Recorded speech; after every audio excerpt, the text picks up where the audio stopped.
Ju Wenjun, four-time women's world champion. She is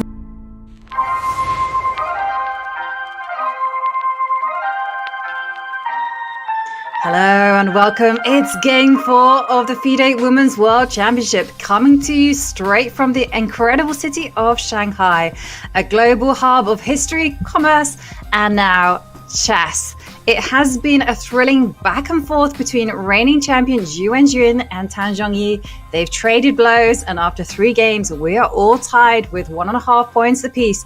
The stakes are rising, and we are all set for game 4 to begin.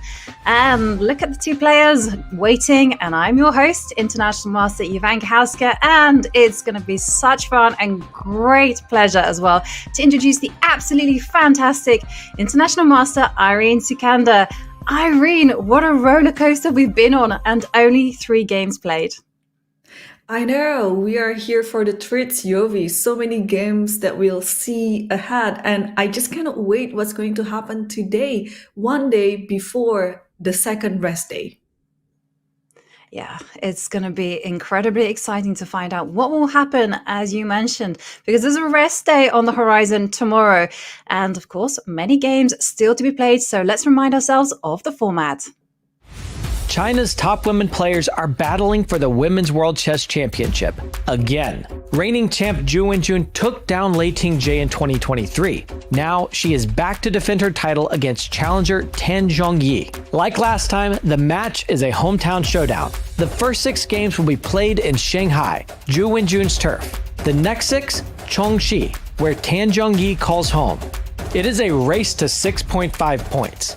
If they are tied at 6, we will go to a 4-game rapid tiebreak. Still tied? 2 faster rapid games. Still tied? It is time for blitz. And if they still cannot break the deadlock, we will go to sudden death. 1 win will decide it all. Tiebreaks, if needed, will be played in Chongqing. It is a battle of skill, stamina, and strategy. When the dust settles, who will take home the title?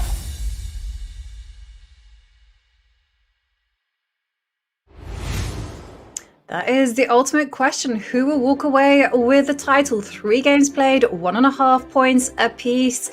And today it is Tan Zhongyi with the white pieces. Now, Irene, traditionally, it seems that the person with the white pieces is putting the pressure. We already seen 2 decisive games, both done with the white pieces. What do you think Tan Zhongyi will be thinking about? Well, the first thing first is the first move, of course, because we will never be able to guess Tan Zhongyi's first move. She plays absolutely every single opening out there, being E4, D4, C4, or knight F3. Well, it's not limited to only those 4 moves, but we know that those 4 moves are currently the 4 main first moves, and we see there Ju Wenjun is already deep into her focus, and yeah, probably she has also the same question as mine. What will be Tan Zhongyi's first move? Exactly. Will she go for the same approach that she did in game 2 with c4? We did see in the ceremonial first move that knight f3 was the move chosen, and knight f6 was Ju Wenjun's response. We'll see whether they keep to that. Will we see a change in attitude? And I love this moment because the players have actually been seated here for a while. Tan Zhongyi got there first. She tried to get herself in the zone, and Ju Wenjun doing the same thing. And we're about to have liftoff. Handshake. The clock has been pressed. And c4, first move. Wow. Okay, so we might be seeing the same game like the first game, but let's see. Okay, c4, e6, because in the first game, Wenjun, I think she played e5, right?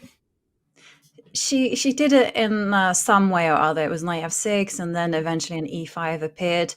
And that was kind of like a reversed open Sicilian. And now we're in a completely different scenario because e6, Ju Wenjun is simply saying she's going to go for light square strategy. She's going to put her pawn on d5, knight f6, knight c3 being played.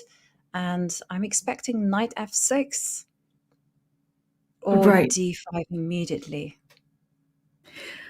Knight f6 is a bit more universal because you can opt to play d5 on the next move, because I think knight f6 is a move that you must do anyway. So probably, yeah, probably knight f6 is there. But there's another thing, right? If you play knight f6 in this position, then you allow this type of variation with e4. So wow, but we have a move. Bishop b4, I guess, is what's happening on the board right now. Bishop b4. This is unusual to go so early out with the bishop, but I can see it is the third choice. The most popular move for black on move 2 was to go d5. Bishop b4. Okay. Well, lots of moves, so we're not completely out of theory, but the question is, do you allow the bishop to take that knight, double the pawns? Do you come out with the queen and ask questions to that bishop? Yeah, so I think it would be depending on Zhongyi's next move, whether she would like to turn this into like a Nimzo-like position, or she would still stick it to the English opening without moving the D pawn. But yeah, it is actually a very good question whether the bishop will eventually capture the knight on c3 or retreat back to e7, because we've seen this in some of the variations in English as well. Yes, well, decision time as well for Tan Zhongyi. Do you think that this has come as a surprise to her? I think both could be surprising each other, because again, if you're playing English, wow, it's just very huge. You can play the English opening yourself. You can transpose it to any Queen's Gambit, any Nimzo, also probably a little bit of Ratti, and the what Hikaru is saying, the old man chess with the double fianchetto, because you don't have to think for a few moves. You just have to play like g3, bishop g2, knight f3. It's instantly easy 3 moves before you have to think about other moves. So now, yeah, I'm actually very intrigued to see White's third move here, which part of the opening that Tan Zhongyi will direct us to. Yes, me too, because Tan Zhongyi obviously might have been surprised, but out she comes with the queen to b3. Okay. Yeah, I remember this game. We were talking about it with some of my grandmaster friends in St. Louis, that the second move, bishop b4, is currently in trend, and queen b3. And it was mentioned by he's in the top 5 in the world right now, and then he was mentioning this particular variation of queen b3, and so both are actually playing the trendy lines now. I was not sure about bishop f5. I might have missed my friend's brief coaching about this move, bishop f5, but yeah, it's refreshing to come up with such a sideline here. But if you actually know the more story behind it, it's very trendy among grandmasters lines. Yeah, and I like the casual kind of like drop there. my friend, top 5 in the world, was casually discussing that. No, I mean, but it's absolutely right. Bishop to a5 is not the most popular move. I again check the stats while you're talking. Knight c6, a5, the more common responses, and bishop a5. I can see that it does have some pedigree, and from 2024, I can see that Vahidov was playing white and Bogdan Daniel Diak was black. So that was from 2024. And then Puya Idari has also employed a very talented Iranian grandmaster. And of course, there is opening specialist Jan Gustafsson, who, as we know, is seconded Magnus Carlsen. And now I think more recently, Jan Nepomniachtchi. So, wow, lots yes. of games. Yeah, so many grandmasters have been playing this line for both white and black. So I think Wenjun is still in her preparation. And okay, next move is also very interesting. Queen b3 is there. We'll talk about retreating the bishop, but I was not expecting that the bishop would retreat to c5. So probably if you have this type of move, then at some point you might require to play a move like c5 because you'd still like to get some control over the center. And one way to do it is d5, but of course, in this type of position, you still cannot do it because there are just too many pieces controlling the d5 square. So I like how the opening battles between these two, because they are also currently setting a trend among chess players. Because just out of 3 games, I could already see myself learning what they've been doing, at least analyzing it a bit deeper so that maybe I can copy it to my own repertoire. Because these days, yeah, you can follow our top women players in such an event, also like Grand Prix events. Just copy what they're doing. They've been playing such a very good preparation in the opening. So, do we have a move, Yuvi? Yeah, we have a move, g3, and interesting choice there from Tan, because I also was curious. c5 is definitely in the air for black because, as you mentioned, the bishop, very much like the snake Benoni, when the bishop comes out and does some weird and wonderful things, the bishop does need to get back into the action. It's a little bit offside on a5. So I was kind of wondering whether Tan would actually expand in the center with d4 and take the game in that direction, or would she go e4, grab space in the center? But instead we see g3 happening. And okay, I'm expecting either a developing move, knight f6, or your move, c5. I like c5 on principle because I feel it's important to stake the claim in the center. And I feel it's even more important these days that as long as you can match your opponent in terms of territory, all will be fine. Especially when you're playing grandmasters. Have you noticed this, Irene? That when you're playing someone a lot higher rated than you, if you match them, so they go e4, you go e5, Mm-hmm. and then you make sure everything is balanced. That is not that easy for them to kind of squeeze you out. So I'm expecting c5. Knight f6 is absolutely fine as well, but definitely we're going to be seeing that plan of knight f6, castles, c5, knight c6, easy development. And the onus is on Tan to come up with a way to put pressure on her opponent. Right. Yes. Well, when we play against grandmasters, also, it's really hard to predict what they're gonna do. So sometimes, to copycat is actually not a bad idea, so that they cannot really, get us right in the opening. But what I'd like to note here on the fourth move g3 is both of these players, they grew up with Catalan as their main repertoire. So it just comes natural for them to develop their bishop fianchetto on g3 like that. I mean, especially for Tan. As far as I remember, in our first few encounters against Tan Zhongyi and also against Ju Wenjun, I would always have to expect them to play Catalan against me if I were black. So yeah, you're playing your childhood friend who also shared almost the same repertoire as you. It's kind of interesting in a way where which one of them will dodge first. So, for example, if you play some symmetrical lines, right? At one point or the other, one of these players would try to, hey, I'm going to play something that's unusual. That's something that you might not expect me to play. But as far as I see right now, well, g3 is, I think it's a very natural move. Yeah, it's just a way to develop the bishop, and then maybe there goes the knight to f3 ladder, castle, and probably now you can start thinking to move this pawn. So I would copy this repertoire as white because it feels so safe. It feels so flexible and universal. So I don't know about you, Yovi. You're an exclusive d4 player, are you? Well, I started off my career playing e4 like all good English people do, going for the hacks. But at some point, yeah, I just switched to d4 and I've been very satisfied with that change.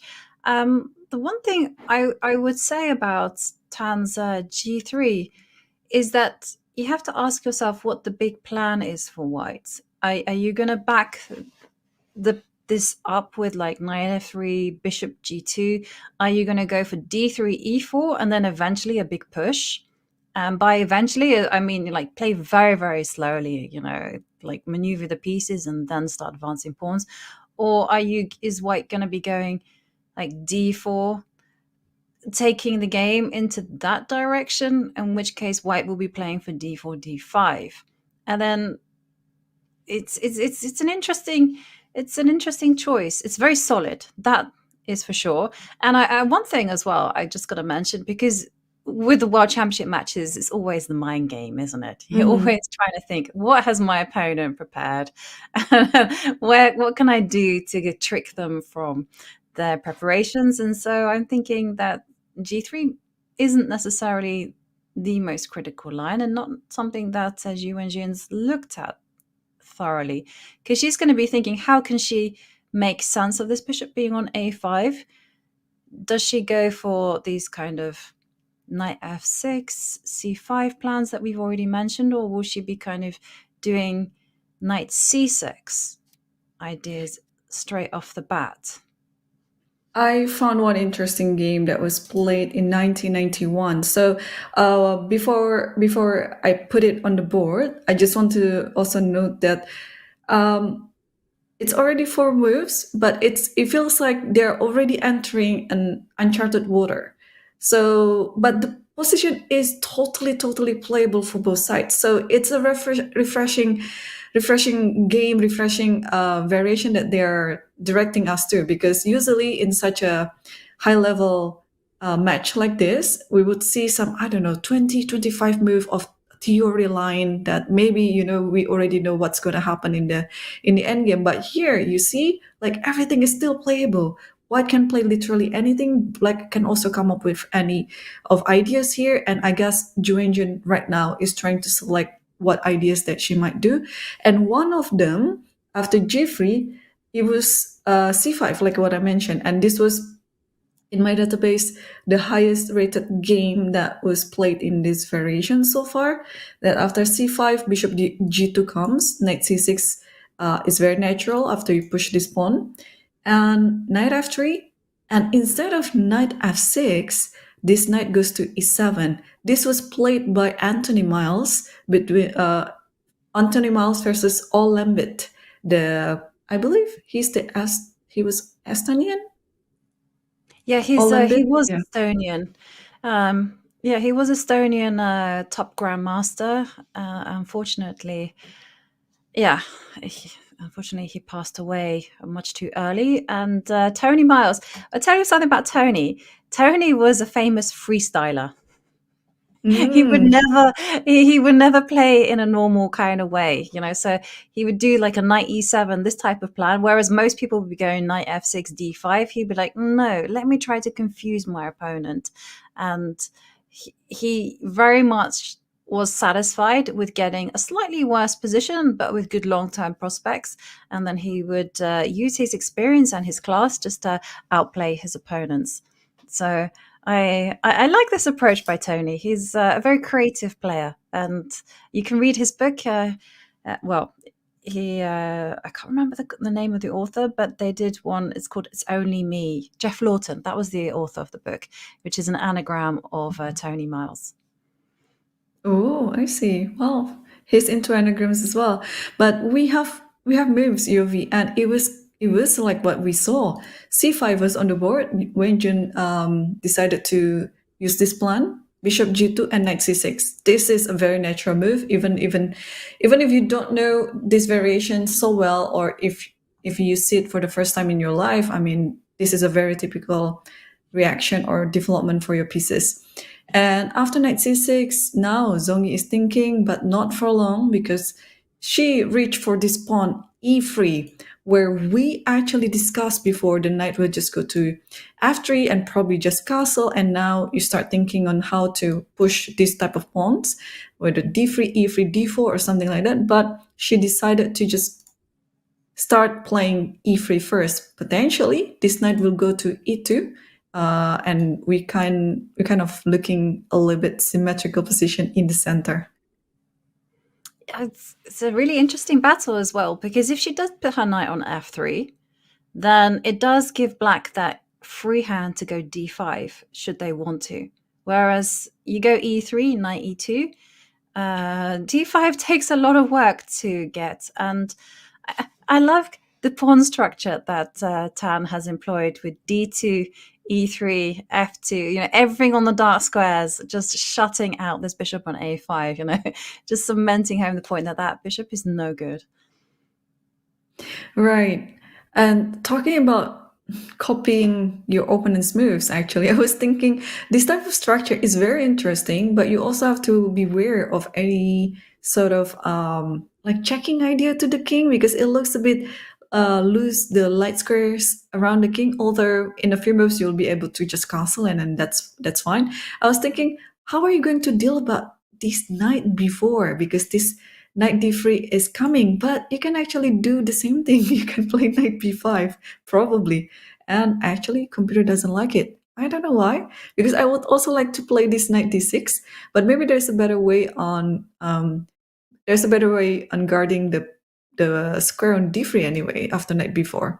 I'm just a bit concerned. I don't like my king to move and lose the right to castle. So if this happens, what would you do as white? Oh, probably to the center, is it? So I don't have to copy the moves then.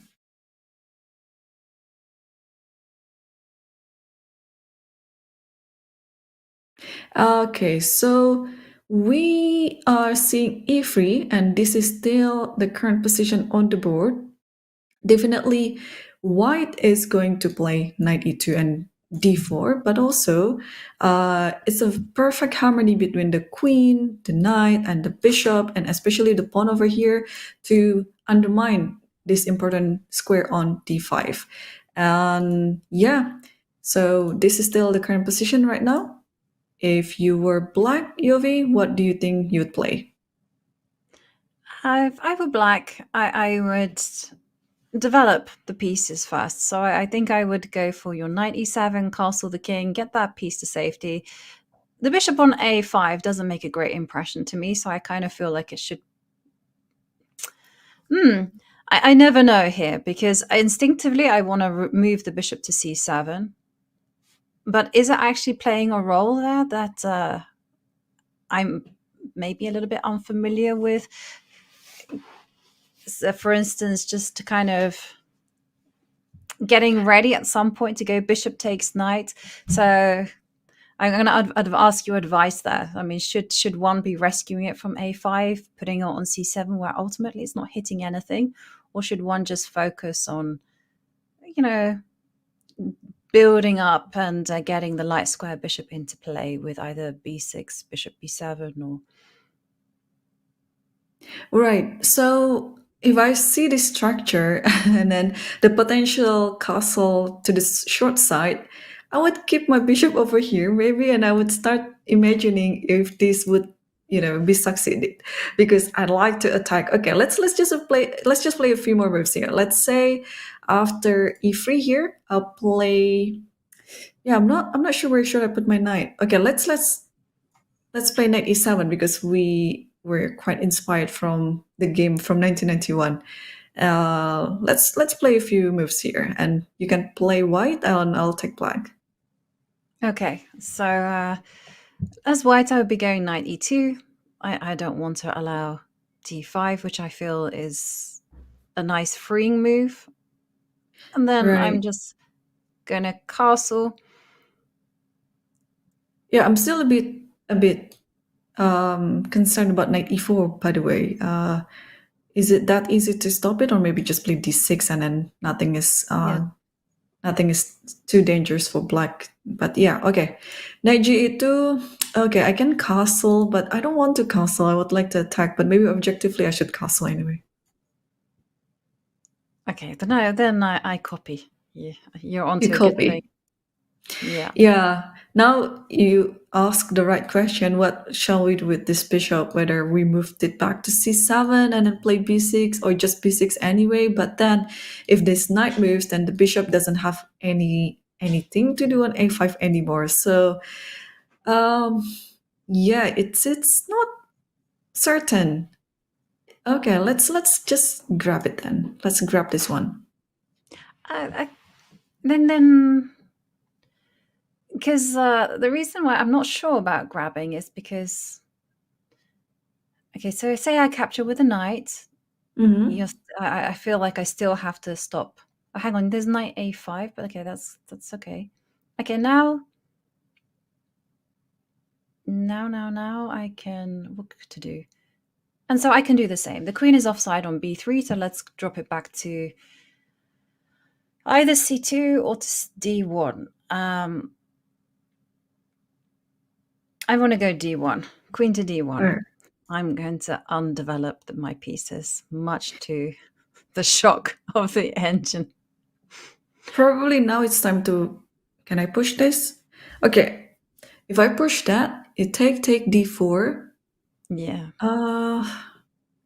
Yeah, I don't like that structure. Maybe I'll try to somehow exchange the bishop if I can. Yeah. And now if I and you see, because I've started experimenting with knight f3 setups, and a nice plan that is available to white on occasion is just to go e4, put your pawns on light squares, put a bishop on b2, and then just kind of push forward.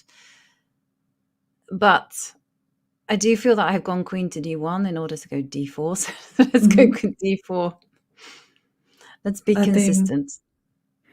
I should take, yeah? Like take, and then I can think of playing d5, or maybe I should hold that. Yeah, my intention was to exchange this bishop anyway, so let's do that. Now, and now, okay, let's go d5. Wow, so brave. This Yeah, one is hanging, by the way. But okay, you want to take I this know, one, yeah? I And know. then check this one. No, I always go Oh, d6. oh Oh no, it d6. doesn't work. Doesn't No, it work. doesn't. Okay, It okay. doesn't quite work. But I'm inspired by Alpha Zero. So Alpha, it's often a theme in this kind of Queen's Indian type positions that you don't care so much about the pawn on c4. That Mm, you just say, "Hey, I have the extra space. You can back this up with moves like Queen to d4 Queen and d4, I Rook like to it. d1." Or Yeah, rook d1 and then put this bishop somewhere. Yeah, yeah, but just yeah. I yeah. mean, you're just arguing that you have a lot more space, and that it's not going to be easy for black to untangle. And once you centralize the rooks, you have more than enough compensation for the pieces. The thing is, though, you do have to figure out exactly how to put pressure on your opponent. So, for instance, it might be better instead of going queen to d4, you can go b3 and bishop b2, and you take control of the long diagonal like that. Hmm. Wow. Yes. You see, like this variation is so fresh. It can go. It can go in so many ways. One way is just what we just demonstrated. Um, what else can we see in this position? Like after e3, I'll experiment with this bishop. I know it might be bad because there's no reason for me to put on c7, but I don't know. We'll find out what's the difference between exchanging the bishop or keeping the bishop alive there. So, but first of all, I'll go knight f6 here instead of knight e7, and I think knight g2 is objectively a pretty good move here for white, and then I'll go bishop c7. And my idea is to play b6, bishop b7, and then perhaps preparing for d5 in some point. Yeah. And the big question, though, is if you ever drop your bishop back to c7, is white in time to go d4? Right. Yeah, this was what I was afraid of, actually. Yeah. So, all right, let's take this. And I think you'll take it with the pawn. Yes, I think that's probably best. And And the big threat is again to go d5 at the right time. And everything is still protected. So, I mean, I never know whether one is being ambitious overly ambitious, I should say. But maybe one can go d5. Or Wow. maybe one doesn't Okay. need to rush. Okay. I like the position of your game, which is very quite exposed. So I'll take this one first And then I will take one more time. with the pawn. Yeah. With the pawn, sorry. Yeah. Then I'll hop in here. And then castle kingside. Mm-hmm. But it's kind of a very interesting position. And even, can I just rewind? So we have this type of position where white has an extra space, but maybe black has got some good squares for the pieces, i.e. the knight on e5. But if we just rewind to the point where I just grabbed that central control with d5, but even if white were just to kind of maintain the tension with castles, is black necessarily that satisfied with their position? No. Yeah, I still don't know what to do with this bishop. Maybe eventually I will have to tell myself that, hey, yeah, you have no option but to play b6, bishop b7. I'm still a bit worried of your d5 too. But yeah, there's nothing much black can do at this moment. Yeah, I'm sure I misplayed some of the moves here, but let's stick to this idea. Yeah, and there you are opening up the long diagonal, so it's possible that there might be tactical moves, but we do see a decision from Ju Wenjun, knight to e7, as she contemplates what lies ahead in the middle game. And we are going to delve into those complexities in just a few minutes, because we are going to go on our very first break.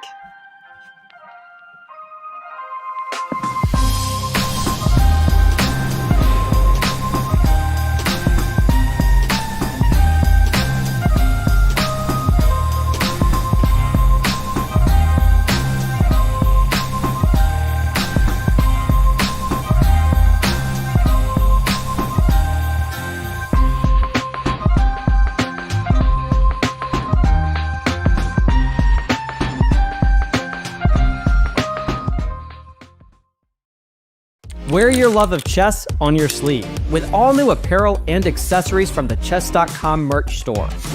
Maybe you simply want a clock that will never run out, or a mouse pad that will finally unlock your speed chess potential. Whether you play chess to get energized with your morning coffee, or play into the wee hours of the night and witness the occasional alien abduction, we've got something for every king, queen, and knight in shining armor. Even gift cards for your loved ones who've caught the chess bug. So check out the chess.com shop for apparel, accessories, and more. Grab your favorites before they're gone. The Women's World Chess Championships did not exist until 1927, 41 years after chess's first Open World Championship. It has taken many forms since its start: round robins, double round robins, octuple round robins, Swiss tournaments, head-to-heads of varying lengths, and knockouts. For the first 17 years, the Women's Championship was held by a single player, Vera Menchik, a Czechoslovak born in Russia and living in England. She defended her title 7 times, the last time being in 1939 at the onset of World War II. On June 26, 1944, a deluge of German flying bombs fell upon London. Still holding her title, Vera Menchik unfortunately died in the attack. As the 1940s drew to a close, the Women's World Championship resumed from December 1949 to January 1950. This time, another commanding reign was established, and the so-called Soviet era of women's chess began. From 1950 until 1991, the title of Women's World Champion was held by a Soviet. This era also saw the establishment of a candidate cycle for the Women's Championship, along with the Open. In 1991, the era of Soviet dominance drew to a close. At just 20 years old, Xie Jun brought the Women's World Championship to China for the first time. It would not be the last. Xie held on to the title for 5 years until Susan Polgar secured a candidate's win and triumphed over Xie in the 1996 championship fight. By the time Susan was called to defend her title in 1999, she had a young child and requested to postpone the event. FIDE refused. Instead, the championship would be a fight between the first and second place finishers of the candidates cycle. Xie Jun was back for a title fight, and she defeated Elisa Galiamova convincingly. Over the next few cycles, China struggled to keep a firm grasp on the women's championship, winning and losing the title until 2016. Hou Yifan secured her fourth championship win in 2016, starting a decade of Chinese dominance that still continues to this day. In 2018, Ju Wenjun became the women's world champion and has reigned ever since.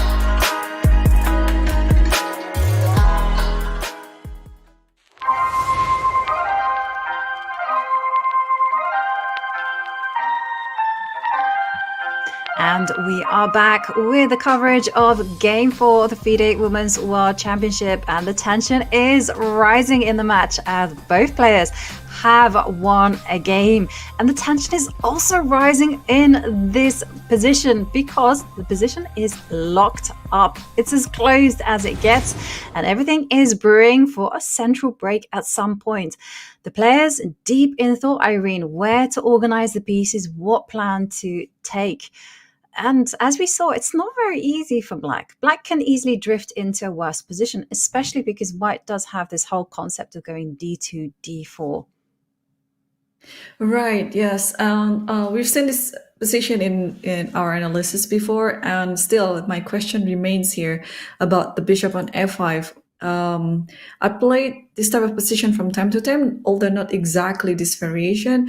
And this is always my own problem as well. Like, I never really get to understand when is it the time to capture and when is it the time to retreat or not doing anything at all.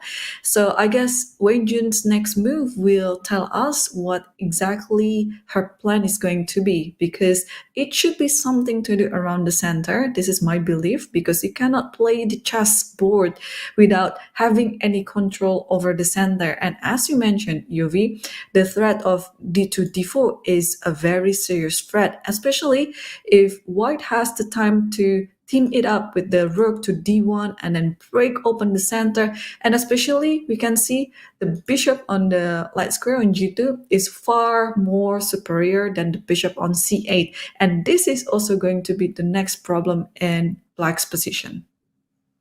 Exactly. And I also just want to say that Black will take hope from the fact that it's not easy to get the c1 bishop out. That bishop kind of wants to be on b2, but it's not going to get there so quickly because the queen on b3 and the pawn on b2 stand in its way.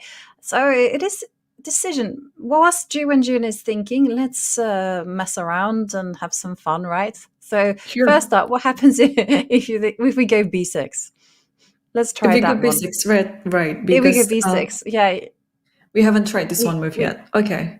Yeah. And let's go. I don't like it. I'm going to be honest with you because, you open up the long diagonal. But sorry, I interrupted you there. Sorry.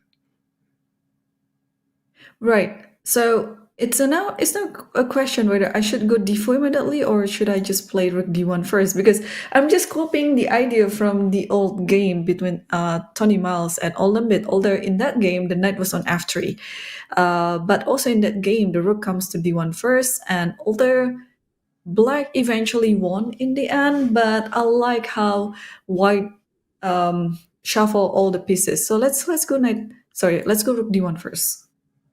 Okay. And again, let's be completely oblivious to the whole idea of d4. Let's just go bishop b7.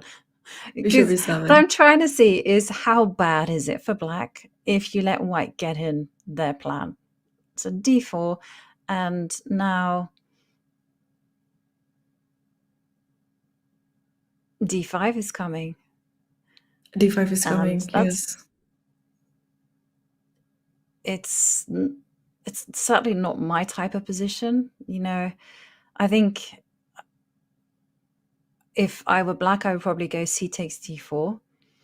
Also not d5 actually. My direct threat is just to take this because your bishop is hanging there. So yeah, one of the response could be this. Then I will take it with the pawn. And then, okay, let's just go d6. You know, there are some people who like to play with no space and they just go, yes, we'll go d6 and it will be all fine. But you can see the evaluation bar just rises up in white's favor. And that already is telling us that black has taken too many This liberties in this bishop. position. Which I know Right. it's so So bad, maybe I isn't it? should just move. I should just move the knight and then let your bishop wondering why it is there. Be sad alone in the corner. Okay, let's go knight e4, I guess. And switch my queen to the other side of the board and then preparing for a3 b4. This could be an idea. Uh-huh. Yeah, and it's a nice idea because I think black probably has to go d5 and Yeah. stutter its way to d5. Yeah, something like this. Or maybe knight d4 is not actually the best move in this position. What about a simple development like this? I mean, it cannot be that bad, although maybe there's a more concrete line for white in this position, but okay, I like my development. But also, it's inviting knight f5 to come, right? Right.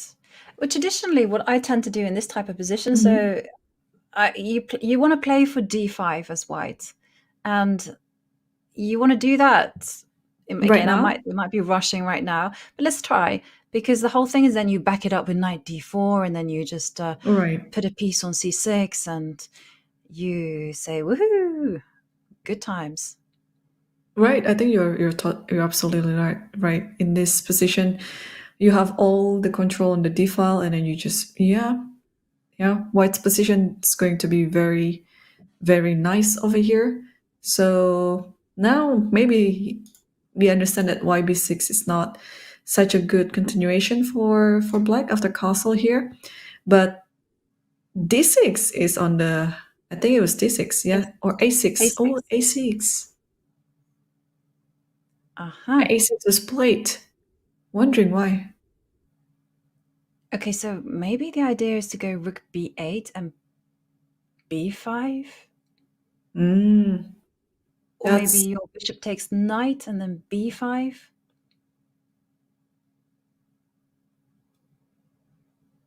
that's very possible. Right. Yeah, it should be Well, something to do around the flank. And then I think Wenjun would like to keep her bishop on the board and not capturing the knight at all. And yeah, rook b8, b5, it looks like a very sound plan. I don't care if in the end it's going to be like a gambit because it might look like black is sacrificing a pawn on b5, but it could be for compensation, like for some space advantage. And we've seen this type of gambit in like Benko, for example, or Blumenfeld. So yeah, this is definitely one of the pretty good ideas. And okay. let's continue with white here, because we still like the idea of pushing the d pawn, right? So let's do it right now. Absolutely. I was going to say the same. Like, okay, now how to handle that? Do you just want to sit there with d6? Do you take on d4? Do you If take knight? if you take d4, it takes like this, and then um, what's next here? Hmm. Well, Irene, d4 has been played, so Ju Wenjun will have to show us what she has in mind because d4. I mean, is her idea can't be b6. So I think could it be d6?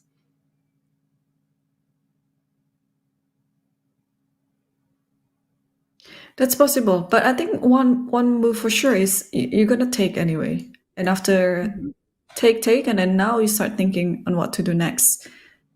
Uh, a6. I'm still puzzled with this move actually, because I don't think it is the correct time to play any gambit here with b5 because it is a very typical plan as well. You gambit your pawn away and then you gain some control over the center, but that is not the case in this position. So yeah, I'm still trying to figure out what Ju Wenjun is planning here. Okay, so after this, how does black continue? Somehow or other, my eyes are drawn to this bishop takes knight experience. Because then at least you force queen takes or b takes c6. Sorry, b takes c3. And But if you take with then the you can get 5. yeah, if you take with the pawn, then d5 comes, no? Yeah, that's what I'm thinking. Or just like what we usually see in this type of position, even a move like b5 probably is okay. I don't mind gambiting this. Like let's say this, and then you go back, and then with one pawn you have so many good moves coming to you. Like I don't know, queen c2, queen d2, the knight can come here. You have enough compensation for the pawn, and this is totally fine. What do you think, Yovi? I also agree. I think this should be absolutely fine for black because, as you mentioned, a knight coming to c4, taking control of the b line. It kind of reminds me of a Benko concept, not the actual structure and the position that you just argue. The activity on the queen side just restrains white's pawns and just holds white back. And c takes d4 has been Yep. played. So this is actually something that we could very well see. And did you see that? A very quick decision from She takes d4, it takes d4. Yeah, Tan Zhongyi already made up her mind. She knows what she's gonna do next. But let's come back to this line that we saw before because it could be the line that might happen in the game. So if you take this, I think the best reaction is to take it with the queen maybe, and after d5 you keep everything in the center by playing b3 because in the break this is one of the plans that you mentioned too. Just keeping everything in the center, get another pawn to b3 also to strengthen your center, and if anything happens like this in the future you can think about bishop b2 and then potentially checking the king on g7. So but that's not going to happen because after d5 b3 now it's time for this bishop to develop. Probably she'll move it here and then bishop b7, something like this. Is a pretty standard procedure. But now the question is, it's not bishop takes c3. Wenjun just played d5 immediately, d5. sacrificing the pawn. Yeah, sacrificing the pawn. So okay, right. Let's start mulling on this position. We definitely have to look. Okay, what happens if we take it? Oh, probably it's not really a sacrifice. Like if you take this, maybe you have to take this one first. But then you're losing on the spot. So hang on. So it might be actually a sacrifice then. If you take this d5, you have to take it back. But with Take it with the the e pawn. pawn? Maybe. Okay.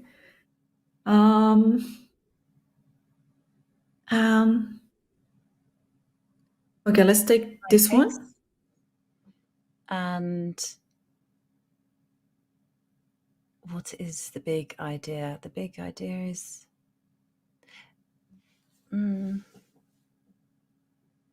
what happens if you take once? Knight takes d5. Okay, obviously if you take with the queen, it's going to be a bit easier for black to get some compensation out of this. There's so many things. It could be rook d8 immediately, because I believe the pawn on d4 will not survive for long. So when the queen is off of the board, I think it's going to be easier for black to equalize it, even though she has one less pawn on the board. So let's take it with the bishop then. And yeah, this might be playing. Which is planning. So bishop, yeah, maybe bishop h3. Maybe what Wenjun is trying to do is to sacrifice this pawn, but the next three moves she can have like really easy developments for her pieces and potentially attacking the center. So what do you think? Like So, after here, bishop yeah. h3, rook d1, let's say? Yeah, rook d1 makes so much sense. You can't go rook e1. The bishop on a5 is still hiding out there. So that's forced. And then how do you recover the pawn? Or you don't.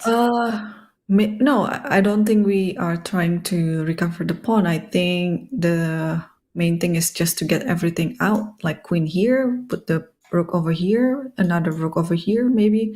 Because even though you're up a pawn, you still cannot really do anything with it. So in the time being, we're just enjoying rather an interesting position. No, this is totally the position that I would like to see in the game, because you're sacrificing a pawn for activity. Yes, I'm so in for this threat. Yeah, it's exciting, definitely.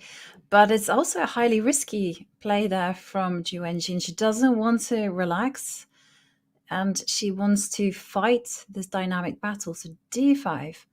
Let's run through these lines again. So Mm-hmm. you know what I would do? I would take that pawn as Yep. quickly as it was offered. Okay, and now knight takes. I mean, you also have moves like bishop g5, but okay, I don't want. Let's focus on this. Knight takes, bishop takes. So we're kind of queen takes, as you mentioned, doesn't make any sense. Bishop h3. Bishop h3. Yes. This is all more or less forced as well. Rook to d1. Yeah, I think also one thing to note is you don't want to pull the bishop back, because it can just easily be equalized like this and then grab another pawn, and then yeah. Oh, although it's not really okay. Oh, What's because going rook to on? d1. Ah, the b7, was it hanging? Like you can just take and b7. Well, isn't rook to d1? Oh no, hang No, on, the no, queen is that's hanging. the queen. Yes. Okay, so maybe there's It's something. a morning problem, yeah. Sorry, UV. Oh, maybe I don't know. Rook e8, but rook e8, bishop e3, and then it's kind of covered. No, I'm still up for it. Like I don't know. This is. I think it should be fine if you take this to. It's not easy to develop with white. So No, rook I'm almost tempted to go b8. rook b8. But then there's queen takes a6. Let's grab them all.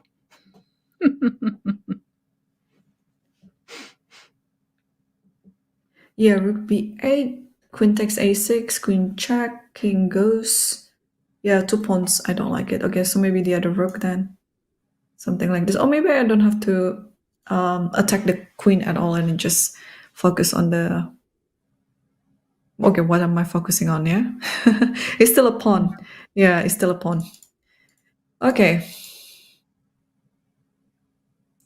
Uh, Also another thing is, oh yeah, this can be happening, but what else can we see? Like after takes here, do we need to take it immediately? Because I was a bit worried after bishop e6, there is knight f4. So, Yeah. or even check first, because this comes with a check and then push d5. This is Yeah. yeah, even more dangerous. So I think after knight d5, I think you have to take anyway. And after taking this, But maybe you don't have to take. Maybe you're right on that kind of point. this position. Maybe, yeah. So because I'm just thinking, you do get some extra time. So could it be like rook e8 is an idea? Because the knight on e2 is tied down to the defense of d4. Although again, the evaluation bar is not impressed.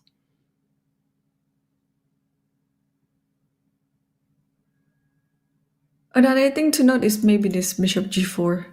You're Yeah. provoking f3 to happen. And she took it. Zhongyi took the pawn on d5. Will Wenjun take some time to think how to recapture back? Well, let's Let's try see and that. help her with the decision. So what happens? Yeah. So we've been looking at pawn takes. What happens if knight? Yeah, bishop to g4. Let's have a look at that, because that was another critical move. Yeah, definitely. Because now the knight cannot move. The pawn on d4 is hanging. If you play f3, this one is temporarily hanging, maybe. And also, yeah, this diagonal is going to be open. So how do we do this position? And if we do the most obvious move, which is f3, Okay. which is awful looking move, and you can see why it just blocks in the diagonal, just to kind of make sure that that's, well, it's not the end of the world, but it's not great either. Oh, I think the move is just, it could be just this. I don't like giving up my let's go bishop in this type of position, but maybe you just have to take, yeah. But okay, what else? Yeah, but it's okay. So knight takes, No, knight takes knight is a possibility. Queen takes knight is also another idea. So no, there's bishop e6. I like bishop different. e6. Yeah, bishop My e6. idea is after take, you just Queen take it with the queen, and after d5, you just no d5. There is queen check, so c5. you Yeah. yes. So here, when the queen moves, then you just bring your rook around. Enough compensation. I actually like to play with black pieces in this position. Okay. So Yeah, let's bishop. rewind. So after bishop g4, no f3. Then But let's say one thing though, the pawn on b7 is en prise. So that's something to think about. So you can just drop your knight back to c3 or your knight back to f4. But I think this pawn is more important compared to this pawn. What I was thinking is if we would like to keep the extra pawn on the board, we can take this. And then once you take it with the queen, and we play bishop f3. Yeah, it's something that I was calculating that if you take this, and then we go for some normal development with bishop e3. In the end, you still keep an extra pawn, and with a few pieces being traded, I think white should be quite happy here. Okay, well, Ju Wenjun has taken her decision. She's captured on d5. And that means that Tan Zhongyi has the opportunity to capture a pawn in the middle of the board. And we're not too convinced, I would say, not 100% there when it comes to the compensation for this pawn sacrifice. So let's try again. Knight takes d5, and we were like, okay, bishop to g4 is a nice developing move, right? And we were looking, you had a nice idea of knight takes knight that seemed to give white a nice pull. There's also taking, if we don't take and instead we drop back with the knight. And I'm thinking of What do you mean, like in this position? knight f4. Yeah, can they just humor me and Which go knight to like f4? the d knight? The d knight. Okay. Knight Yeah, because I df4. didn't want to. Yes, because I Okay, didn't let's want to still allow scrap this knight one. takes d4. Yeah. Okay. Now knight takes. This one is in prayer. Nice idea too. Right. And then you take this one like this, maybe. Yeah, and you're still up a pawn as well. But she didn't take the pawn on d5. She dodged it. So I'm a bit upset. Bishop e3 is on the board. Oh, Playing very okay. solid here. Okay, can I just also give you like the computer verdict on knight takes d5? Because Oh the yes, human please. verdict was we weren't so. So what was the verdict after knight takes d5?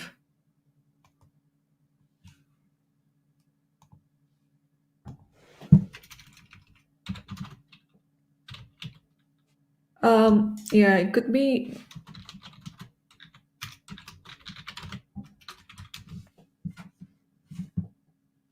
The bar still likes it for white.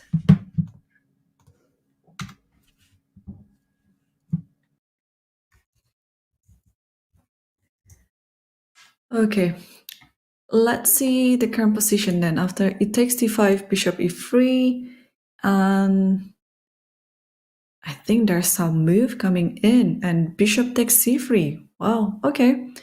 So Wenjun finally decided to trade off this bishop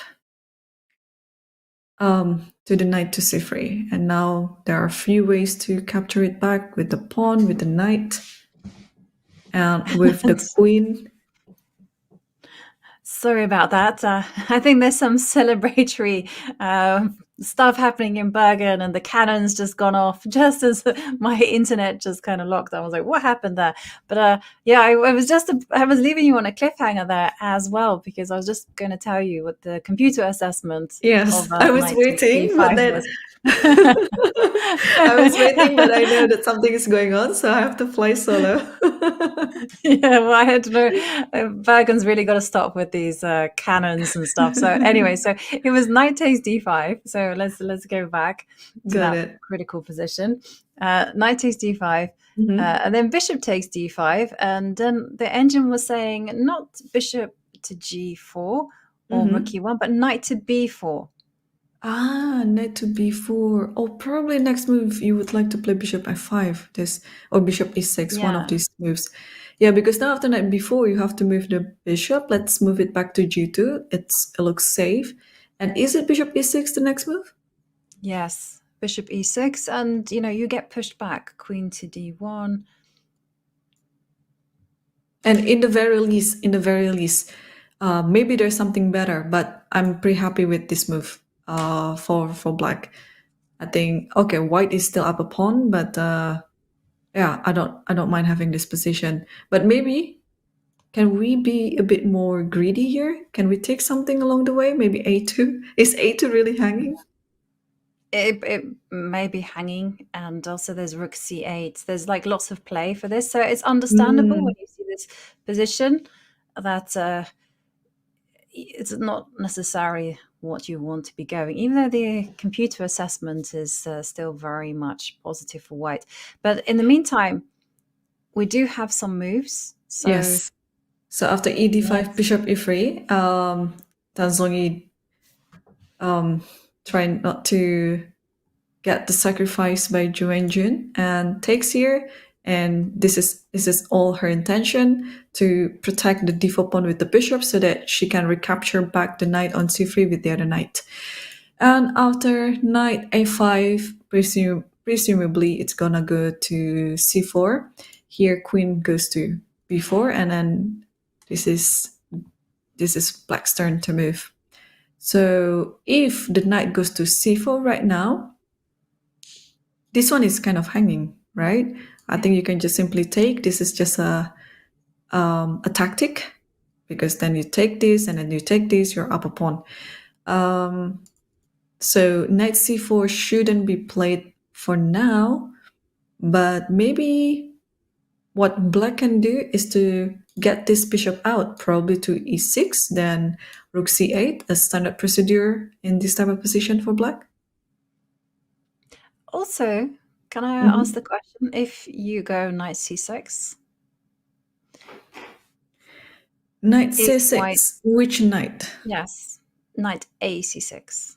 Oh, going back with this knight, okay.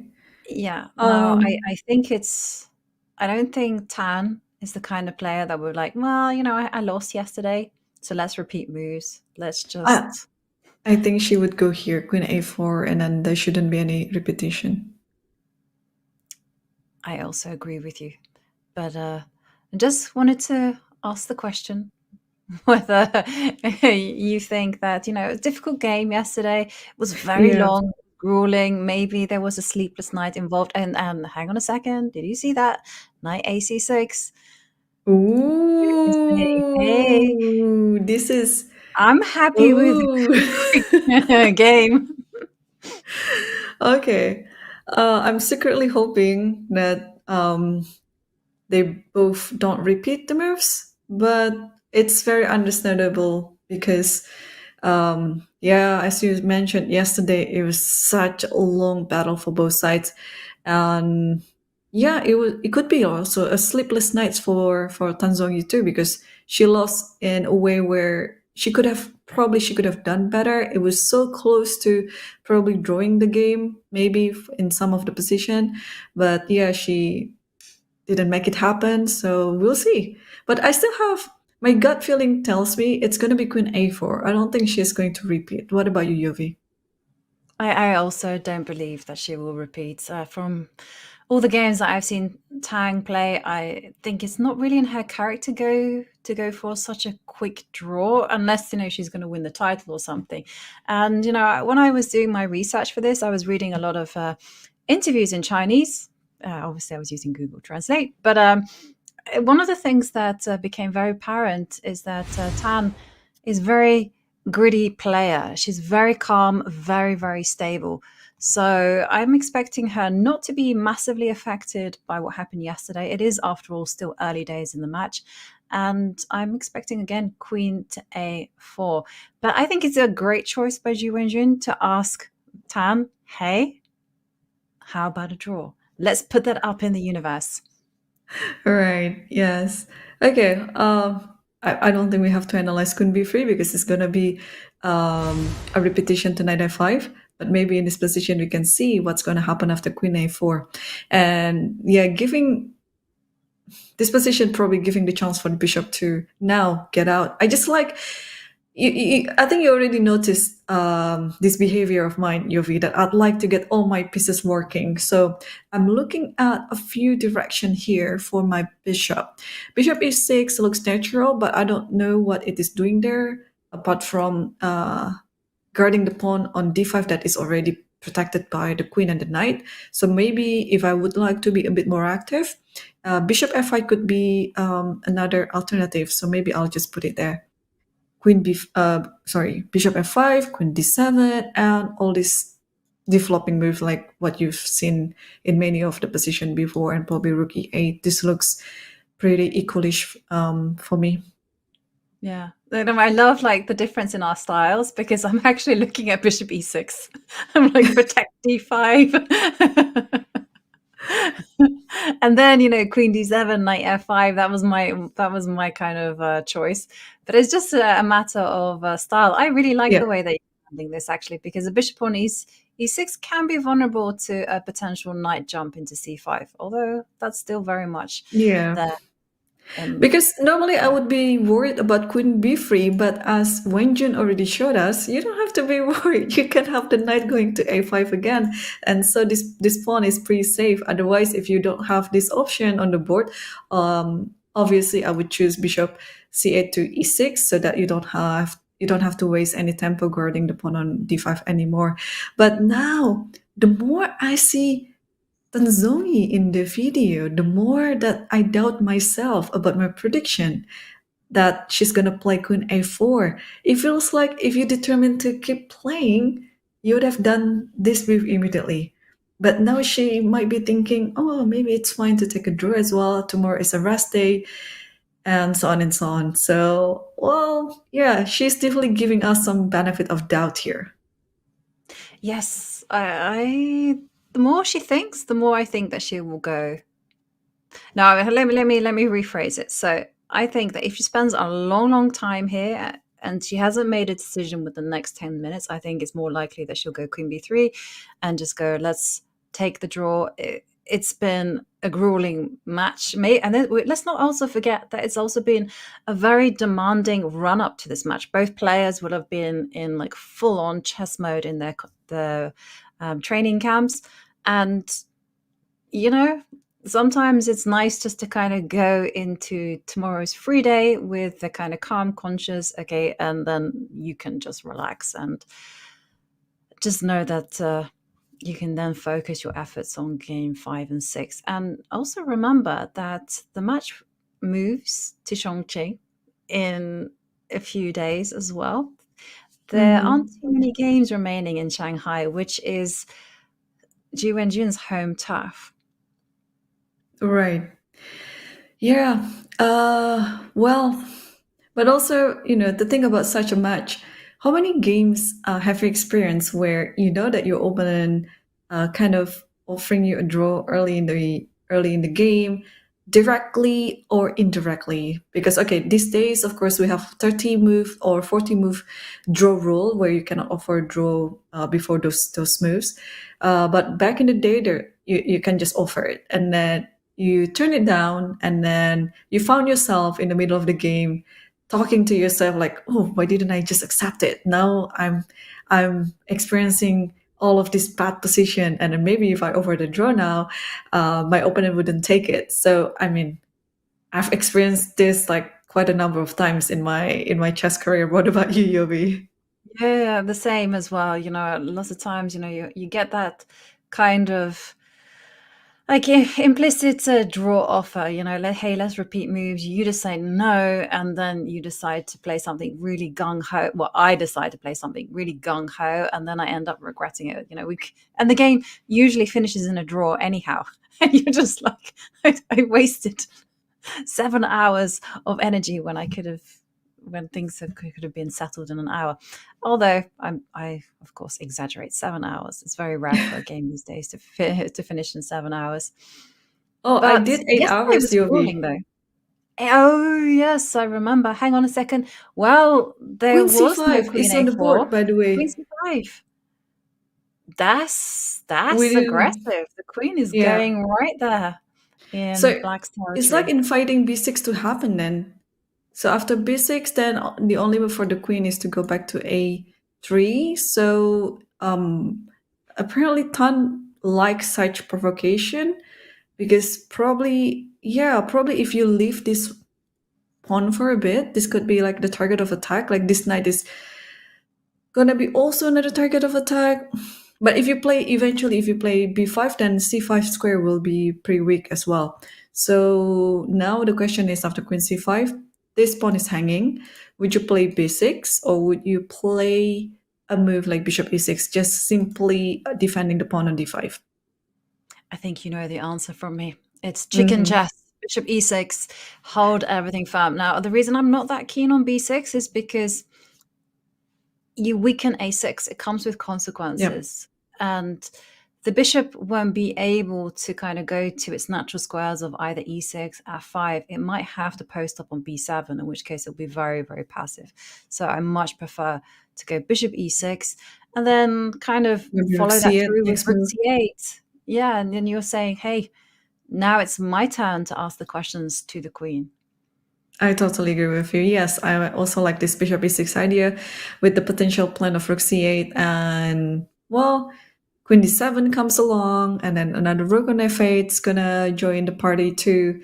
All the pieces are gonna be happy. So even though usually I would like to have a pair of bishops in my position, like what Tan is currently having right now, I'm still not sure on how to utilize this sort of positional advantage, because the position itself is not really open position where the bishops are very happy in such an open position. The position itself is, I think, semi-closed, semi-open, and in which case the knights are in principle better than the bishop. So yeah, I think we are in for another technical battle here. Absolutely. It's going to be another grind, I think. But, we were channeling the same thought, bishop to e6. But Ju Wenjun said, no, I disagree. Hard disagree. b6 was played. So queen drops back to a3. And now the question is, well, what to do next? Bishop to e6, bishop to b7. Is black going to be playing knight a5 and trying to post up a knight to c4? Because there's one thing that black has to do now with the knights. They have to find a purpose. If they post up on c4, at least they're kind of attacking the bishop, attacking the queen. If they're able to go knight f5, then they are looking at the d4 pawn as a potential weakness. But the thing is, this bishop on g2 is such a great piece that in the long run, it is Tan who probably has the advantage. Right. Yeah. If Wenjun doesn't play it carefully, I agree. In the long run, it could be fatal for Ju Wenjun because again, um, Zhongyi would like to try to open up the position as much as she can. She's provoking this pawn move, and now you have to also divide your attention not only about the pawn on d5, but also all this pawn structure on a6 and b6. And we have a move, bishop e6 is now on the board.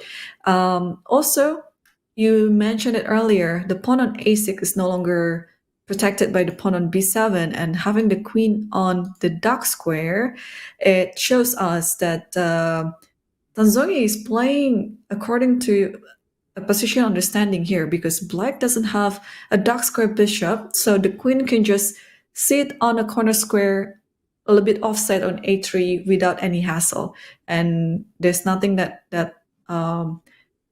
black can do to attack it apart from this pawn actually to b5, which is could be attacking b4, but it can easily be defended. You just have to move your knight around and then your queen is safe, and the whole c line will be pretty weak for black. Yeah, and if you post up a knight on e2, then you're ready to go knight f4 as well. And the bishop on e6 is not looking great. So I like the idea of just going rook ac1, rook e1. I don't quite know what to do with the f rook, but I might put it there, and then if b5 comes, knight e2, knight f4. Yeah. So probably the idea of bishop e6 is so that these two knights can be active. They don't have to protect d5 anymore. Okay, I'm just thinking if it's okay to play knight f5 with the idea knight c4 here. There might be b3, but then that's okay because you can somehow setting up around the c file, maybe like playing, I don't know, rook c8 should be fine, I guess. Again, a6, I'm a bit worried about a6. Maybe it's fine to give this pawn up, but maybe it's not because it should be fine. The queen should be trapped somewhere, like I don't know, taking this maybe queen d6, rook a8, this type of things. So actually, what is the best move in this position? Probably rook Well, a8 immediately. yeah, rook a8, and then if the queen goes to b5, bishop d7. No, the bishop, yeah, bishop d7 traps the The queen. queen is kind of trapped. I see. Wow. Okay. So that pawn is poisonous, right? Got it. So yeah, probably this could be one of the ideas that Wenjun can play. What do you think? Do you have any other ideas for black in this position? Yeah, I tell you something that worries me. Okay, so let me just show it. So if you do go for your idea of rook c8, and if white does go rook e1, I've had this done to me a few times, is that the bishop on g2 can slide back to f1. Ah, that's very nice. That's very nice. Yep. And let's not forget, I've also had grandmasters go knight e2, knight f4. Mm-hmm. So, and somehow or other, this bishop doesn't want to be on e6. It kind of wants to be on e4. And Right. we have moved rook ac1. Yep, we are not far from what we saw. Yep. Now Wenjun has to come up with a plan. We saw the plan of knight f5 going to c4. What else can we come up with? What about knight f5 going to d6?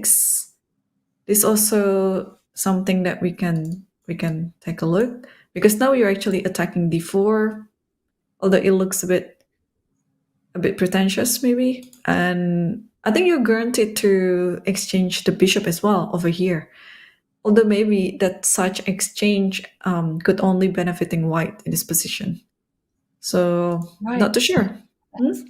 Yeah, I'm not too sure. Knight to f5. I mean, I had almost written that off because I was looking at the rook, eyeballing the knight on c6. So I was like, oh, tactics. But I don't think any of the tactics work in favor for white. So I agree. You do have moves like knight e2. Now that I've now that you suggested it all the way back, I can't shake it. I really can't shake this whole concept of putting the knight on f4. Yeah, knight e2. Oh, maybe now it's time to play this move, knight f5. I want to play knight c4. Hang on a second, Irene. Mm. Our prediction game is spot on because knight f5 happened. But not knight e2, defending d4, but bishop Bishop f4.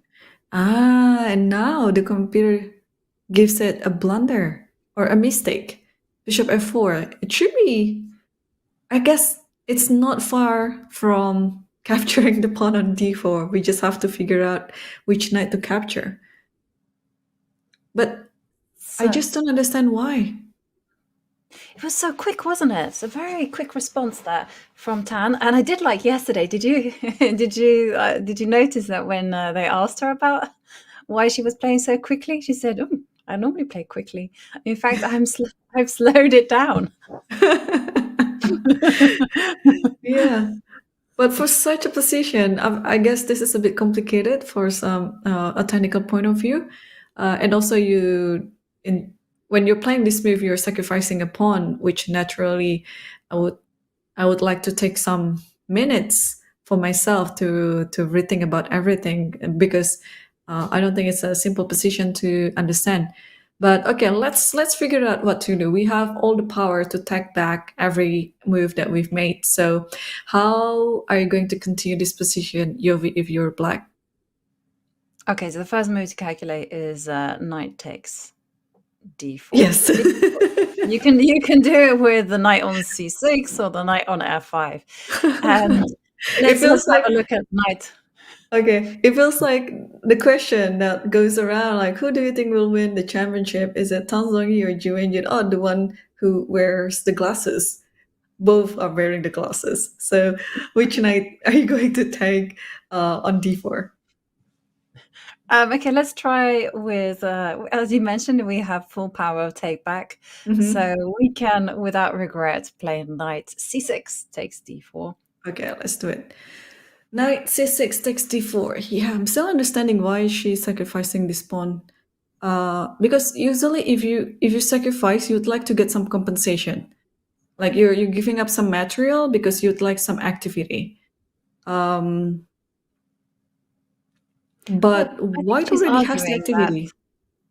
I think she's going to argue that the rook will come to d1, rook f to d1. I will be precise there. And her argument is that she's going to capture on d5, and then the position will be primed and ready for that bishop pair.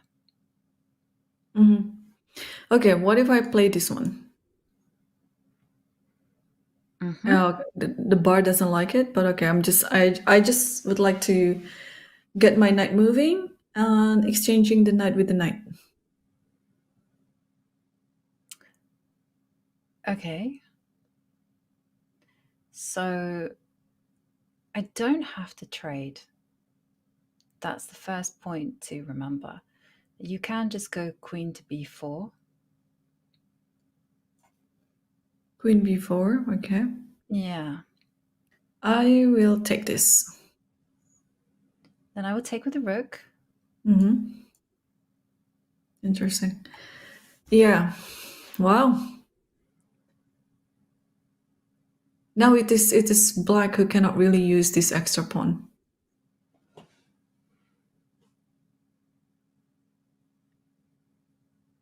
It's not so easy, yeah, because all the pawns are, they can easily be attacked.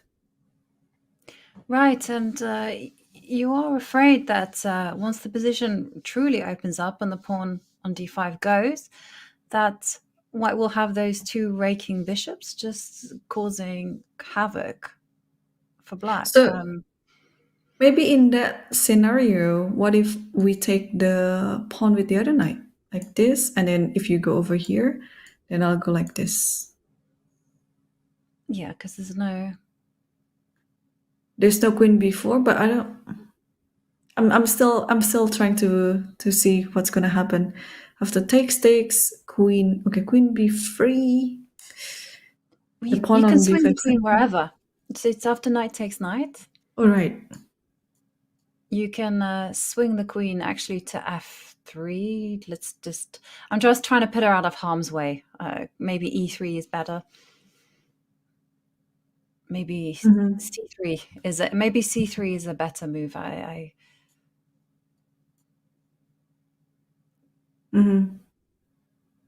Yeah, and then I might have to go with the knight, and then yeah, you always have this pawn on d5 under pressure. Yeah. Oh, actually, you have this bishop c7 and takes C7. this.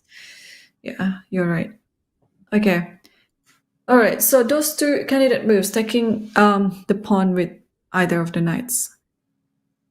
It could be other moves too, like for example, b5, attacking b4. Also, I like that one. Knight a5 as well.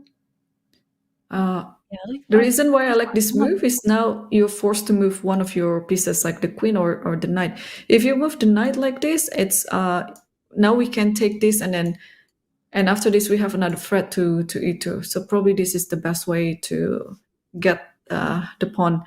And alternatively, after b5, how are you going to save yourself from the fork? If queen c5, rook c8, if queen b3, there is knight a5, knight c4.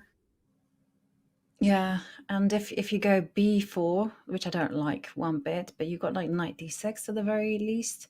No, I don't like giving up squares. I'm still a traditionalist at heart. Yeah. Yeah. Oh, this is a hard no. Yeah, probably b5 could be the best answer here for Wenjun. So do not take the pawn on d4 immediately, but get another threat on the queen side by playing b5 first, and after knight e2, then you'll take the pawn on d4. Yeah, and what I like about b5 as well is it proactively fights against his bishop c5 ideas that we saw, where, say, the knight moved from c6, there were ideas of bishop c7 and the pawn on b6 was vulnerable. So b5 comes with its threat, and you leave the option on the table to take on d4. The only question, though, is that we got there through a process of elimination. Because let's face it, something has been offered up for free. And I was listening to a psychology book, and apparently people go crazy when you offer something up for free. They go, oh, yeah, I will take it. Doesn't matter how rubbish it is. They're like, yeah, give it to me. Do you think that Ju Wenjun will be just so seduced by the whole idea of capturing on d4 that she'll go for that line, as opposed to the very calm b5? Well, good news for all the chess fans out there. Wenjun is not such a pawn grabber like we do, Yovi. I mean, it shows in the early of this game as well, where she happily sacrificed one of her pawns in order to get activity. So I don't think she'll be attempted. No, actually, I don't think she'll be, like what you said, seduced to get the pawn immediately. I'm almost sure that she's going to scan all the possibilities here before taking the pawn, because again, you're playing the World Championship match. If your opponent is offering a free pawn, you should be very suspicious about it. Exactly. Some high quality chess here. And if you're inspired by the high level of chess here at the Women's World Championship, well, now is the time to level up.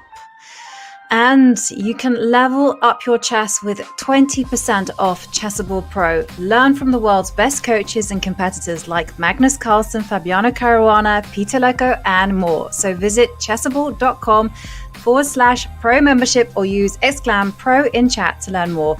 And we'll be right back with Game 4 of the Women's World Championship just right after this break.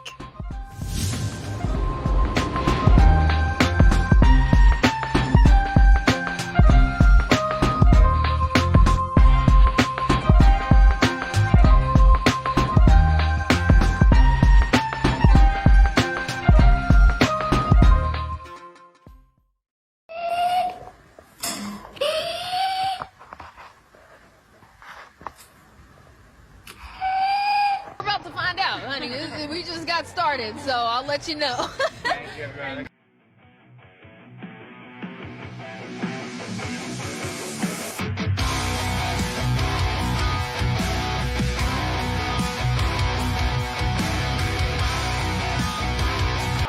the rebound to Richardson.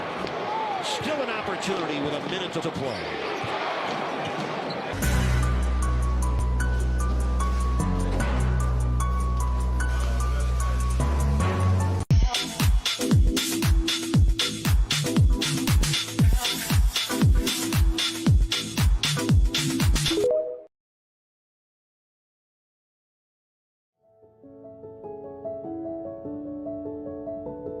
The first Olympiad, I was just 12 years old, back in 1988. It was a very special event for me and my sisters as well, as we were not playing in women competitions. This was an exception. And the Hungarian team was very, very young. We were an average of age 16. And I remember very well when we were getting closer to Thessaloniki on the plane, and we were giggling and talking and discussing with Ildiko, who played already in Olympiads before, that, well, we should win the gold medal. She said, well, it would be already so nice to get a medal. So she was not so optimistic, but we were like, let's do it. It was a huge challenge in that time. It was 14 rounds. And of course, it was very impressive to see so many countries, so many cultures together in one hall. And then we started the tournament. We had one match after another. And in those times, it was not about match point, but it was board point. So it did matter whether we won 3-0, and we did quite a few matches. And of course, the biggest rivals were the Soviets, who had won the event, the Olympiad, for 30 years. So by the time it was the middle of the event, it was very clear that I'm in incredible form. I was playing on board 2, and in that time it was only 3 boards, the women team, so I was playing on board 2 between my other 2 sisters, or Ildiko and one of my sisters. So they got used to it by the middle of the tournament, that I was scoring full point in every round. So they said, okay, it's a good start that we have a full point already. And I had the tournament of my life in that stage, because I won 13 rounds, and I made, no, actually 13 games I played. I 12-1 win and 1 draw. So by this performance, I became the best performer of the Olympiad. And so it was very, very special to become Olympic gold champion together with my sister and the best player in the board. So I won 3 gold medals, actually. And it was the first time that I met Garry Kasparov, and that was also very inspirational.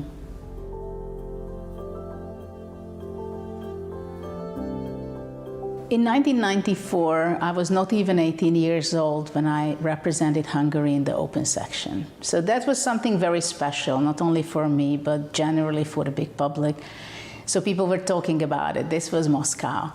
And it was very special because I was board 1 ahead the legend like Lajos Portis.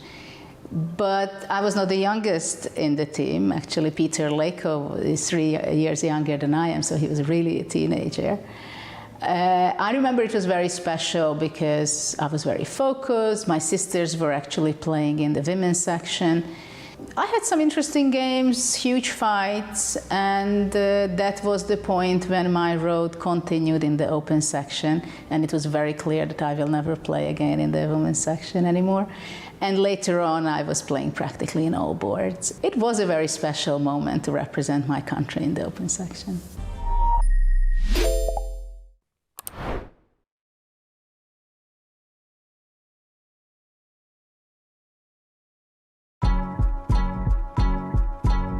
Over the past 40 years, China shaped the modern chess landscape, producing some of the game's best players.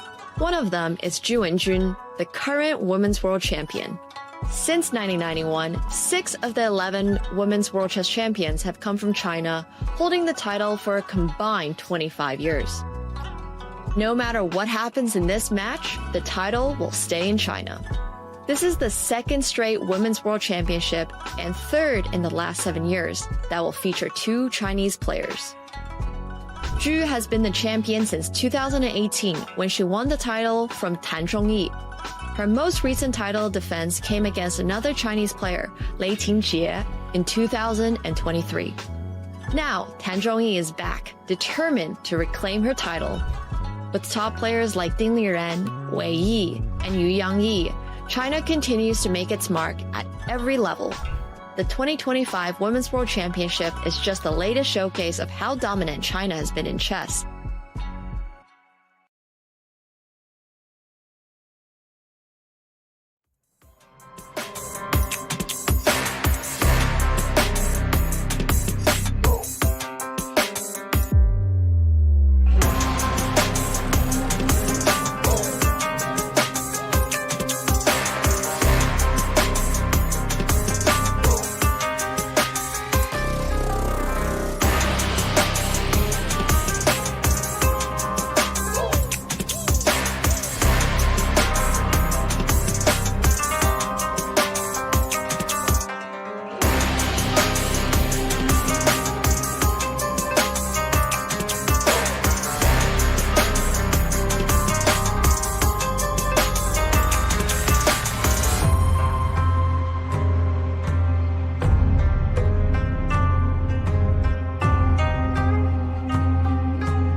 And we are back with Game 4 of the FIDE Women's World Championship. And there we see Women's World Champion Ju Wenjun settled into deep thought. And that is one thing that she has to take care of because her clock time is concerning. She has a significant time disadvantage in the game. But the position is fine, but she's working her way through these complications. And there we see her with the black pieces, just contemplating what to do. Irene. Well, we left it at a crossroads where black can take the pawn on d4 in two ways. Can also play b5, threatening to fork the queen and the knight. So much choice for the Women's World Champion. Are you concerned as well about her burning that time? Yeah, totally. As we can see right now, she has 35 minutes left on the clock, and Tan Zhongyi only barely spent 20 minutes for the whole duration of the game. So I'm a bit concerned. This is still move 18 for Tan Zhongyi and still move 17 for Ju Wenjun. Still many moves to go to get into the time control. I'm pretty sure Wenjun already saw all the candidate moves here. She's just making sure, she's calculating. Also, you have to be suspicious, right? Why and how my opponent sacrificed a pawn on d4 with such a quick move like bishop f4. So we know here in the studio, we know here at home that bishop f4 is a mistake because there is a question mark over there, but the players don't know. And therefore, Tan Zhongyi played it because she is sure that this is a good move. And probably it convinced Ju Wenjun as well that this move is actually pretty good. We have all this power to see all the alternatives and attack back and then get another move. But she had done something. What is it? Knight takes d4. Which knight was that? It was the F knight. Okay, I think we ruled this out that taking the d4 pawn with either of the knights is not great. And Zhongyi played instantly, rook f d1, as predicted. Again, Tan, with the speed of her play, doesn't even hesitate because we had looked at knight c takes d4 and we thought, okay, it's probably in the balance, but black has to play very accurately. Knight f takes d4 somewhat felt like the knights could be, I love this word, superfluous. They're kind of hanging together and it's difficult to actually untangle them. And rook to f d1. So now the knight on c6 cannot move. The knight on d4 almost can't move as well because the pawn on d5 will fall. So all that Tan Zhongyi is planning is to nudge back the bishop to e3 or attack their knight on d4 in some way, and then that's it. White's position starts opening up big time. Yeah, big time. Now, yeah, I'm not too sure anymore of Ju Wenjun's chances, although it might be still too early to call it in this game. She's capable of defending the position as well. But just to miss this idea of b5, it's something that I hope someone can ask it later in the press conference, whether she saw it but she rejected the idea, or maybe she just, maybe she's just too focused on capturing the pawn on d4, so that's why she decided to take it with the knight on the f5 and on the f5. So it's this one question for me to Ju Wenjun, if I could ask herself. But yeah, after knight fd4, rook fd1, we only saw one line here that I put knight b5 on the board. I just don't like to have my knight somehow being half attack here, maybe, because this knight, when you're connecting the knights, usually it's a good thing, but now it is in the middle of the board, it's in the center, and then look at all white's pieces. They are happy pieces. Everything's working. And for black, if black could solve the development problem, then black could be happy with the extra pawn, but I'm pretty sure white will not allow black to have it or to achieve it. So now let's take a look at other moves than knight b5, Yovi. Do you have any idea in mind? Well, the thing is, the most natural move for me is queen to f6. What I would love to do is queen f6, but unfortunately the d5 pawn is hanging, and I don't want to let go of that one so easily. Oh, not this one actually, because there is knight e2, so gotta be careful. Yeah, you cannot just easily take the d5 pawn there. Even with this, no, even if you take with this, you can just simply take this, right? And then you're still left with this knight e2. So there should be something else. Queen f6 might be a good move too. In a way, you're developing your queen, and you don't have to worry about about d5 pawn immediately. But there should be something else that white can do to compensate it. Okay, can you go bishop to... I still like the concept of just sliding back with the bishop to e3? No, but if you do that, then I let Then go. there's that f3, right?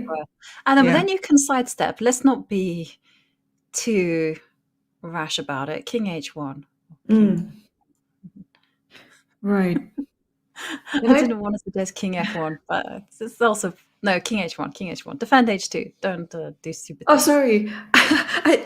I genuinely thought you said king h1, not king f1. It just didn't cross my mind to play king f1 king at h1 all. or king f1. No, but king f1 doesn't make any sense because Of knight course. takes h2.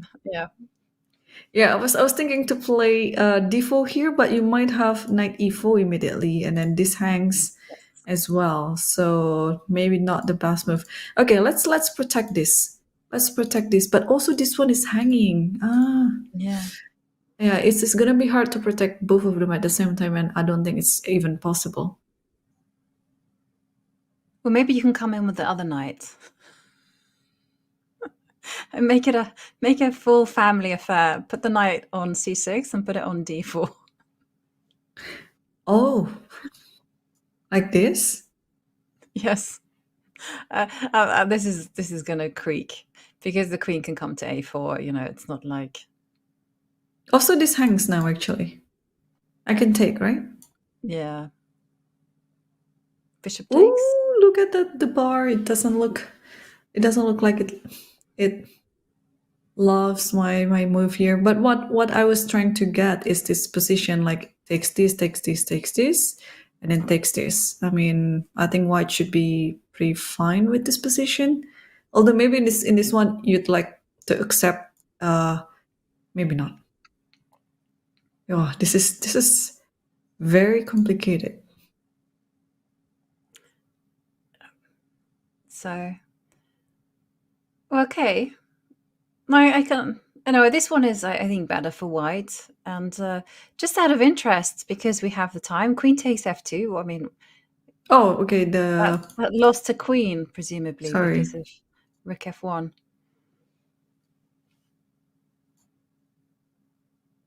Yeah, yeah. Yeah, you just don't take the a8 rook. You just keep the bishop on the board, maybe. Yeah. Okay, Okay. so that's one way to go. So queen f6 was it? Yeah, here you mentioned queen f6,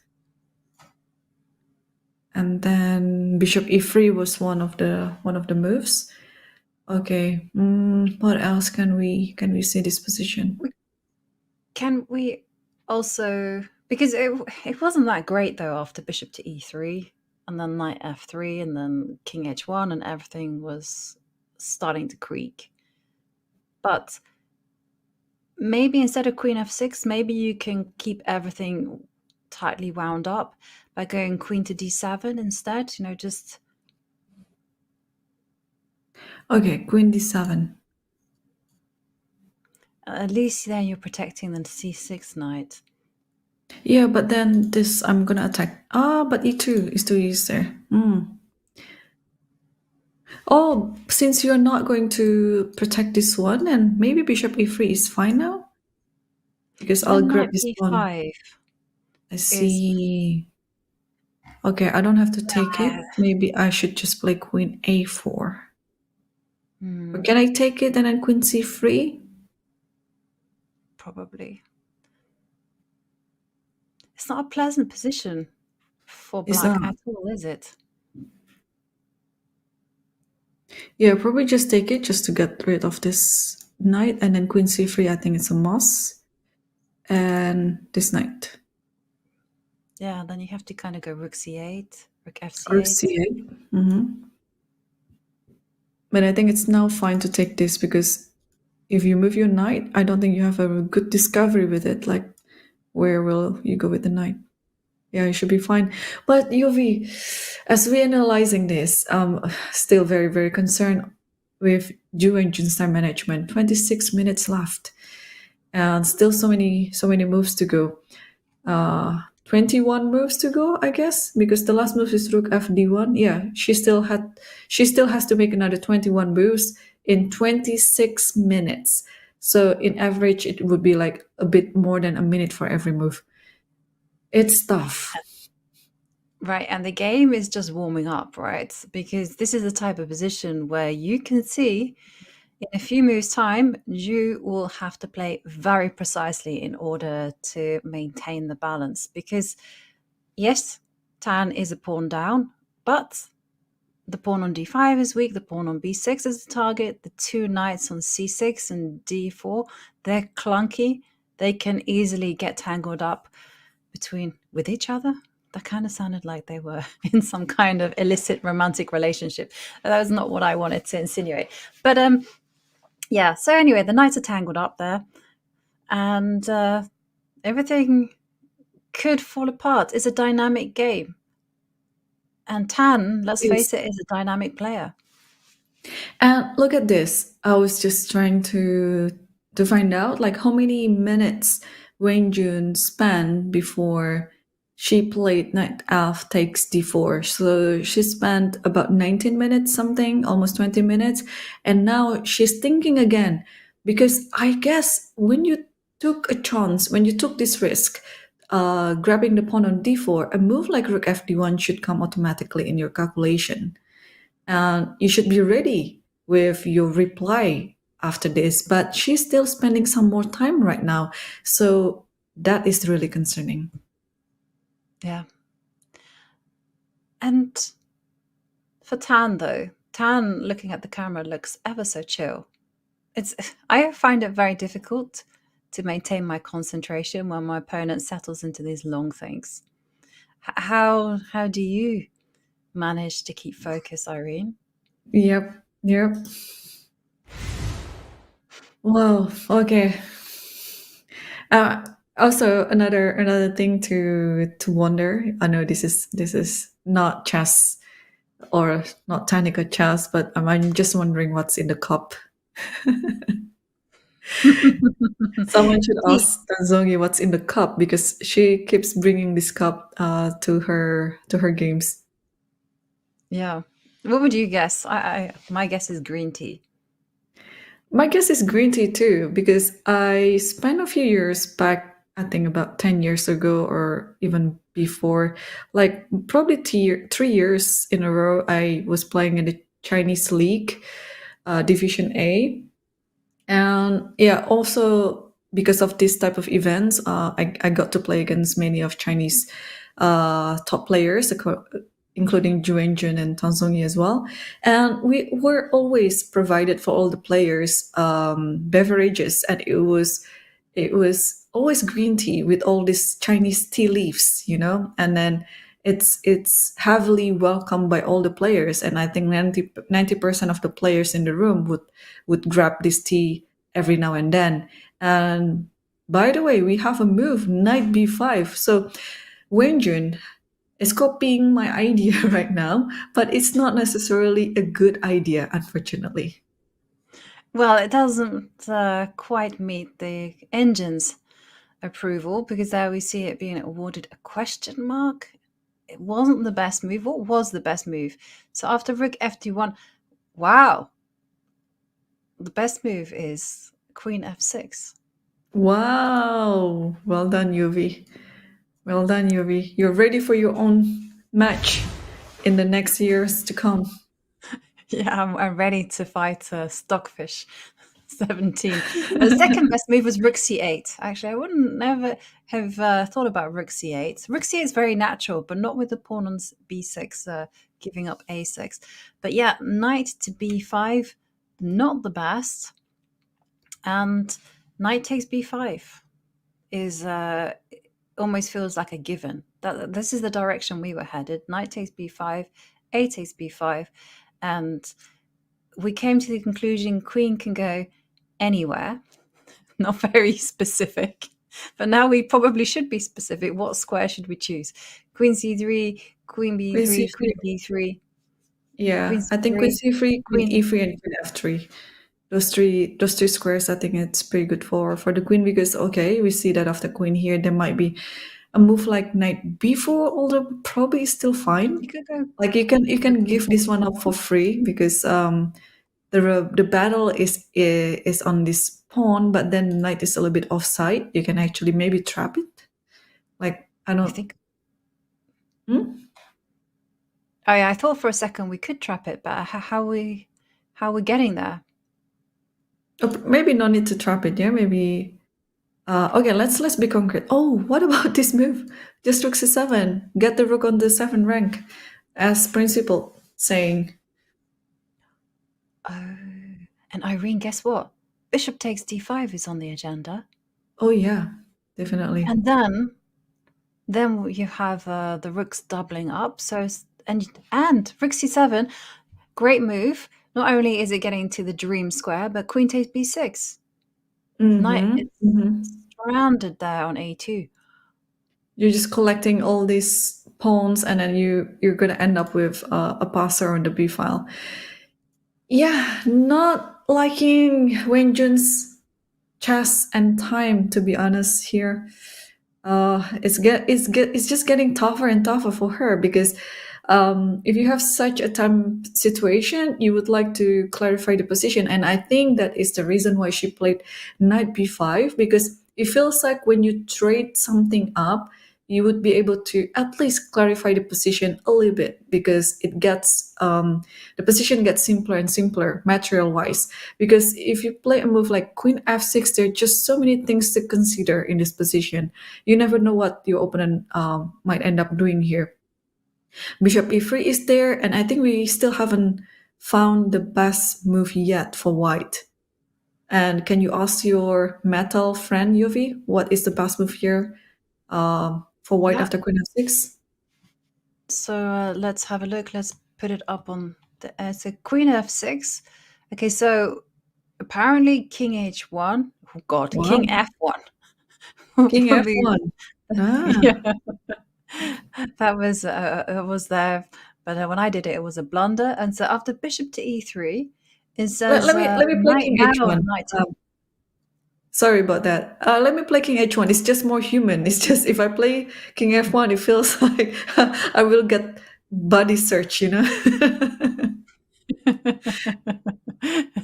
And there we do see knight takes knight. Yeah, but to go back to our analysis, with king h1, rook e8. Mhm. So black needs to get Yes, active. okay. Calmly ignore the fact that the pawn on d5 is hanging, and yeah, now bishop e3 is suggested. But I see. yeah, it's sophisticated stuff actually, because you have to understand that now is the time to utilize your pieces, not hold on to material. And instead, I think probably Ju had this idea after knight b5, but somehow or other, the implementation is not quite correct after knight takes b5, a takes b5, and now the queen has got to move. And it's quite funny because we haven't come to the conclusion at queen d3. It actually looked quite good after knight b4. Yeah, yeah. Queen takes Queen pawn. d3 is actually not a bad move. Yeah, you're also threatening d5 and c6 at the same time. It's actually not very easy to come up with. Oops. I thought I made some mouse slip, but as I was moving the queen, Zhongyi moved her queen so that it landed on b3. Okay. Scared me for a second there. Um, Oh, Same idea. we didn't actually agree on queen b3 before, but I think it turns out you can pretty much move the queen to any possible squares here. Yeah, I'm actually thinking in that same way as well. So queen to b3, again, same idea, targeting b5, targeting the knight on c6. Yeah, what's Pawn on next? c5 is hanging. Okay, which pawn do you want to give up? Knight e7? Knight e7 maybe, yeah. Looks like you have to give up this pawn anyway, and hoping that there is a huge trade like this. But again, you have your happy place with rook c7. Maybe it's not. Oh, maybe just grab the pawn. What am I talking about? Just grab the pawn. Yeah, I like that one. Simple chess. And then queen. It's just going to be a pawn down, right? Yeah, it's just gonna be a pawn down. It doesn't matter where you move your queen. Actually, uh, I think trading the queens off. I think it's even worse for black because when you're down a pawn and then actually you're not down a pawn. You have the same number of pawns, but like what you mentioned yesterday about Nimzowitsch principle on the pawn in the flank, it could be very dangerous. And if that happened like this, and especially uh, if you have a pair of bishop like what Tan Zhongyi has, it's even going to be more dangerous. So, well, queen b3. Yeah, Right. it's tough. And knight to e7 was played. So I'm expecting queen takes b5. Yeah, it's almost certain that queen takes b5 should be the move here. Unless, is rook a5 something to be annoyed about? Because if it is, then we can try to... Then I'll move one step back to here. I still have this idea with bishop c7 And bishop d6 as well. Let's and not bishop forget d6 as well. Yes, I'm just a bit curious here that maybe I don't know. Maybe if you are a bit greedy, you shouldn't be greedy. Actually, I was about to mention about this pawn moving to a3, but it doesn't matter actually because if this pawn was being captured, it's only in your interest, so you don't mind losing this pawn at all.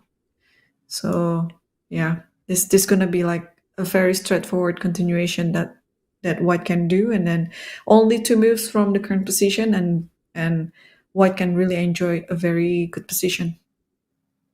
Yeah, and actually, queen d7 even loses in that particular position. But okay, it's already looking critical for Ju Wenjun. Tan Zhongyi has a very pleasant choice. She can capture on b5, do that in good conscience. She can also go bishop c7 if she wants to. a3 also looks quite promising.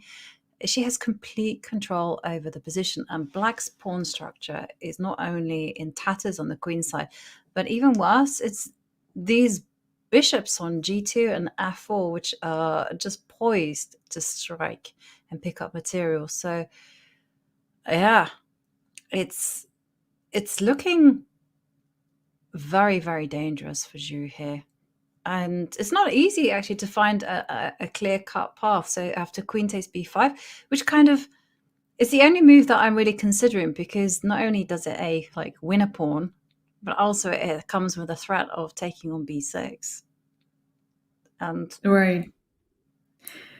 And I think Tan Zhongyi feels it, totally feels it, because as we know, she normally plays really fast, but here she's spoiled with many good options, and she takes her time. She's been spending some minutes now to contemplate about the possibilities, and she finally decided to take the pawn on b5. Queen takes b5 is on the board. Yeah, I guess this is the best move in the position, Yovi? is it the best move? Okay, I'll be objective about it. Sorry. Okay, I'll check. Hang on. Yeah, queen. Basically, queen takes b5, a3 Oh, wow. were great moves. Also, bishop c7 was good. The moves that we mentioned. h4, I also saw the Wow, English even plan. h4. Yeah, and has she taken on a2? Indeed, it has happened. So Yeah. And now, are we going to see bishop c7, or are we going to see other alternatives here? Because, yeah, white's position, I like it. Even though white is down a pawn right now, and this is something that black should really play for, maintaining something for the extra pawn. But now one of the pawns will lose anyway. This b6 will surely lose in the next moves. But I'm just trying to look if white has a better alternative than grabbing the pawn back on b6. yeah, they always say that, right? If you spot a good move, look for something better. But bishop c7 is very, very tempting. I don't see what else, because everything is primed to that square. And I just wanted to point out that black probably has only queen a8 or queen e8. If you go queen d7, which is a move that we looked at, then that fails to queen takes queen, bishop takes queen, and then bishop d6.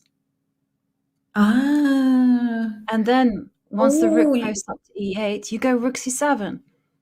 rook c7. Oh, and yeah, Okay. Rook c7, I like it. Yeah, I mean, at the very least, there is also bishop a3 maybe. But of course, when you see such a move like rook c7, you go for it because you're just winning material on the spot. Right. So after bishop c7, queen d7 shouldn't be the move for black here. And you mentioned it's either queen a8 or queen e8. So let's get queen e8 on the board first. we don't need to look at that one, because queen a8 was the almost instantaneous response from Ju there. Oh, bishop c7 is already played, I see. And it is a good move. You see the exclamation mark there. And queen a8 is on the board. Okay, now how to continue this. So once again, if you follow the rules of calculation, you look at bishop to d6, that's one. You take the pawn, that's another one. What are the other candidate moves? I like bishop d6. I like this idea of trapping the rook. Probably you have to go here maybe, and then I can trap the rook like this, and then put my rook on c7 and so on. But rook a8 is not a good move. Oh, then I think you are limited to this rook a7 only to protect this immediately, because otherwise your rook is going to be trapped on a2 with bishop a3. So that is one possibility. What else then in this position? Grab You can material. Queen grab takes material. b6 or bishop takes b6. Which one? I like it as well. Yeah, I I like like that this one one. as well. Mhm. Simple Yeah, chess. simple chess. And also, this is totally Zhongyi's style. She is a very straightforward player. She was like, okay, if she can grab this pawn without any risk to her position at all and then keep maintaining the advantage, she will take it. But what I also like about her is she's not very tempted to play faster because of her opponent's time situation.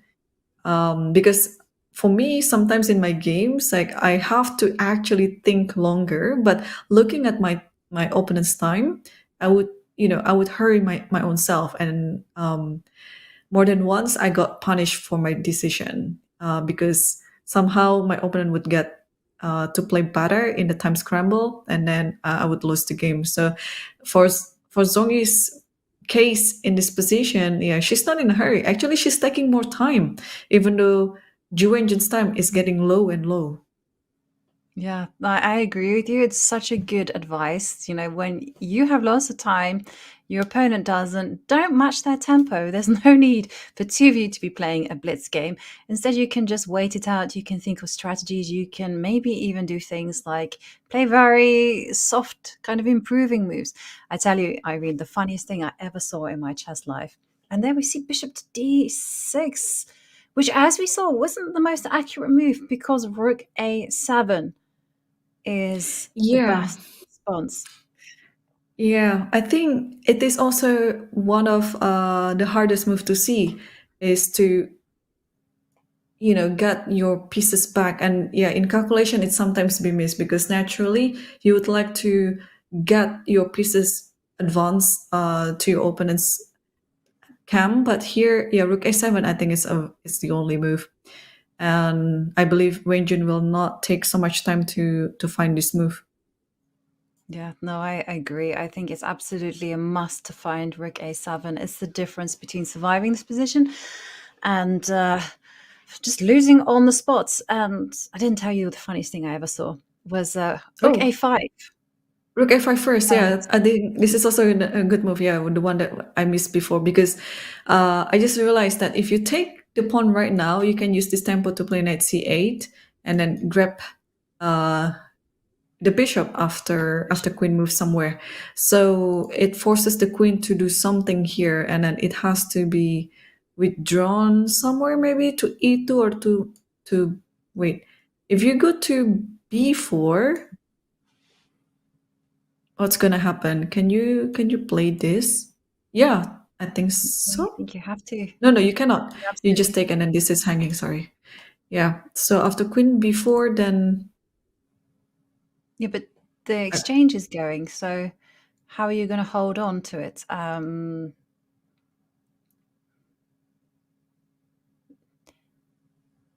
you just have to keep How? attacking again.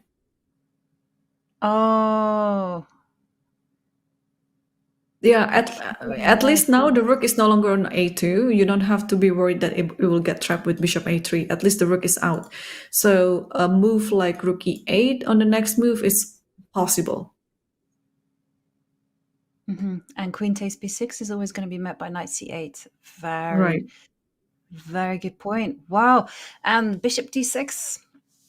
Yeah, unfortunately, it's a bad move from Tan. And again, her speed is really quite a strength, but also maybe a big weakness for her because she just looked at lines superficially and just said, okay, it looks good, and then forgot about this intermediate rook a5 or rook a7.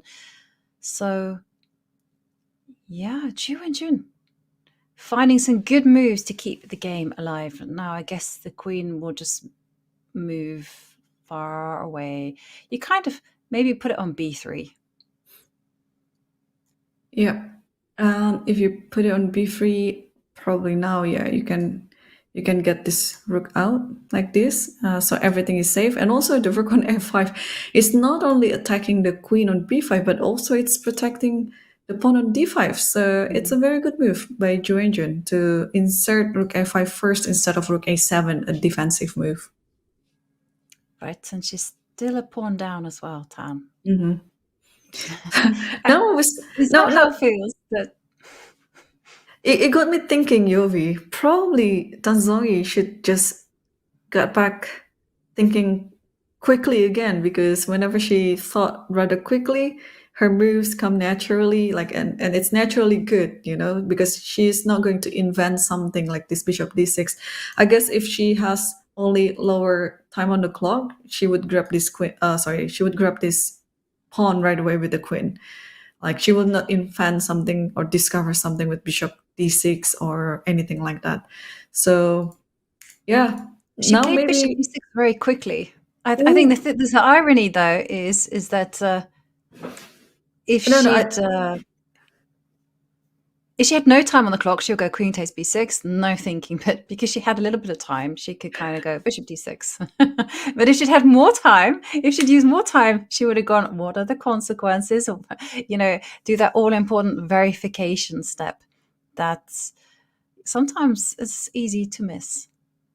Yeah, and it's already game 4. I think some of the moves in this game, we can tell that both players already got quite tired, especially after finishing game 3 yesterday. It was such a long battle between these two, and why I'm saying so is because we've seen a few inaccuracies from both players, which we don't normally see them in their good days.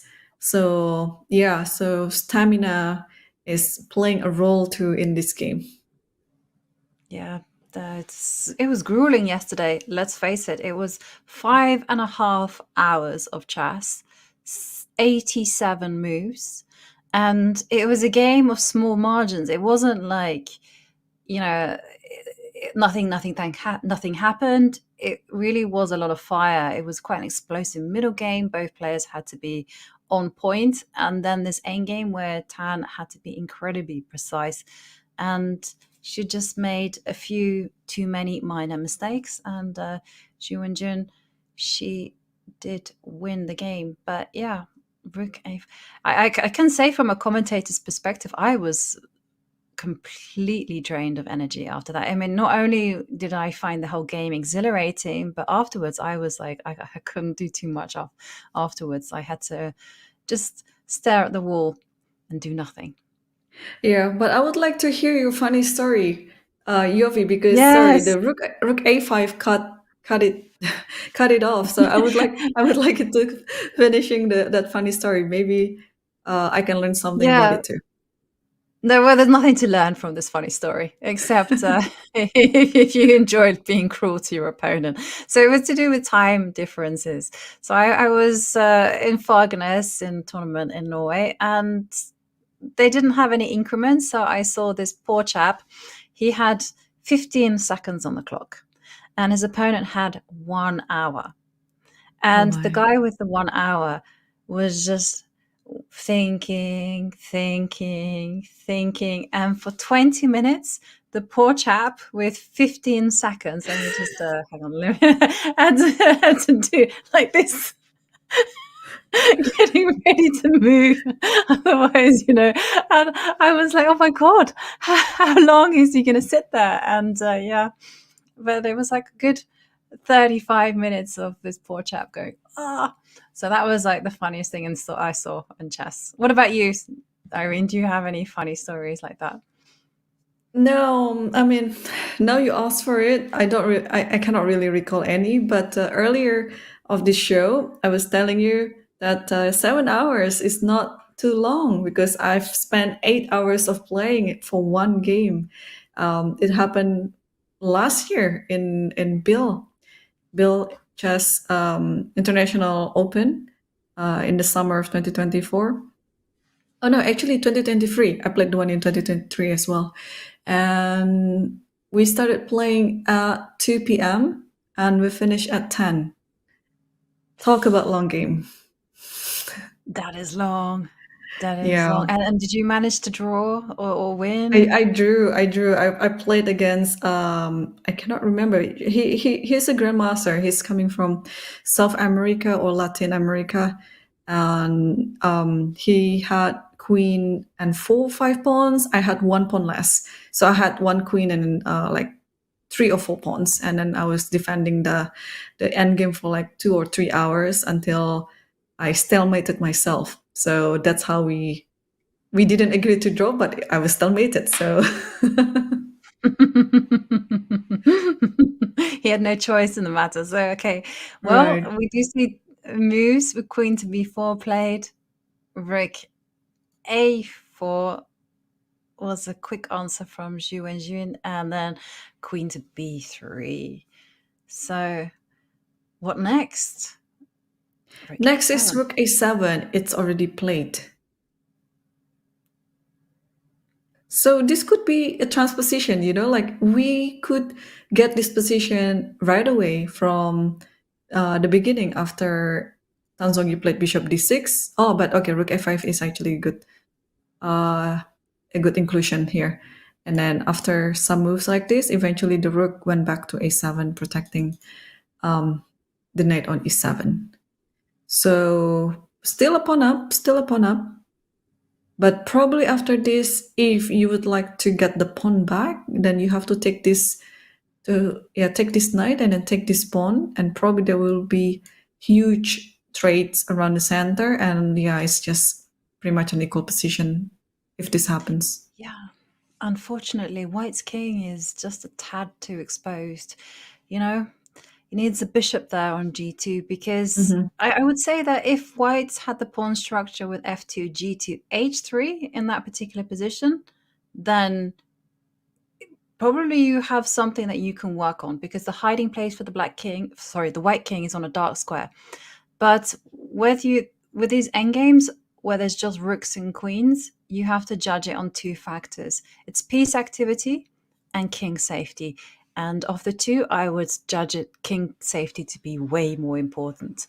So, Right. you have to really play them very accurately and aggressively. But, as preparation for for today's game, I picked up a book on theoretical rook endings because I like these endgame manuals because I just kind of dip into them whenever I feel like. And taking a leaf from your book, Irene, I started reading the chapter Rook m4 versus Rook n3. I thought that's actually maybe an endgame we're going to get today. And I have some nice tidbits of information. Like, for instance, Rook n4 against Rook n3 is very important to secure your pawns and your king first, and then Rook activity. So I kind of knew about that, but I've forgotten about it. Right. Well, yeah. So when you mentioned rook and 4 pawns, are the pawns connected or are they separated into Yes. sets? They were connected. Rook n4 versus I'd only got as far as Rook n4, Rook n against Rook n3. So what is nice to do with these endgame books, I would just give as a general advice, is just to flick through them and then just kind of like dip into what really interests you. So say you have a practical case of Rook n3 against Rook n2, then you can kind of read this chapter. And then you move on to Rook n2 against Rook n1, whichever it really takes your fancy. And then that way, if you complete the chapter and you just try and refresh your memory about certain points, then I think you're in good stead for the future. I was just inspired by you because you said you did some refresher courses every time you played a tournament. Right. And if I'm not mistaken, rook and 4 pawns against rook and 3, it should be winnable. But if rook and 3 pawns versus rook and 2 pawns, it should be pretty easy to defend. Yes, that's the general rule, though. There are some situations where you can be troublesome. And here, well, in this position, looking for trouble is exactly what Tan Zhongyi wants to do. She wants to create mischief on the board. But the dilemma is, does she make the trade? Bishop takes knight, just completely liquidate into a position that is objectively drawn, enjoy a shortish game, and then have a rest day tomorrow? Or does she look to cause some bother on the dark squares? And the reason I pinpoint the dark squares is because that's the bishop that's unchallenged. Right. But for that bishop, black has an extra pawn. So yeah, this is the crossroad right now. If she would like to clarify the position by trading pieces, then we might see an early finish to the game. But rook 7 has just been played. Hmm. Tan is showing us what she's made of. She's like, no, she's not going to back down. Rook c7. Well, objectively, probably bishop takes knight might have been the best try, but rook c7, I don't see why you can't keep the pressure on the board. Questions again for Ju, and she only has just under 23 minutes on the clock, and we are on move 27. Don't you think you're forced to take the rook on c7 because otherwise, the knight is kind of hanging there? So let's see a variation. Rook takes c7, bishop takes c7, and now this pawn is of course hanging. But at the same time, probably you can play a move, I don't know, probably rook c8, just to bring this rook out like this, because if you take, then there's a possibility of pinning this one. Let's say rook b8, and I think the position should be fine for black. Not enough, equal material, but black at least has some initiative right now, because in the past, let's say 7 moves, it was only white who is doing all these initiatives. So this can be one of the alternatives. What else can you think about, Yovi? You can also take the pawn on b6 with the queen. Whether you want to do that or not is another matter, but it's certainly a possibility. Yep. And then let's get this rook under attack. Rook, queen a4. Queen a4, yeah. Also, just to reposition my queen. I think it's the move that I was most scared of, and yeah, you don't really want to be going rook c1 because you're self-pinning, and grandmasters don't like self-pinning. So what about rook e1? Let's travel on the dark squares. Rook e1, okay. Yeah, black shouldn't worry about the position anymore, but okay, let's try to be precise here. Queen d7, attacking c7, and followed by pushing the pawns, maybe. I like that idea. Let's say I'll go here. And then the bishop moves to random square. I don't know. E5. E5. Okay, E5, then I'll go here, maybe. Just keep attacking it.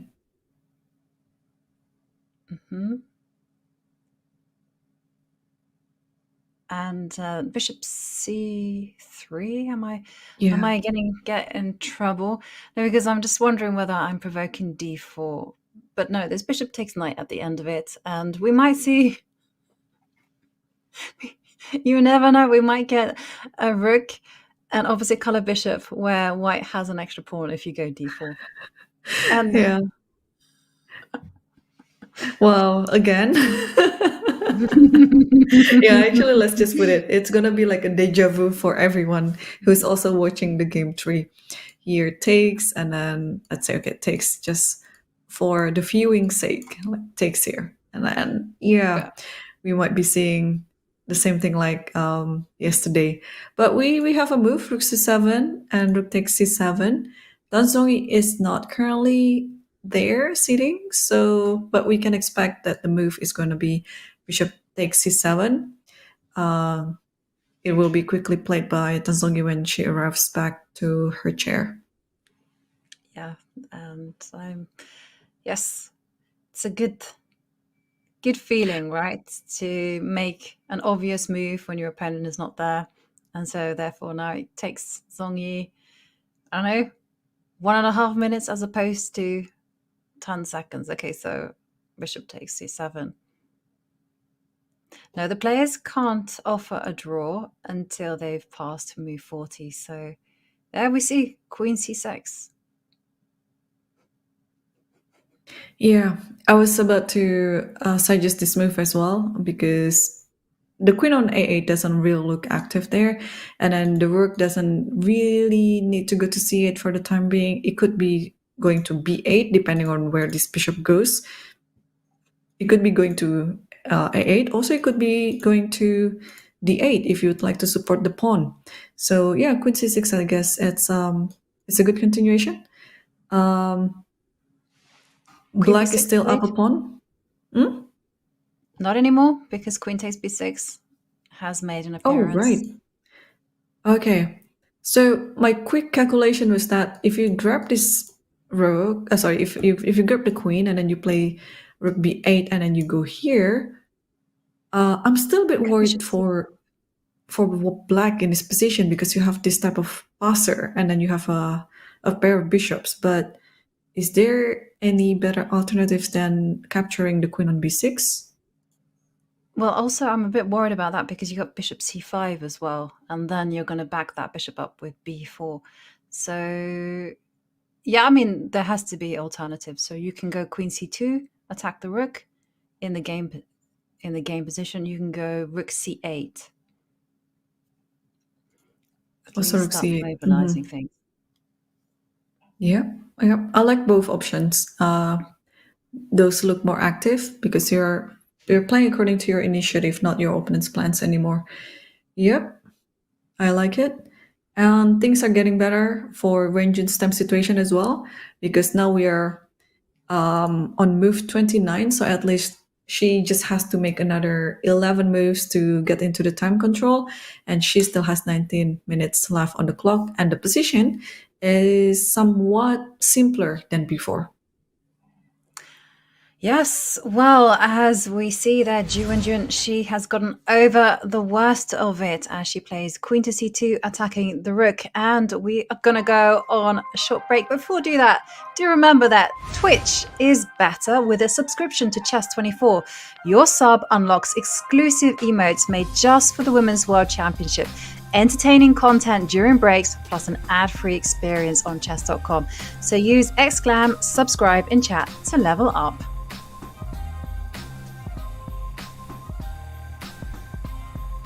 And on that note, we are going to go to a break and see you in a few minutes, because we're going to explore more of the action.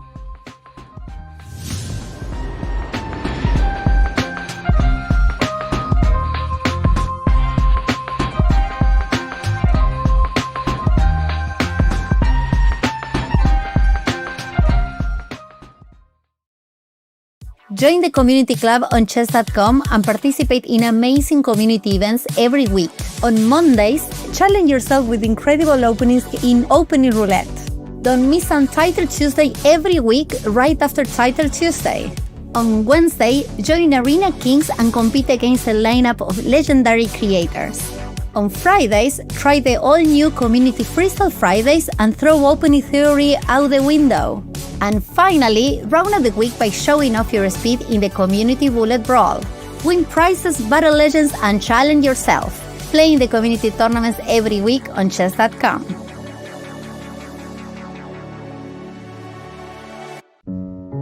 Life can be a lot like chess, and chess can be hard. It's challenging to know if you're making brilliant moves or disastrous blunders, both in chess and in life. Introducing Life Review, like game review, but for your life. Simply snap a picture or upload one and let Life Review help you live your most brilliant life. Life Review is powered by the most advanced AI technology and Chess.com's secret game review algorithm. Wondering if that fedora is an audacious fashion statement or just another dubious attempt at looking interesting? Don't listen to your friends. With a quick scan, set aside social conventions that are holding you back and let Life Review show you how to avoid another bad decision. Not sure why your latest Tinder match is ghosting you? Drop a screenshot of the conversation in Life Review and see where you went wrong. Life Review provides you with easy-to-understand feedback using the move classifications you already know and love. From blunders to book moves, from good to brilliant. Watch in amazement as your life gets analyzed and graded right before your eyes. After each scan, our virtual coach will guide you with just the right amount of tough love you need to get your act together. Are you ready to start living your most brilliant life? Then download the Chess.com app right now and start living your best life with Life Review. Life Review is not for everyone and may cause side effects. Side effects include but are not limited to constipation, swollen ankles, red eyes, tiredness, insomnia, trouble swallowing, muscle twitching, severe dehydration, diarrhea, nipple shrinkage, memory loss, difficulty breathing, sore throat, munchies, helium balloon voice, death, back problems, more death, nausea, fear of spiders, uncontrollable laughter, sobbing, mood swings, death, fatigue, increased self-awareness, bad trips, osteoporosis, foul language, unhealthy love for sheep, orange juice addiction, and death.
Hello and welcome back, everyone. It's game 4 of the FIDE Women's World Championship. It's a game before tomorrow's rest day, so it's an important game, especially from the match viewpoint in terms of psychology. But I tell you one thing, it's not the only important thing that's happening today. Is it, Irene? Right. Little Betty tells me that it is your birthday. Actually, I knew this. And happy birthday, Irene. Thank you. And many special wishes, and hope every dream comes true. Thank I'm you. sure Thank you Chat for the wishes. Yeah. can Thank you also so much. send their birthday greetings to you. And I tell you, it's a wonderful feeling, isn't it, to be commentating on your birthday? Oh yeah, definitely. Much better than playing a chess game during your birthday, because it could be mixing up with lots of emotion during the game. So I'm very happy right now today that I'm not playing any chess game, and instead I'm commentating one of the most prestigious chess events in the world with you, nonetheless. So thank you very much once again for the wishes. And I thought you forgot, so I was like, should I tell Yobi again or not? You told me many times as well, because I was like, yes, must remember. But then, no. Of course, we would never forget something as special as that. So I'm very happy that you're here. I'm there doing commentary with one of my really, really good friends. So yeah, we can see, going back to the game, that Ju Wenjun, she did survive the worst of it, and we have a few moves. I think. Yep. Let's get back to the business here. So we left it when Tan Zhongyi played queen takes b6, and Ju Wenjun played the move you mentioned, queen c2, attacking the rook on d1, and quickly played with bishop f3. And now what's next? Naturally, I'd like to get that rook on f8 into play, but here Ju Wenjun decided to just play bishop f5. So perhaps thinking of exchanging this bishop to e4 at also the same time attacking this bishop, because this bishop cannot really move it to capture the bishop on e4 due to the rook on d1. So still, I believe we can see some chances now, because about an hour ago, after the capture of the pawn on d4 with the knight, we felt a bit pessimistic on Wenjun's chances, but now I think it's back alive. Yeah, well, she's certainly mobilized, but has it come at the right point? Because, I understand that bishop e4 is in the air, but the knight on e7, it's vulnerable. Bishop to d6 is always going to be met by knight to c8. But it's the pawn on d5 that I'm worried about. I'm worried that it might fall. Okay, let's get a few lines to analyze in this position. So, Actually, I don't mind playing this bishop d6 because if you play knight c8, I might have queen c5, and I attack this and this at the same time. Again, what do you do? Like if you take this, I think white is going to be very happy to have this position. This rook is under attack. This pawn is under attack. So black has to do something. Oh, sorry. What am I talking about? The queen is protected. You can just simply take the bishop, of course. I thought the queen was not protected. I also made that blip as well. I thought you had to go rook to d8. I forgot that the knight takes d6. So it was in the air for both of us. So then you took off myself. Okay, so yeah, so bishop d6 isn't quite, but the whole concern is still there, right? Like, that maybe we might see a move like, what is a good move? So queen to d4 is not possible because the queen takes c7, so you can't quite do that. There's also bishop d8. That's a bit of a weird one. I don't mind playing this bishop f4 actually, because if there is something like this was my idea to attack the queen, and so I can free the bishop. I mean, it's another story whether white would like to grab it or not in the next move, but at least now the rook is safer on c1 compared to when it was on d1. So that's one idea. You're still having some chances due to this passer on b2. So maybe after rook c1, the queen has to move. I think only move. Okay, a4, there is a4, but also there's queen d3. Yeah, and then in this position, hang on. Ooh. No, I was just thinking there's rook c3 actually. And then There's here queen and then d1. and then coming back here. Just to make up some repetition. Okay, so that's one thing. And what else? After bishop f5, this is the current position right now. Bishop f5. What else? Okay, bishop. I was getting enthusiastic about bishop d8, but bishop d8 is a bit weird and too wacky because then I think you can even go bishop e4, and yeah, I don't think anyone apart from black gained from that particular move. So let's go back. What else is there? Bishop to e5, queen d6. And if I play bishop e4? I have. Okay, well, hang on a second. She's reached for the bishop and she's put it on f4. Bishop f4 is on the board, yeah. It's natural. Yeah, you just put the rook on c1 and then you can think about your bishop on f3 later, because she's currently just responding to Wenjun's plans and ideas. She's not trying to be inventive at the moment. And now, will Wenjun stick to her idea playing bishop e4, or whether she's gonna play something else? Because as much as I would like to get this rook out, I don't see any good square for the rook yet, because it might actually be weakening the back rank. If this rook moves away, it's gonna be unprotected. Unless it is on c8, but still, it's walking into, this type of how do you call it? It's not a pin, it's not a skewer. It's just, is it skewer? Yes, I think so. Like, I always get the pins and the skewers muddled up. So, but like the actual visual thing of a skewer, on a barbecue, you have your piece of meat, and then you have. So it's, yeah. Yeah, in Indonesian, bahasa Indonesia, in the Indonesian language, we call it sate, or in English, it's satay. Like if you seen it in some of the menu in the restaurant, it's satay. It's deriving from Indonesian word sate. So, but we have a move UV after bishop f4. Black played bishop e4 here, so I'm expecting rook c1 to come very soon on the board. What else can be there? We just? I don't think there can be anything else. I think we're already on only move.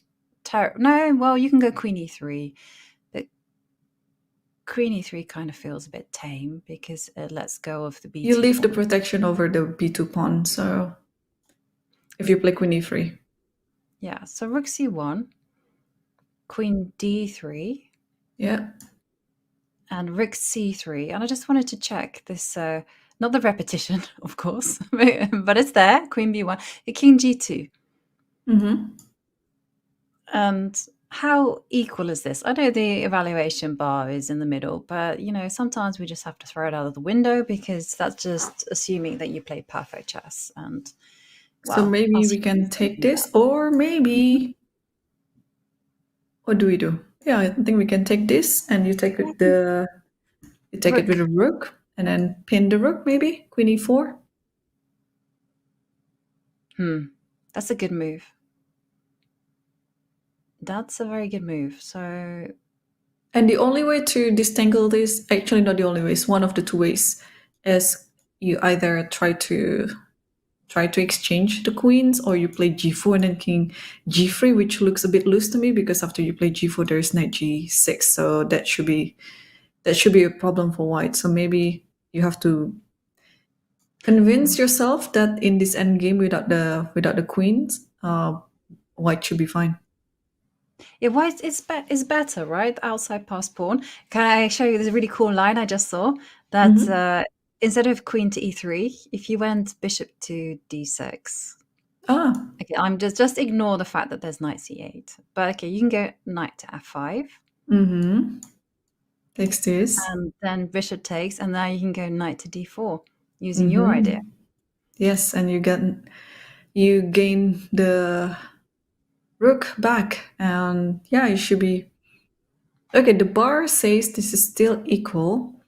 I wonder, because if queen takes this, then it looks dangerous, doesn't it? It looks dangerous. Yeah. Yeah, knight queen, the famous duo. Right. Nice. This is such a nice idea. At least there is some tactical nuances in this type of position. But let's get back to the current position after bishop e4. Zhongyi is still thinking. I thought she would play this rook c1 rather instantly because it looks very natural to me, just to put the rook into a sever square, and there you go. Rook c1 is on the board. Queen d3 also on the board. Yeah, and now it's the big issue. Rook c3. Maybe she can just simply move away with the bishop as well. Although it doesn't really inspire me to leave so many light squares around the white king. I'm not that brave. So what? Rook c3, we calculated that. What about taking? Just take on e4. How do you take it back? With the queen or with the pawn? With the queen, right?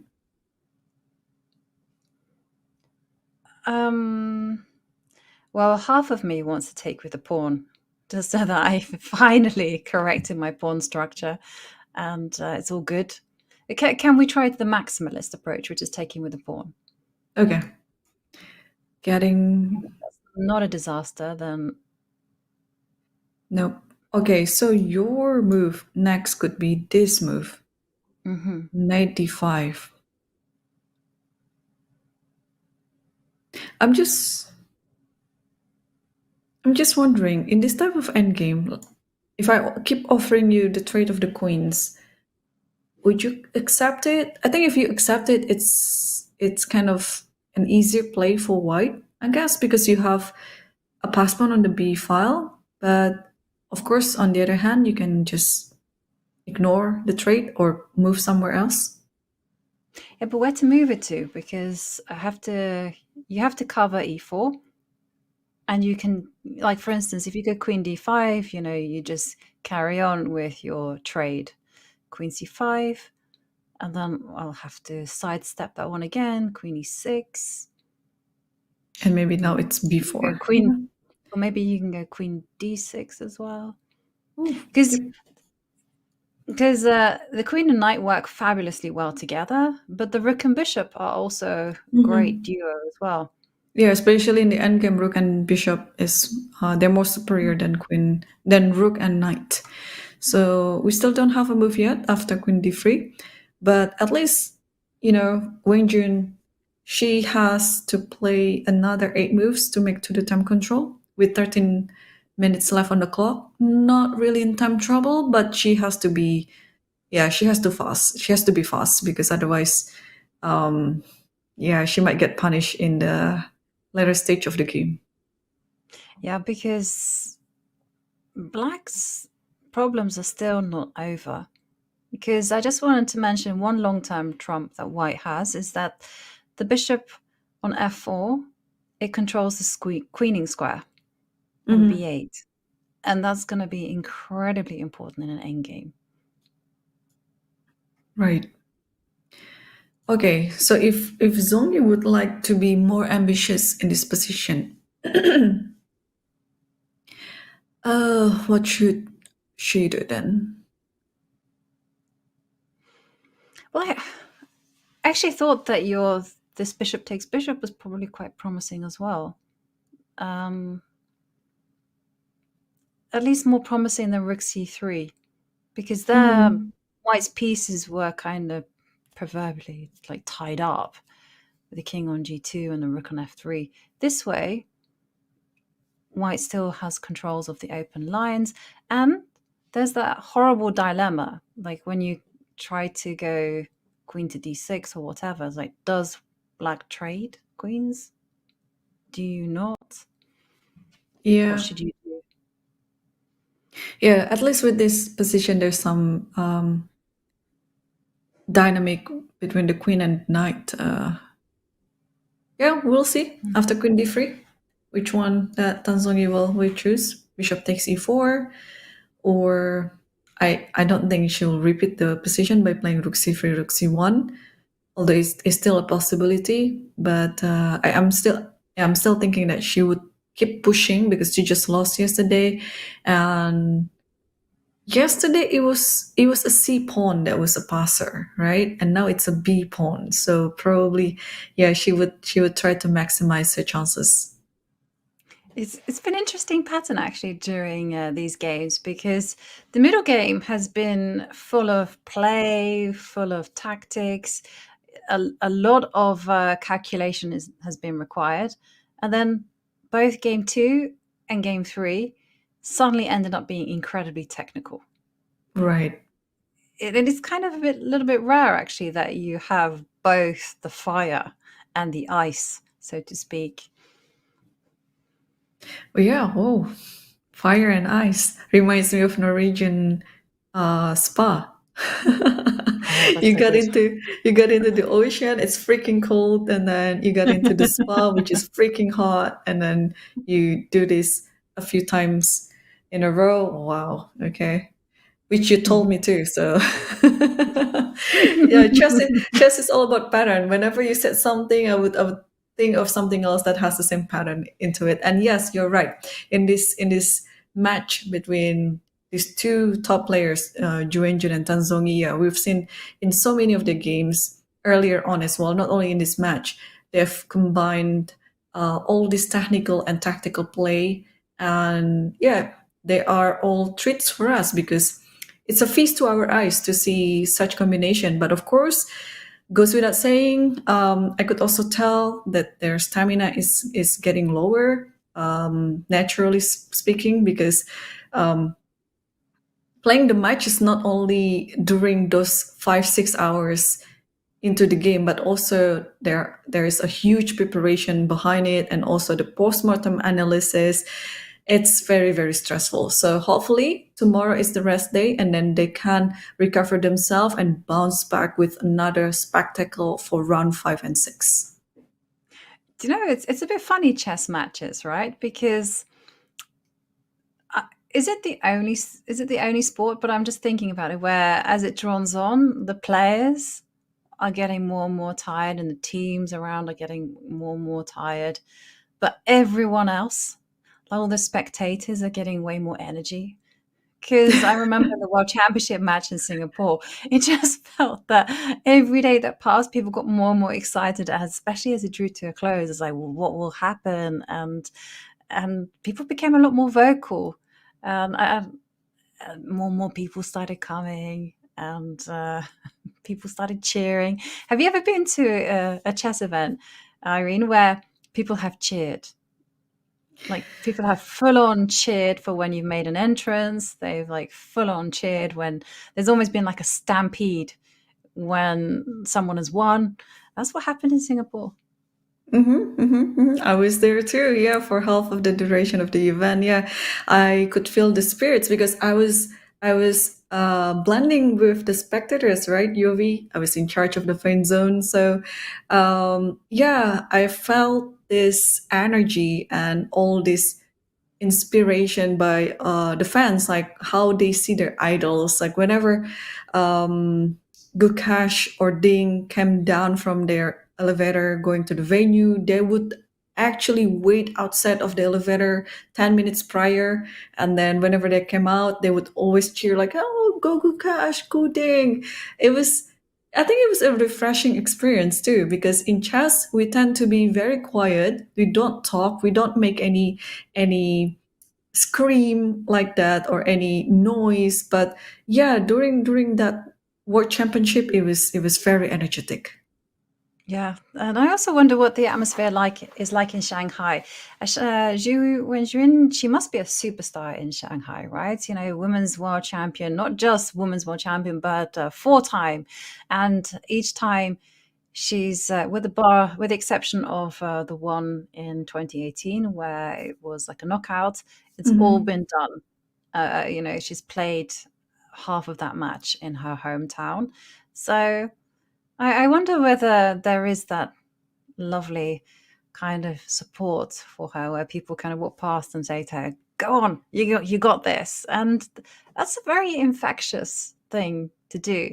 I mean, someone asked me about some of the best things that I've done in chess. And I do remember when I was doing blogs or when I'm playing chess, I actually get lots of messages of support and they really do help. You kind of feel like actually I will play a good game of chess, not just for myself, but also for the people watching and for the people who are really invested in your chess journey. And it's a nice feeling. Yeah, totally.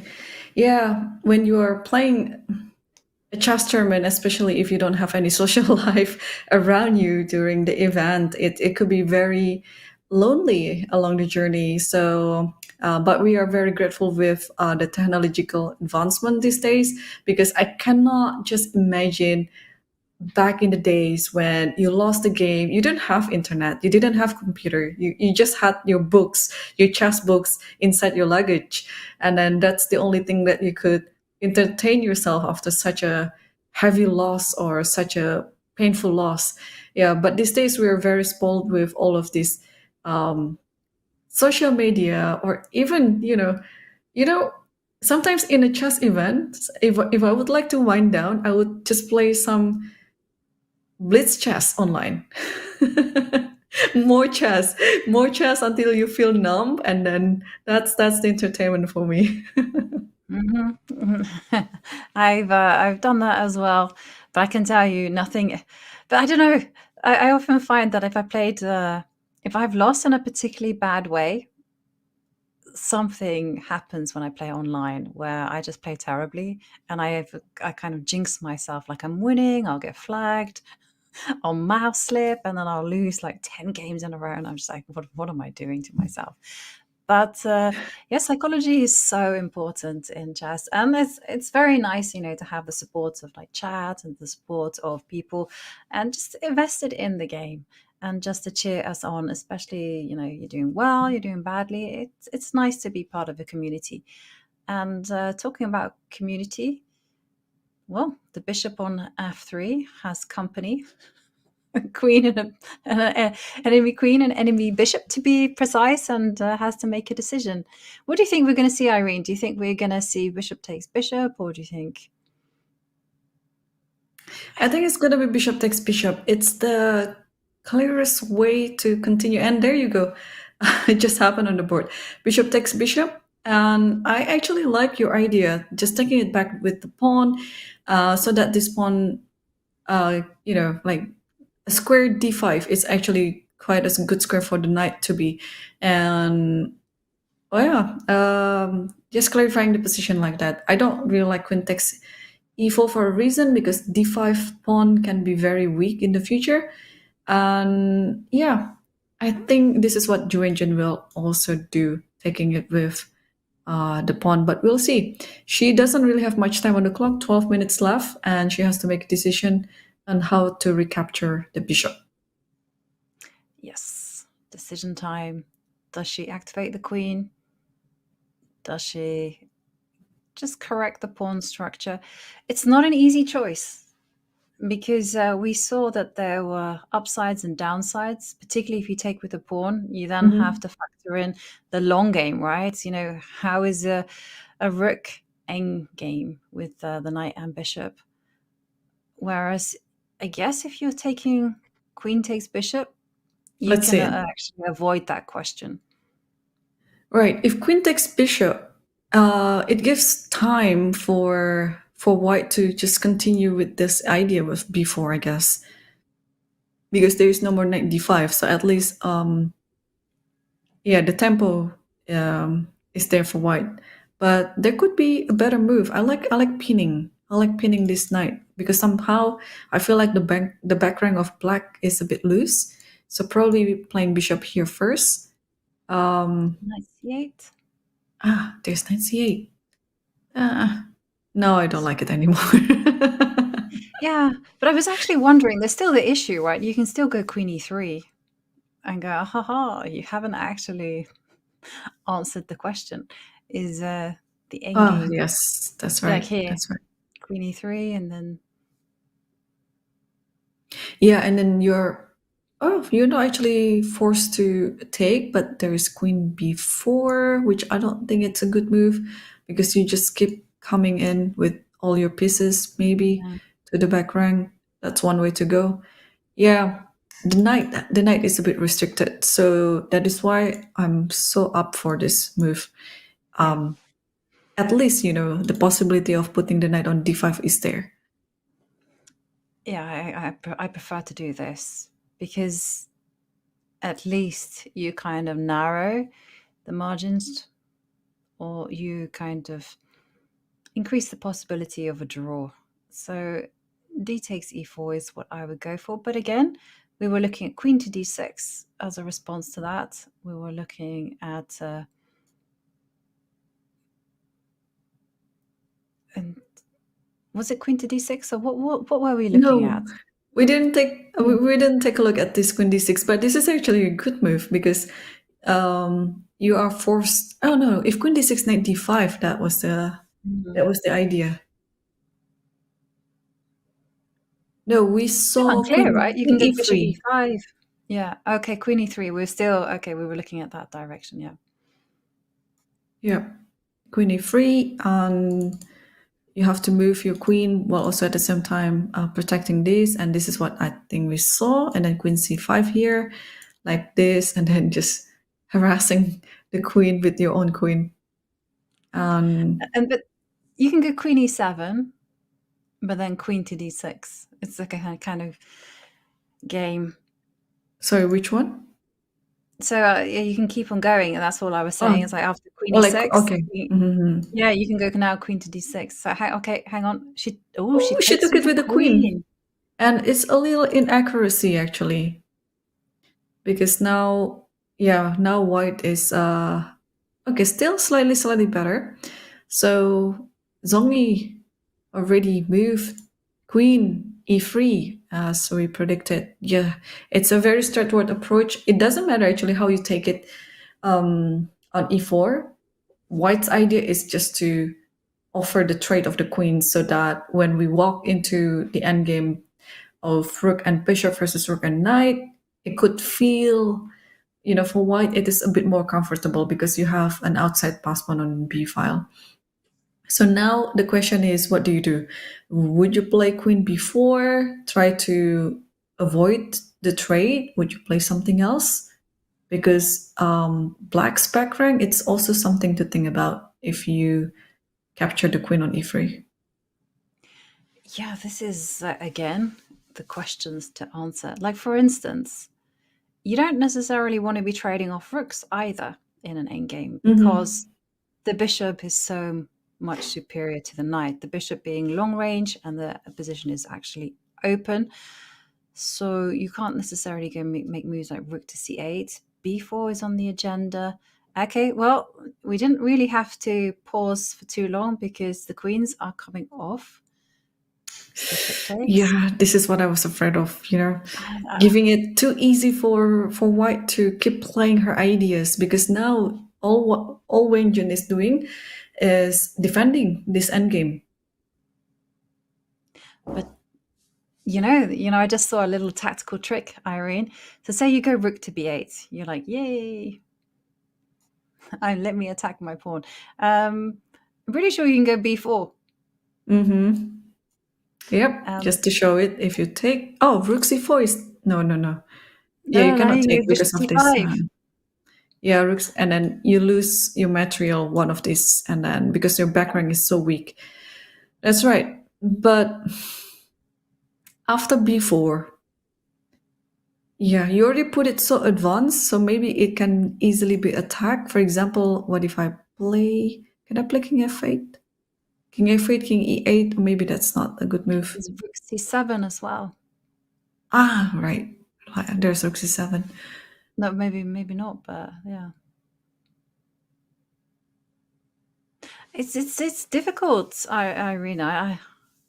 Yeah. But in any scenario, black has to defend it all the way. Like, I feel a bit nervous for Ju Wenjun in this endgame. It's not a pleasant endgame. That is for sure. I mean, we were really hesitant about this endgame with the black pawn on e4. I'm even more hesitant now because at least we had the safety with a pawn on e4, there being 4 versus 3 on the king side and perhaps a way to generate counterplay. This way, the pawn on d5 is just simply weak, and this dark square bishop is so good. So if it just feels like karma is being dispensed in every round, right? First game, end game, the second game. So no, I'm just thinking of game 2, the first decisive game. That was an end game, very tense, very long, and then Ju Wenjun struck back, and now it's exactly the same thing. It's like excellent bishop, right? Excellent dark square bishop. That was the theme yesterday. Yeah, totally. Yeah, and I think this is also whatever happens in this position. It will be very instructive as well for us, for all the viewers, in this match. And would you like to play this position with me, Yovi, just to throw out some moves over there for white and black? Would you play white or black? I play white. You'd like to attack? I like your kind offer. I was like, no, not I'll really. indulge you. Okay, let's play it. And okay, now it's my turn. It's never easy. It's never easy to play this endgame. All right. I still like rook b8. Actually, I have to get this rook moving. Okay, so there's a few things that white can do. So I actually quite like, instead of going b4, mobilizing the rook first. So rook c7. Yeah, because that was my intention actually. If you insist on playing b4 in this position, I would play rook b7, and then after that I'll move my king to the center. This was my idea, because you mentioned that if I move my king too early like this, rook c7 might come, and it's very unpleasant for black. So that was my initial idea. But now you switch to the other idea, because the position that white has is that comfortable. You can pretty much play any alternatives. And you mentioned what? Rook c7.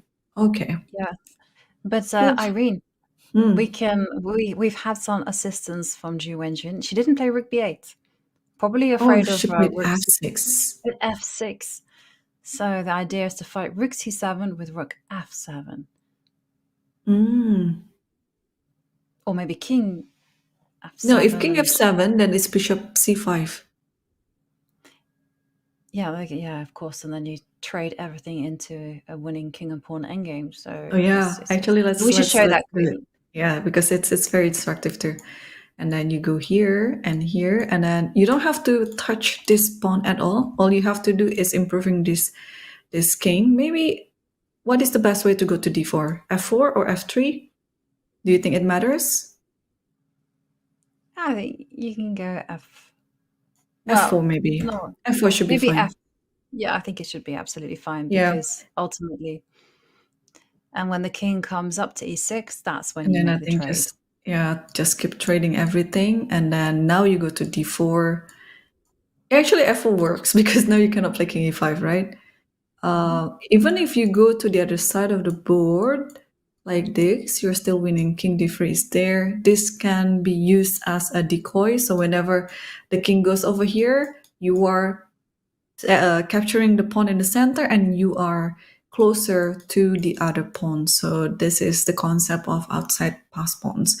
So if you are noticing yourself in the situation when you have outside pass pawn, it's better to get everything traded off and go straight to the pawn endgame, because it's almost guaranteed that you're winning the game.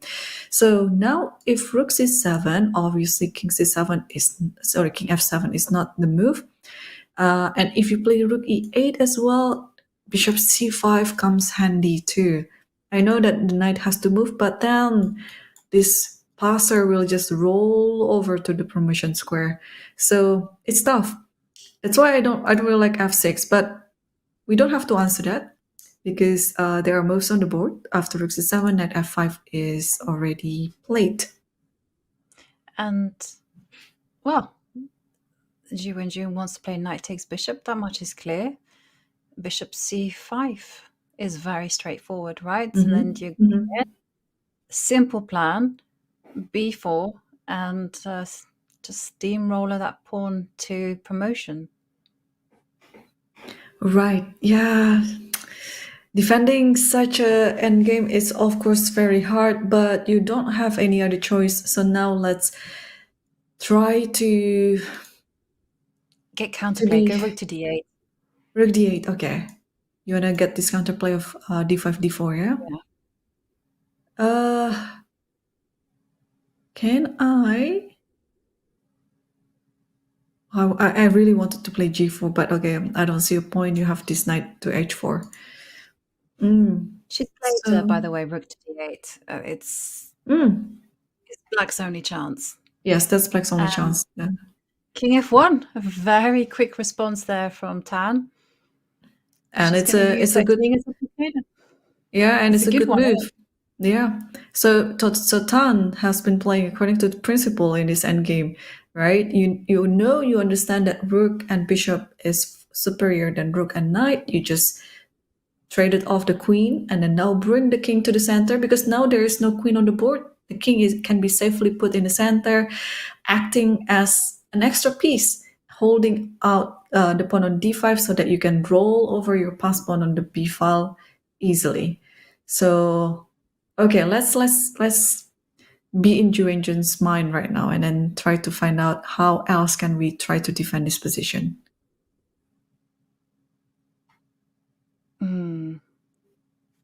The problem is, Irene, it's not an easy task because the knight on f5 actually isn't in a good circuit. You know, it really wants to be jumping around, blockading a pawn. The rook on d8 isn't active, so to speak. I mean, what a difference in scenarios. They say the rook was on d1. We had a situation like that because then the rook could go to b1, but the rook is on d8.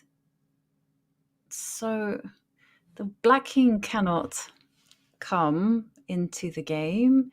So do you know what you should do, Irene? You should just steal the pawn on b2, then gaslight your opponent. So no one never existed. Right. I think Ju Wenjun is thinking on how to improve this knight on f5. So maybe she's thinking also probably knight d6 because it gives you the deja vu when when Tan Zhongyi won the second game, actually, right, in the Rook's Endgame as well. Like, how good is it? Like, if knight d6, I don't think you take the knight because your bishop is better than your knight anyway. But I think in this position you can just keep improving your king, maybe, and then putting out d3 and then push this pawn. The ideas, the plans, and the moves for Tan Zhongyi is clear, and what she has to watch out for is something if black has some threat, and then she has to respond to the threat. But other than that, yeah, the idea is clear. This is what she would like Yeah. to do: keep Well, the she's king in the played center. knight d6, Oh, and she played it. Okay. yeah, she played it, and I liked your plan of just coming forward with the king, using the king to blockade the d pawn. But I And think she's gonna move the looks like pawn she's first. reaching b4, which was Yes. also going to be something that I wanted to explore. Like, how precise does white have to be in this position? b4, great move, anchoring the bishop. What next? I think White has already achieved whatever she's dreamed of, because look at this rook. We know in the principle the rook has to be on the 7th rank, and she achieved that. And this pawn push as well, it's limiting the king's activity. And you have a passer, you have an outside pass pawn. All you have to do is to improve the king, and then she's gonna take it from there. So how many more minutes left? Oh, 3 minutes for 2 moves for Yeah. Ju Wenjun to enter the time But I control. tell you, b4 has allowed some tactical possibilities of pushing the black pawn forward to d4. Ah, you would like to move it now, Yes, like this, because if you you can take get it this, there pretty is knight far. b5. I see. Yes. Right. So yeah, just to show it again, your idea was to play d4, and if the pawn was captured, you have this fork to the rook and the bishop. So if you move d4, then maybe again, whenever you advance this pawn, it looks like it's gonna be a bit weaker. So I'll advance my king as well, and then try And to. you can go d3 now. This is the point. Ah, this is the point. Exactly. I would do anything to get your king onto the open d line. Then I have to play king here. Otherwise, if I play king here, you have all these sort of checks, and then it's just losing. So I have to go d1. And now you can go knight to c4. But how? Okay, hang on. Yeah, knight to c. No, it's not working. How to do this? Is a knight to e4? Yeah, no, knight to e4. And we. No, I think it's Okay, knight yeah, b5. I think it should be knight b5. drawn, no? Knight b5, you just keep giving checks like knight b1, knight c3, knight b1. If the king move elsewhere, you play d2 or something like that. And Yeah, I think in this position, you are limited to bishop e7, because the rook has to keep guarding this, because otherwise, if you, let's say, play this, then it's just check, and actually it's losing because, yeah, if the king goes here, then you can go whenever. Like maybe here, king goes here and then push d2, and then knight c3 is there. So there's still some trick. It's not the end of the world yet, but we have a move. After b4, knight e4 is on the board. So Wenjun didn't push the pawn to d4, but instead improving the knight. but now this allows king to e2. Although, again, ask myself, do you really want to allow this knight for bishop trade? Normally I wouldn't, but Zhongyi has enough time right now to think concretely, because in principle I will not trade this bishop, but maybe now it's time to think in a concrete way. But the good news is for both players, especially for Ju Wenjun, she only needs one more move to make into the time control. And Ju Wenjun's last move is very tricky as well, because I'm sure a lot of us would be thinking, well, now is the time for the king to step up to e2 in order to blockade the the perhaps menacing d pawn, but instead we have still those ideas in the air. You can go d4. And Okay. suddenly the knight is being tricky again. Right. So if I play bishop, I'd like to attack something. Okay, let's go bishop b6 because this is my idea. That's a good move because you're threatening. And I think it's very important just to be careful that the d pawn isn't stopped on d5, that it can be mobile. So here, what to do? You keep asking challenging questions. I guess mobilize the rook a8, although this bishop a5. Okay, Yeah, rook there's a8. bishop a5. This is also my intention. And after this, I'll move the rook to d7. Looks everything is under control, but maybe black can get some counter attack too. I don't know, like knight here maybe or something. Yeah. But you still have to be careful.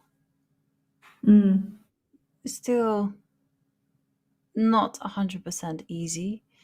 And Oh, with 2 minutes left on the clock, Wenjun just left the chair. I hope she's not, because some of the players, they have some mistake in the notation and they thought it's move 30 and they thought it's move 40, but it's still 39. Okay, she comes back right now. It gives me some some nerves there because with 2 minutes on the clock, I thought she's gone up to the bathroom. yeah. Yeah, that's unfortunate timing. Yeah.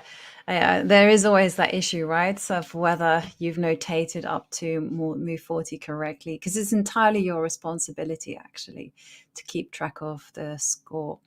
And a lot of danger still left in the position for Tan Zhongyi. She has to be careful. Black has ideas of going d4 at the right time.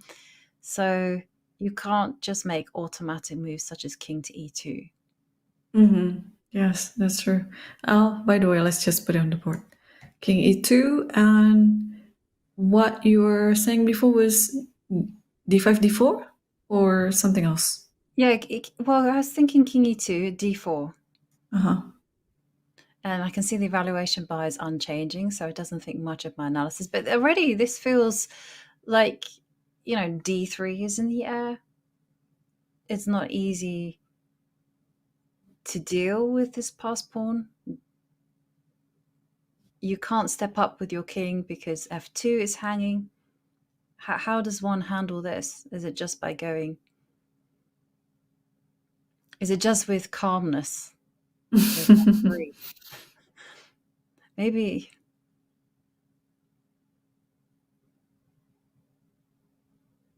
Yeah, it's not that easy. Yeah, d3 is coming up soon. I know the eval bar still lacks it for white, but not easy to find a good move here.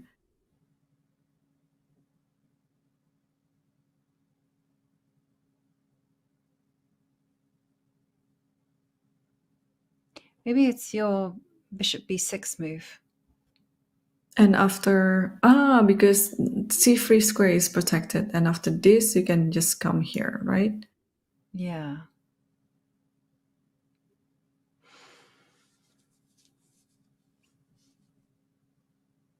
It's pretty tough too. Maybe now it's rook b8. Are you making me regret putting my bishop on b6? I think you Yeah, are. because now this pawn is hanging here. And if So you maybe put I your go a7. bishop back here, in this, like in this position, bishop a7. a7, yeah. Just because you made me regret. Oh, but now we have this check and then this, I guess. Although I don't know who's better in this position because the king will move forward to d3. Then I feel it's very dangerous for black there to do. Or to d3. here. Okay, let's give a check first. I think king d3. King d3, yeah. Now the king is active. Okay, shouldn't do that. Probably still have to stick to this d3 idea. d3, king d1. everything is covered now, so... Everything is covered, right? Not so easy, not so easy. Yeah. And then you just pull, or rather push this pawn. Okay.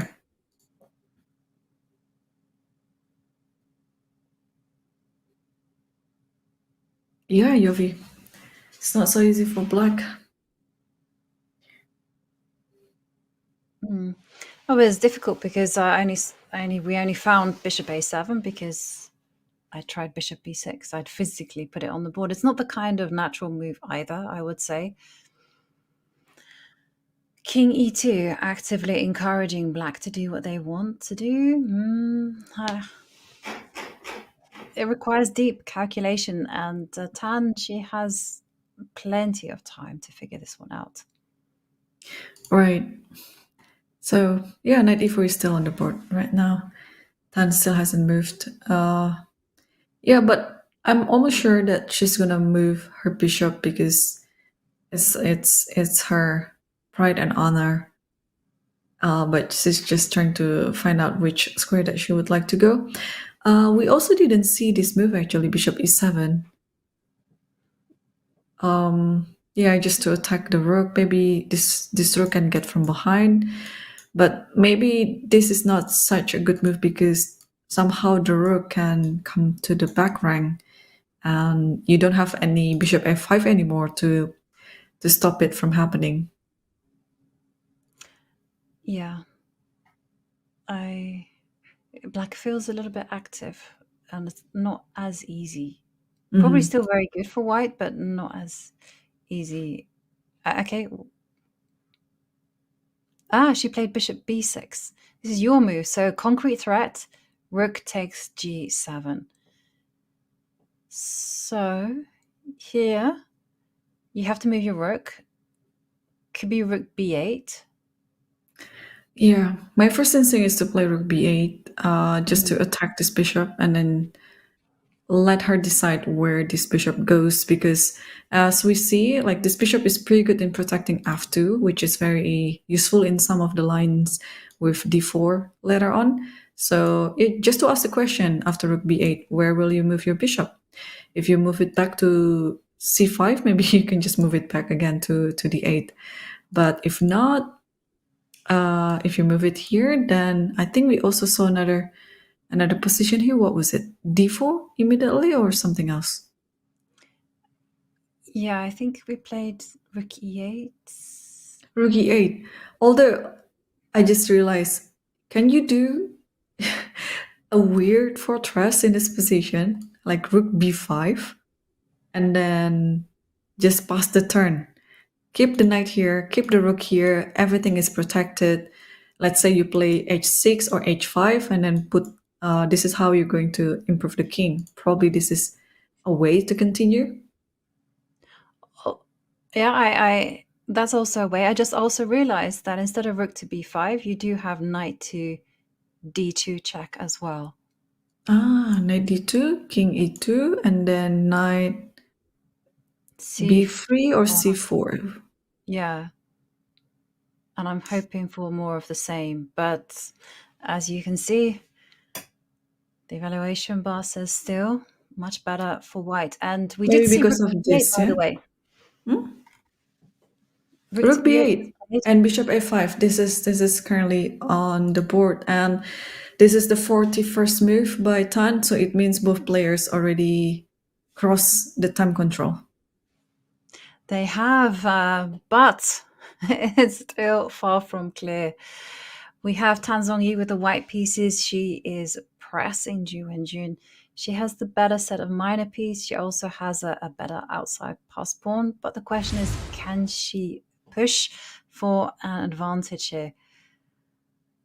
Well, looking at Tan Zhongyi, she is determined to press home the victory, but Well, we now have a time to breathe and it's time for our next break. But first, to celebrate reaching 100 lifetime repertoire courses on Chessable, we're putting them all on sale for a limited time only, up to 55% off 100 courses on chess openings that should be in your toolkit for life. And you can explore them at chessable.com/lifetime or with !lifetime in chat.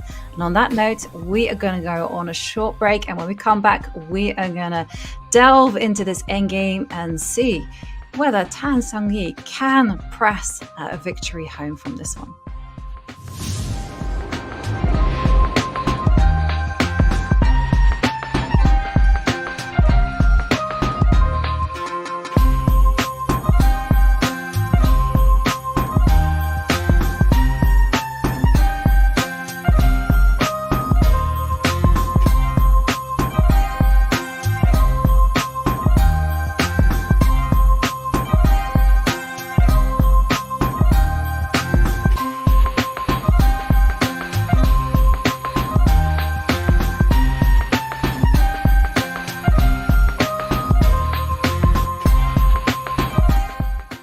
When competing against strong players who'd previously said dismissive things about women chess players like Garry Kasparov or Nigel Short, for instance, did you feel the need to try extra hard to beat them to prove a point?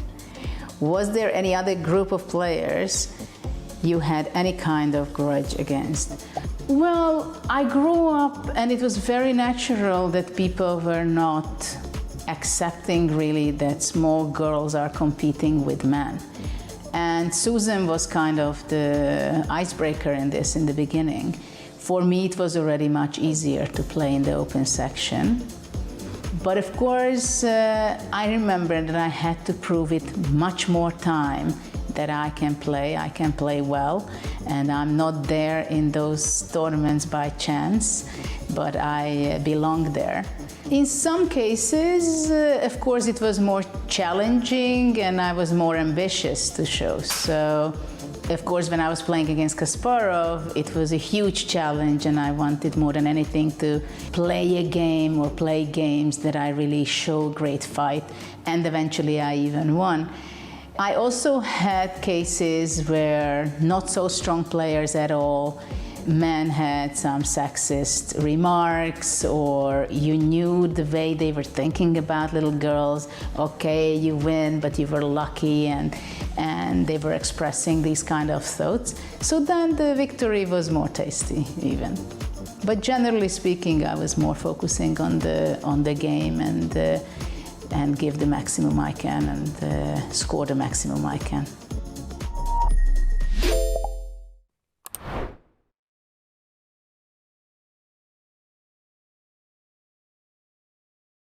Hi, I'm Gukesh. I'm the world champion. Who is Gukesh's coach? Right now it's Grzegorz Gajewski. We've been working for a couple of years now. Before that it was GM Vishnu from India. Who is better, Gukesh or Prag? Gukesh. Who is Gukesh currently dating? Like Vishy sir said... Who do you go out on dates with? A chessboard? Where was Gukesh born? I was born and brought up in Chennai. I still live there, and yeah, I'm in love with the city. How old is Gukesh? I'm 18 years and like 7 or 8 months, I think. But yeah, a lot of people don't believe it. Did Gukesh drop out of school? Yes, I did. Like fourth. I mean, I stopped going regularly from around 4th grade, and yeah, now I'm just not going to school. So.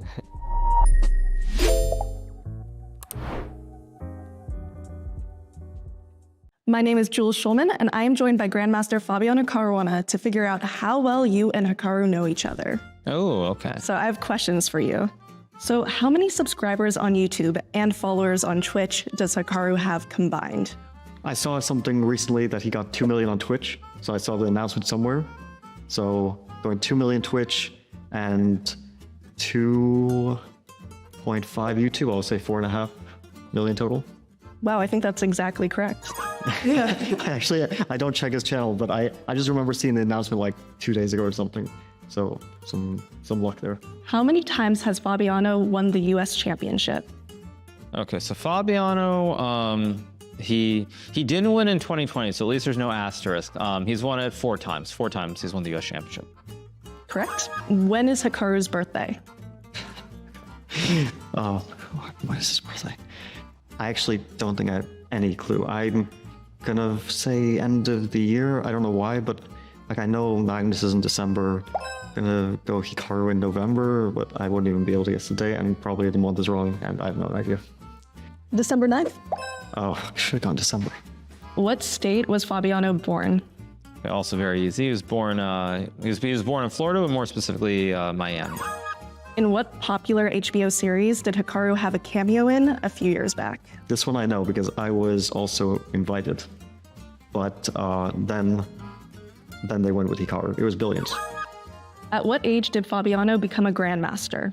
Okay, became a grandmaster at 15. He definitely broke it. I'm trying to remember, was he 15 or was he 14? It was like 15 years, 87 days. For whatever reason, I mean, I don't know for sure, but for some reason, 14 is not ringing a bell. So I think he was also 15, but like just a couple of days. So I think he was 15. If he was 14, I'd be surprised, but I'll go with 15. I think it's 14 years, 11 months. Ah, it wasn't even 15. Okay.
Ju Wenjun, 4-time Women's World Champion.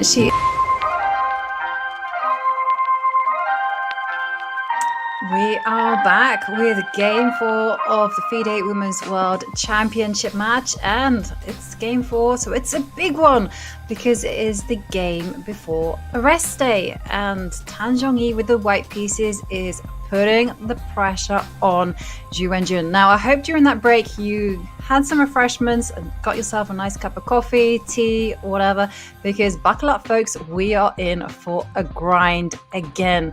Because there you can see Ju Wenjun, she's thinking, and it's not an easy task for her. She has to defend an inferior position. As we saw before the break, Irene, that things are far from easy. So many moves. Which one of them is the best way to that most needed draw? Yeah, before we talk about the lines there, I think you forgot to mention that maybe you need a popcorn too, not only drinks, because that's what I was going to get if I was only watching this game and not commentating. But well, okay. Now let's get to the business again. Some of the moves in this position, I still like my idea of creating this sort of fortress because you are playing against the dark square bishop. And what about we use this to be our defense, that is to put everything in the light square. So that was my idea before we took a break, to play rook b5. And then I also would like to improve the king, but obviously we cannot improve it this way because the pawn on g7 is going to hang. So what I had in mind was to push this pawn, and then in that After that, I will play king h7, king g6, and so on, and then we'll take it from there. That's one way to go, but of course, there are still things to consider, like what if somehow this knight getting pushed back, where should we put it? And maybe the best way to put it is also again on the light square like this. So this is one of the things. I cannot see any way for black to do some counter attack. So the best thing that I can come up with is to do this type of fortress. Yeah, the art of doing nothing. It's not easy, actually. I like rook to b5. Like you say, a fortress on the light squares, prevent the pawn from advancing. And we also saw that there's a concrete line in it. Rook to b5, certainly very tempting, but I'm sure also Ju Wenjun is thinking about knight d2 as well, followed by a knight jump to b3, perhaps making that trade. And yeah. So we saw, I think, only knight c4. And the bar likes it for white, and we're still wondering why. Because I think your intention is you would like to get this bishop, but then white's pawn will get even closer to the promotion square, and I think the rook will be just defending it from the side, while this king will run to this pawn as well. So probably that is partly why the computer doesn't like it, because even though you already positioned your knight in a good square like c4, you cannot really improve it by taking the bishop on a5. Or was there any idea of yours? No, that was the only idea that I had, to just eliminate that bishop and get it into a rook and pawn endgames. As we've seen, the margin for rook and pawn endgames, it's pretty high drawing chances. They're not all drawn, but there's still chances to go wrong. They're very complex. But let's try your one. And yeah, we have to pick one, right? We have to pick one where we can deep dive. So let's go for the light square blockade, and let's head there. Attack me, Yovi. Huh? Yovi, please attack me. Attack me. Okay, I come forward. King e2. King e2. Okay. All right. Can I stick to my plan, improving my own king? Probably still okay. All right, I'll do it. h5. Okay, now I will go king e3. I'll get out of any checks. King e3. Okay, let's move it out. And now f3.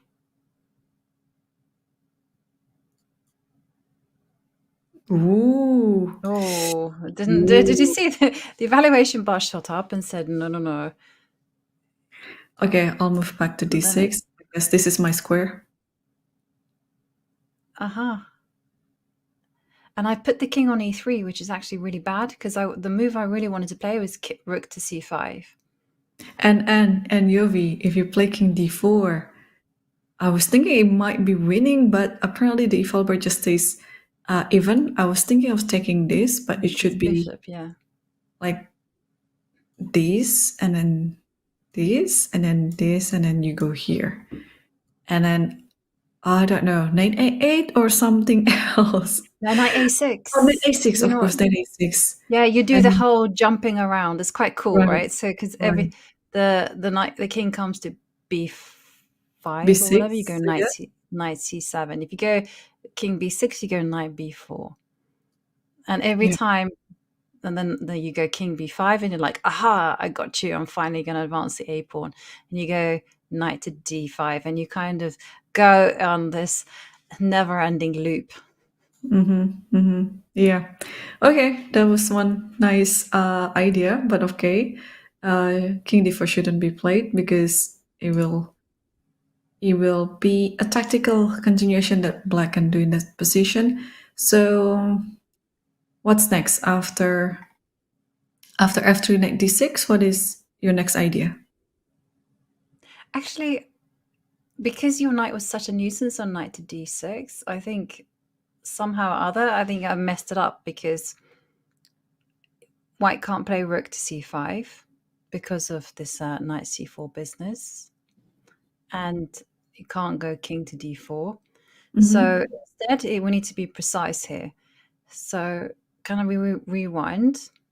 You can't just play nonsense. White probably has to go rook to d7 at some point. Mm-hmm. So now here, rook d7. So in this position, instead of after rook d7, yeah? Yeah. Okay. Yeah, your next move could be this, but okay, this one is hanging, so your next move is f3. Yeah. But yeah.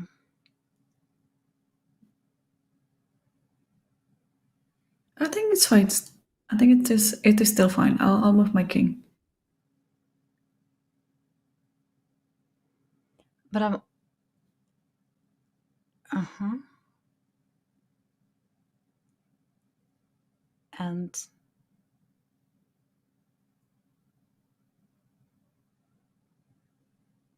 f3, you're going to go knight g5, right?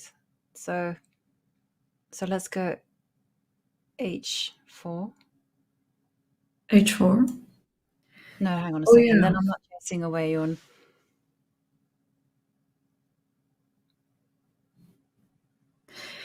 Yeah, this is still complicated actually, because I don't know whether I should keep waiting or do something, because maybe the position requires you to just wait, but I feel the urge to react. And after h4, actually, this is not a bad move. This is, I think, pretty good move, because now the eval bar likes it for white position. And did you notice that Wenjun already spent some time here? So she had 30-minute extra after move 40, but before she hit move 40, she already had 2 minutes on the clock. So now she already, hang on, 12 minutes. So if more than 17 minutes, then she already spent. Yeah, she's spent I mean, a lot of 20 time. minutes, almost 20 minutes. But it's very understandable, because if you go back to the live position, she has a choice, right? She can go rook to b5, which is essentially like maintaining the position as it is and blockading on the light squares, but there's no change in the piece construction. Or she now has the opportunity to go knight d2, knight b3, or knight c4, however you like it, and get into a rook and pawn endgame, or knight b3. Let's say, for accurateness sake, because you were talking about going rook c5, so let's go knight b3. Mm-hmm. If knight b3, then maybe this move. Or hang on, can I play a rook here? But if rook d7, rook b5, maybe. This is always the idea. Yeah. Yeah, so I cannot play rook d7. So maybe... maybe I just keep pushing the king then. And yeah, well, here she has the opportunity to radically change the nature of the position by going knight takes bishop, or she can leave that in reserve. So she can go... I'm thinking h5 first. She can wait a bit with that. Okay, you can see that's a mistake.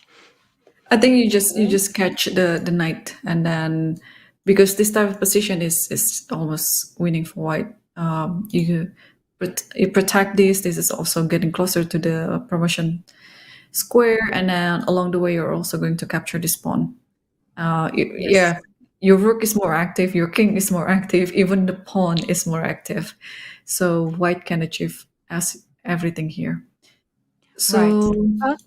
But I've not given up on the idea, because instead of h5, because as you mentioned, king c3 is coming, you still have this idea of rook b5, right? Yep, rook b5 is there. But now maybe I will just protect it, maybe like this. Rook a7. And then next move is king c3 and then king d4. And how is this endgame, rook and pawn endgame? I'm not sure. Like knight takes bishop. It takes bishop, takes with the pawn. And now rook to b2. Rook Let's get b2. behind the pawn. No, okay, I'm making mistakes. This is not... I think you Okay, just but push d6 now. I think this is just winning. Ooh, now I'm making mistake again. okay, but okay. Well, we have the evaluation passing quite a harsh judgment on us. But okay.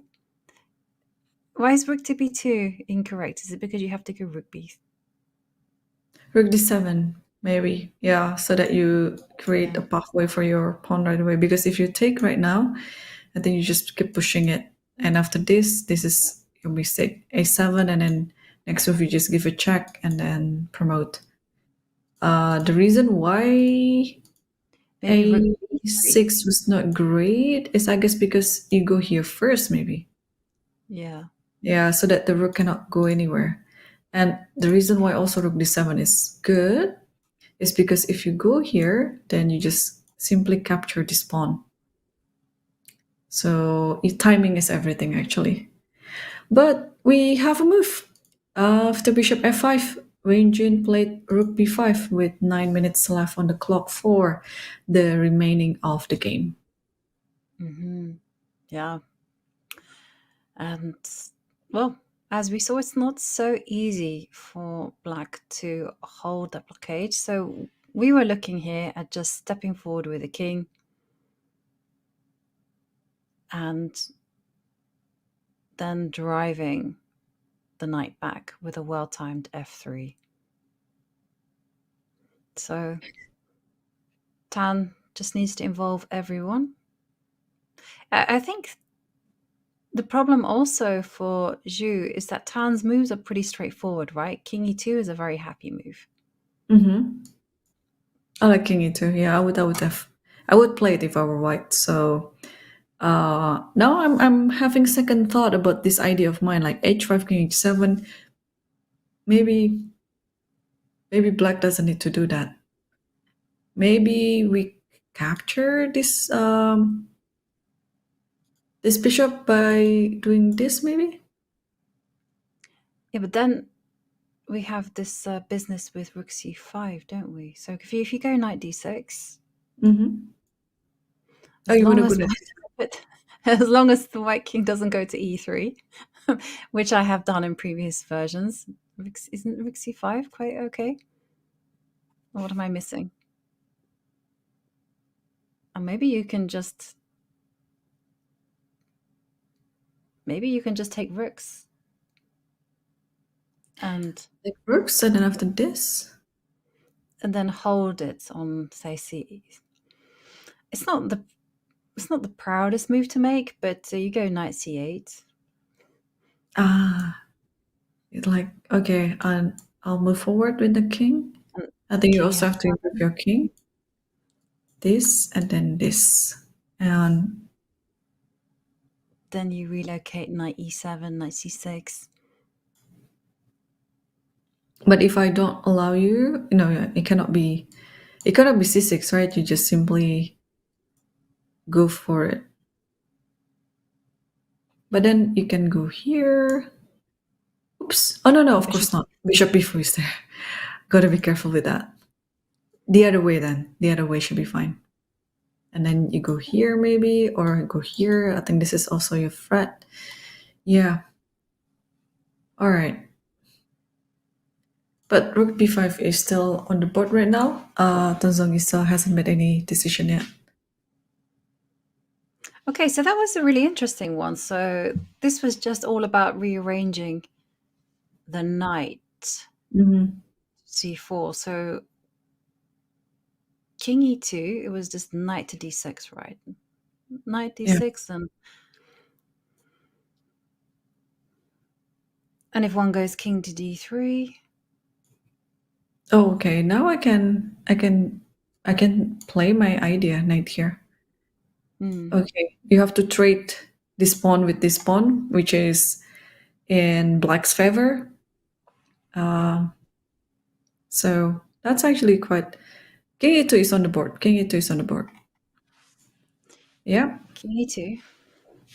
So Ju Wenjun had a long thing before this rook b5, so her next move should come quicker. She's reaching for the knight, and it's your plan. Knight to d6. Yes, knight d6 is on the board. All right. Yeah, knight b7 is the idea. Maybe white should be a bit chicken out and then play rook a7. Or I rook was thinking the c7. same thing. But what's wrong with rook a7? Just Yeah, rook a7. overprotect the bishop, and then come in with the king. Mm-hmm. Because now, let's say I play king d3. Oops, sorry, it's black to me. It's been a few hours already, Yobi. My brain is currently fried too. All right, knight b7 or knight c4 or something else. Maybe wait. Let's just have a look at what happens if black just goes h5, just a random nothing move. Mm-hmm. And just then king d3. see what the margins are. Okay, so now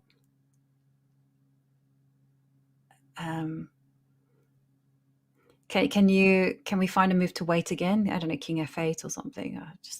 I just kind of want to see what white's plan is to break the blockade.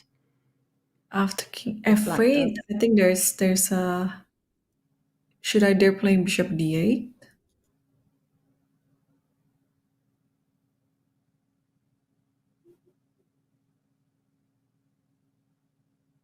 And then, yeah, probably bishop d8. And then get it from this side.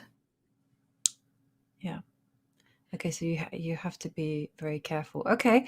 I know it's good to know how, if one side does absolutely nothing, what the plan for white is going to be. So okay, so let's rewind. Don't go h5. That was just me messing around. Okay, so what else? Can we take back h5 and pass the move to black? Find a bit more. So black to play. What to do here? Is it knight c4 maybe?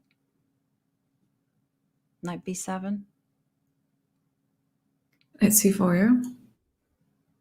And king d3. And is it an endgame again, where we have to go knight takes bishop, and then maybe rook b3? Oh, I think you can reroute your knight then, like here, and then knight c6. And then Okay, when the rook is no longer on the 7th rank, then you can improve your king. Oh, nice. Yeah, you cannot play king d4 now because of knight c6.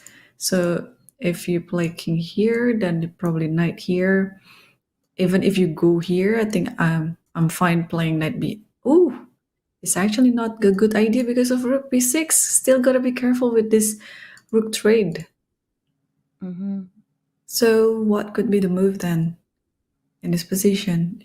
Should we take? Because now actually the king can come after taking that. No. If we take that, rook takes, of course. Maybe.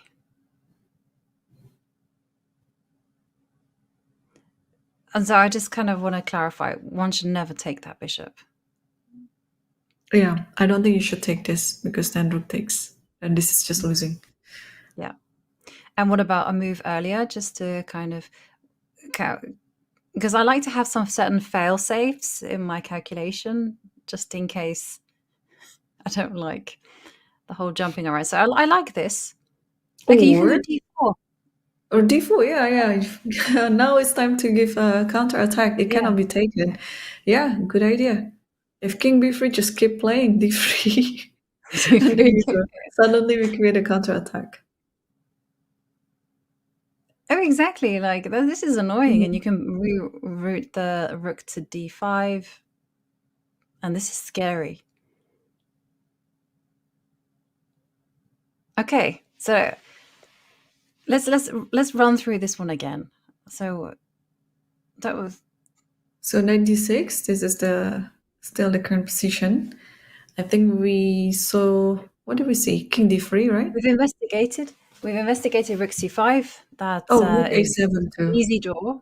Yeah, and Yeah. rook a7. Yeah, just rook a7, and you also mentioned,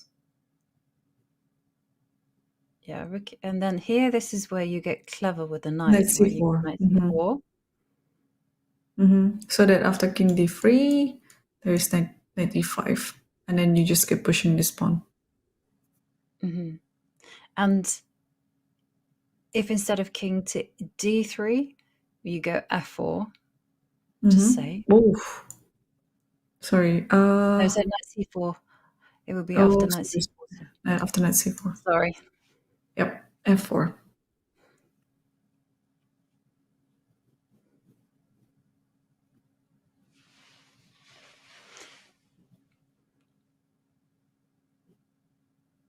Interesting. So you don't allow me to go to knight e5. That's the idea.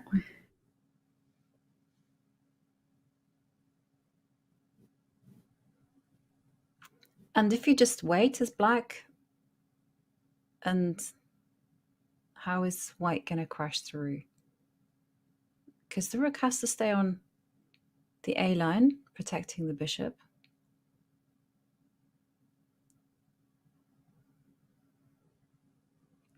And how do we rate then? The problem is that king f8 is going to be met by bishop to d8. So let's go h5, yeah. Yeah, h5 is generally a useful move anyway, so yeah.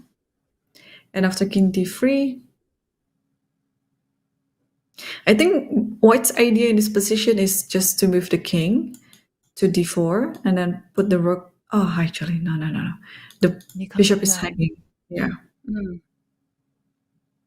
But okay, let's put it there first. King d3. And maybe king h7. Let's try and go rogue with the king. d4. No. There's a trick here. Yeah, bishop d8. Yeah, because if you take this, takes this, and then you lose another pawn. But if let's say you got back, at least the bishop is on the better diagonal right now, protecting this in a more active diagonal. Yeah, definitely. This is a massive improvement for white. Okay, but then how does black wait? Is it by going rook b8? I have a suspicion you have to go rogue, like keep pushing the pawns, try to create some counter attack from the other side of the board. But well, we have a move. We have a move, yeah. Rook a7. Oh, wow. Wow, well, everything that we saw is actually quite relevant in this. So rook a7. So many fine details beneath the surface for black. Yeah.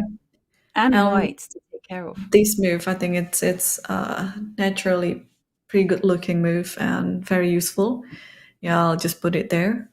And then king d3. And yeah, I think we have to start thinking from here, like how to wait or how to, if you would like to react, how, no. Actually, f4 was your move. f4, to stop knight e5. Exactly.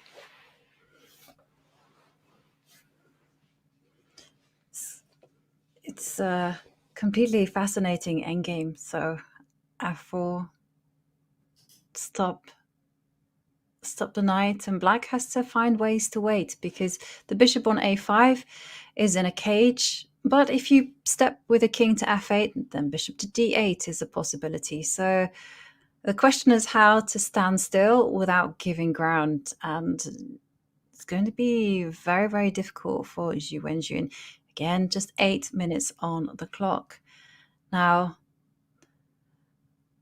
whilst Ju Wenjun is thinking, well, both of our competitors hail from China, where the Women's World Championship title has been for nearly a decade now, and it's an incredible feat. So check out this very short video about the country's history of chess excellence.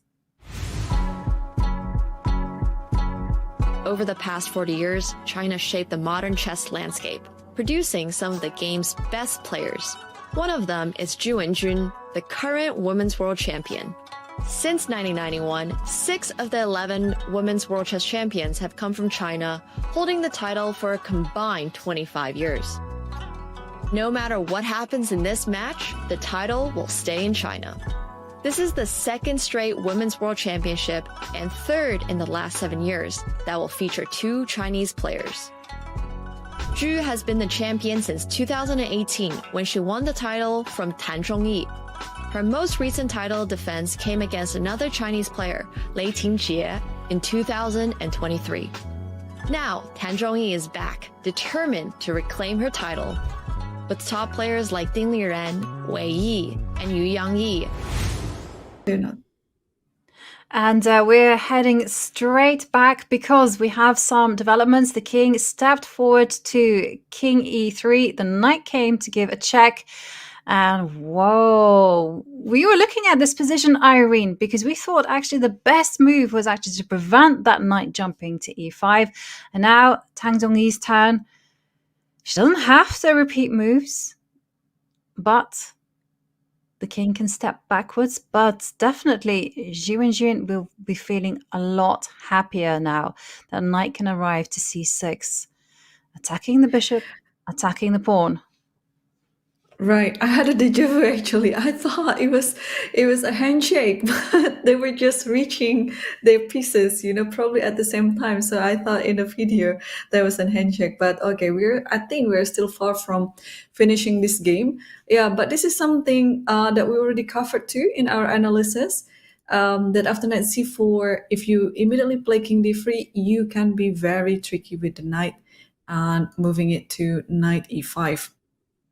Because now the square of d4 is currently undermined because you have the threat of knight c6, and therefore I think after knight c4, I really like your idea before of playing f4 so that the knight cannot really move to e5.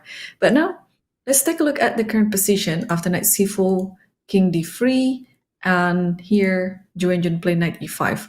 So where will you go with the king? If you go king c3 like what we discussed, then there might be knight. Wait, no. It's d4. That was the whole point, right? D4. Yeah. Yeah, the whole point was to get very active with the d pawn and create your own counterplay. So we should actually show why knight to c6, although very tempting, isn't sufficient to hold the game. So knight c6.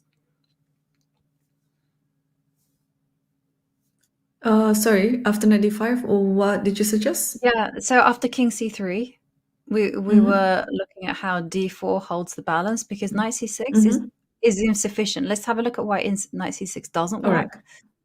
Because a lot of you will be like, well, why can you do this? And here is just because you can simply Rook attack a6. that knight. Rook a6. Yeah, we saw this, yeah. And then if you move back to b8, then you trap the rook and forcing the trade. And this endgame is almost dead loss for black. So that's why, yeah, the best defense is to be offensive. That's why I really like to see what we're seeing right now on the board, because after knight e5, it's almost guaranteed that the next move you can play d4 without any problem. And okay, so Tan is in check. She doesn't have to put her king on c3, allowing d4. She can just step back with the king to d2 and go, my bad. And then can we push d4 now to create some counter attack? Yeah, and then you go f4.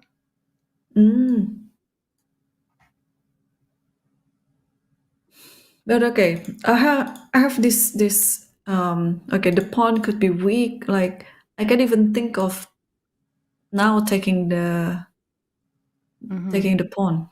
Sorry, the bishop, and the pawn will be there. Yeah. But Zhongyi is about to move, I guess. Seeing from her gesture, she played king d2. She played king c2. Oh, king c2, sorry. King c2. Okay. And d4 was instantly played by Wenjun. Wow. Not a moment's hesitation. King c2 was very surprising to me. I was expecting king d2, but instead king c2, d4 instantly played.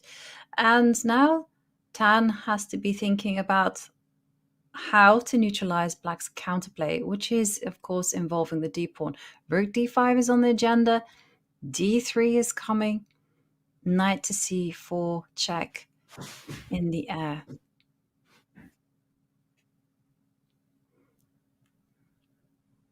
Right. So let's throw in this move. I'm just curious on where the knight should go.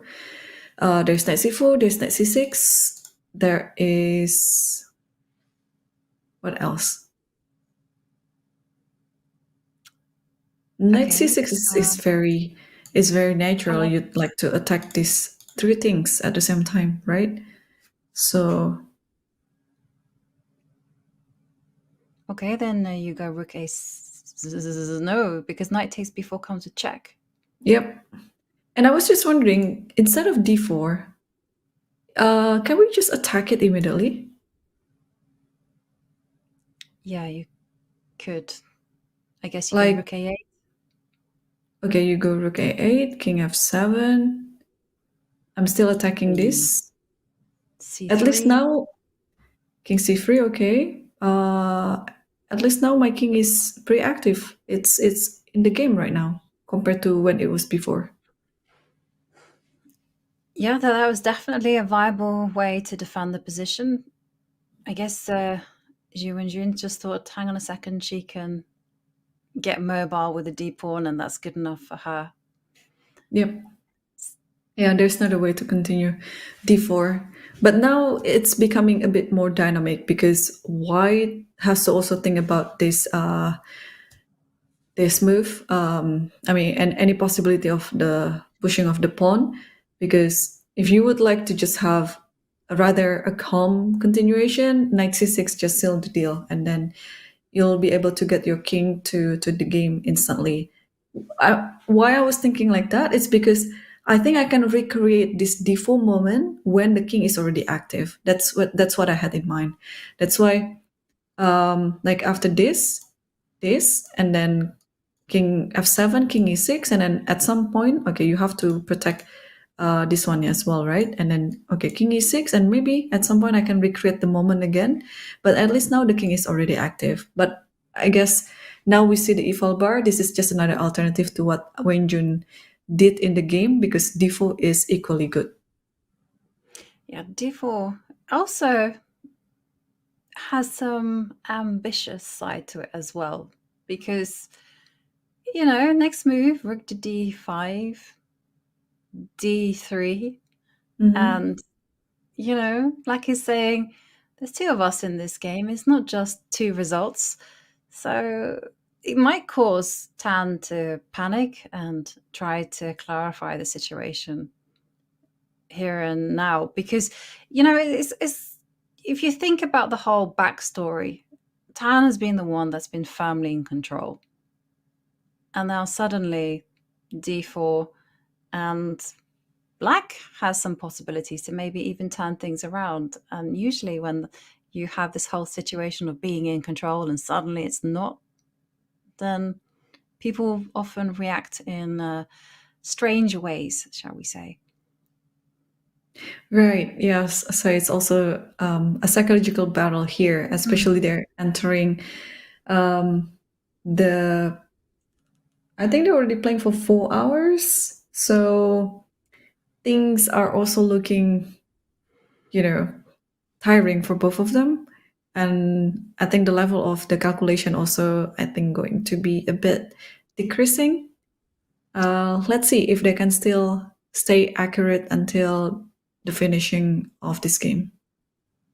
Yeah, it's actually one of those things to train on, right? To stamina, endurance, especially now, because before, I can remember you got to an endgame. It was relatively balanced, and you would just look at your opponent and you go draw, and that was it. No one even tried to win it out. And these days, everyone wants to squeeze out that win. And this is like Ju Wenjun's trademark. So you get tired, as you mentioned. You start to see ghosts, you miscalculate, you miss opportunities, and it becomes very, very challenging. That's actually something that Magnus Carlsen is super good at. And of course, we have Tan Zhongyi, World Championship challenger, but she has been world champion before in 2017. She lost her crown to Ju Wenjun. Have a look at some of these stats. 16th women's world champion. And this match is in fact a big rematch. The original one was played in 2018. Ju Wenjun took an early lead and never looked back. And of course, Irene, we can remember the 2024 candidates, how she dominated the field, how she played sparkling, explosive chess. Right, yes. Wow. I think she ended the event undefeated, and that's how strong she was playing in the event. A very, very deserving champion till the end. She was, hang on, was it 6 out of 6 or 7 out of 7? Do you remember the score?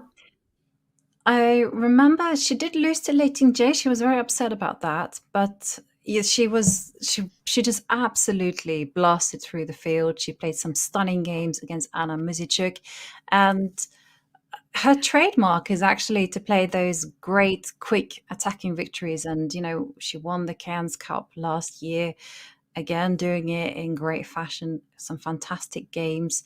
Especially her game against Anna Sotonsky is one to play through and admire.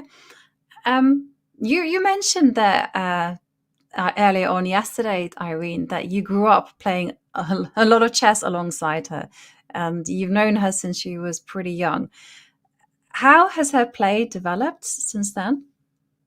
Oh, yeah, her play has developed so much. I mean, back then I could pretty sure she's only going to play d4 against me, but now she plays literally everything: d4, e4, c4, knight f3, and not only fianchetto her bishop, she can play in any sort of style. So it's going to be very hard for her opponent to prepare her for sure. But I think that's what it requires from a world champion, right? Because she was the 2018 Women's World Champion. But well, Ju Wenjun is also universally good, so that's why this match is going to be very interesting. Actually, her match against Lei Tingjie before, Ju Wenjun against Lei Tingjie, I could already feel there would be very dynamic chess because Lei Tingjie likes to attack a lot. But here, so far already, 4 games that we are seeing, it's just very technical battles between these two with a twist of tactics here and there. So it's like, it's like having some muffins and some choco chips as the sprinkles on the top. So it's sweet, but not too sweet. Sweet, but not too sweet. And there you mentioned Ju Wenjun. She is 4-time women's world champion. 2023, she did face off against Lei Tingjie. She won that one in a crucial 12th game victory. And of course, these are some of her facts. I can remember in 2018 when she won the Women's World Champion, she dethroned Tan Zhongyi. And it was quite funny because she won the title in May 2018, and then she had to defend it in November 2018 in a knockout format. And the knockout format is more or less a lottery, right? It can depend on whether you had a good night's sleep or whether your opponent is unleashed some incredible novelties. And I remember she came back from behind in her match against Katerina Lagno right there in the final, and she had to get some clutch wins, and she did. So she is an incredible competitor, strong nerves, and she's having to display that here in this game. And look at how she's finding the optimum places to put her pieces to defend. First of all, it began with a light square blockade, and now just getting that counterplay with Black's trump, the passed d-pawn. Right, yes. Ju Wenjun is, of course, someone that you wouldn't like to see the opposite of your board because, again, even though she was pretty much in the slightly or worse position throughout the game, she found herself in the optimum defense here. And we have a move, actually, Yovi, that after the last move d4, Tan Zhongyi already played king b3. And we also have to notice here, Ju Wenjun doesn't really have much time on the clock.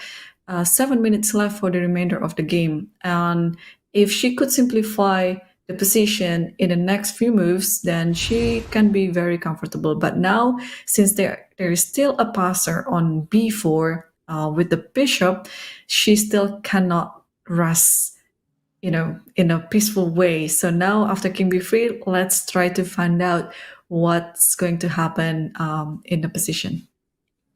Yeah, she's not going to rest until there's a handshake, basically. Or are we going to see a handshake? Yeah, well, actually, yeah, we didn't see a handshake yesterday at the closing. I wonder whether that was the emotion of it all, because, both sides really, really want this. Tan Zhongyi, she said in her post-candidate interview, she's looking for revenge. She wants to do it in the right way. And yesterday was a very painful defeat for her. Yeah. So there was no handshake yesterday at the end. But anyway, the one thing they're friendly. Handshake, no handshake, they're friendly off the board.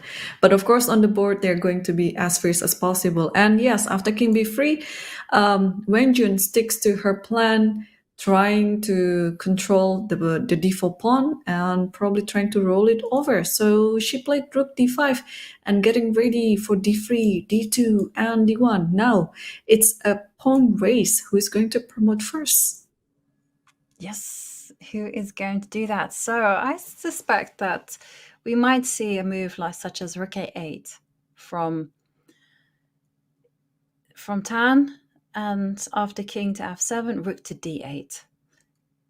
Passed pawn is a prisoner. Keep it under lock and key. And no. It's being kept under watch in a different way, not with rook a8.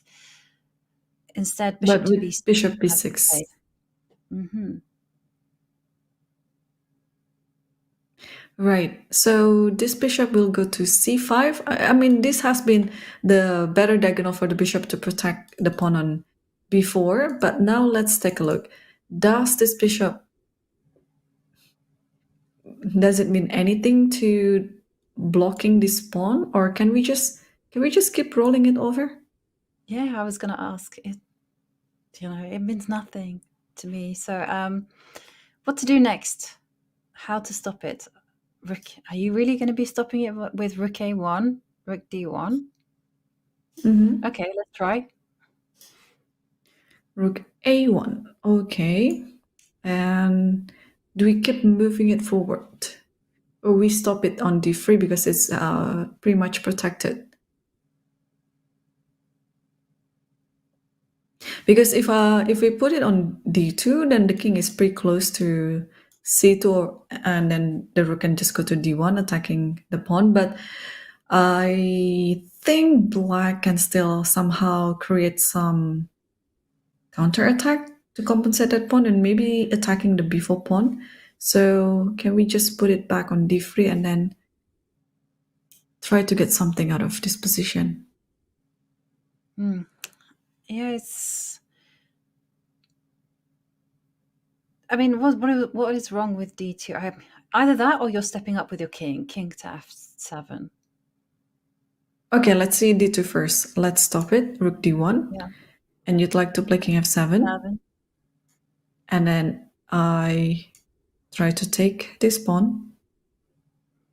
And I say, actually, it's not a threat. Oh, there's for the knight c4. Nice. Yeah, there's not a threat.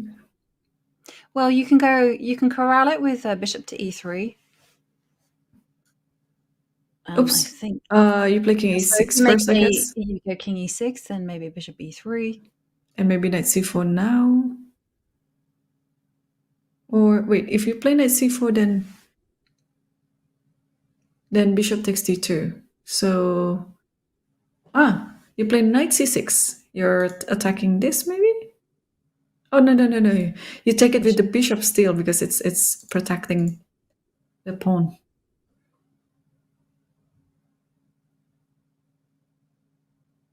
And what's wrong with knight c4? Nothing's wrong. It's just bishop takes d2. And how do you continue?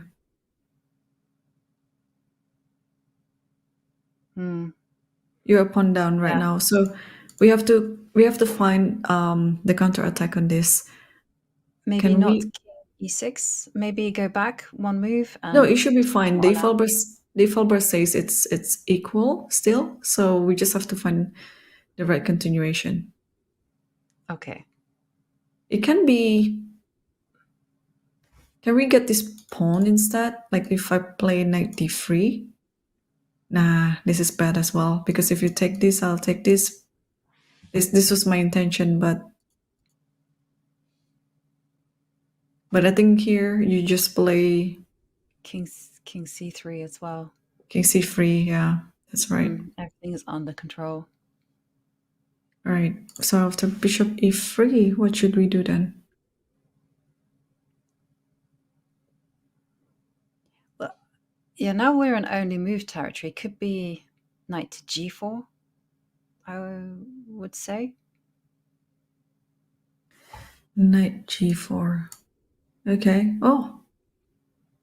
And if I take this? Yeah.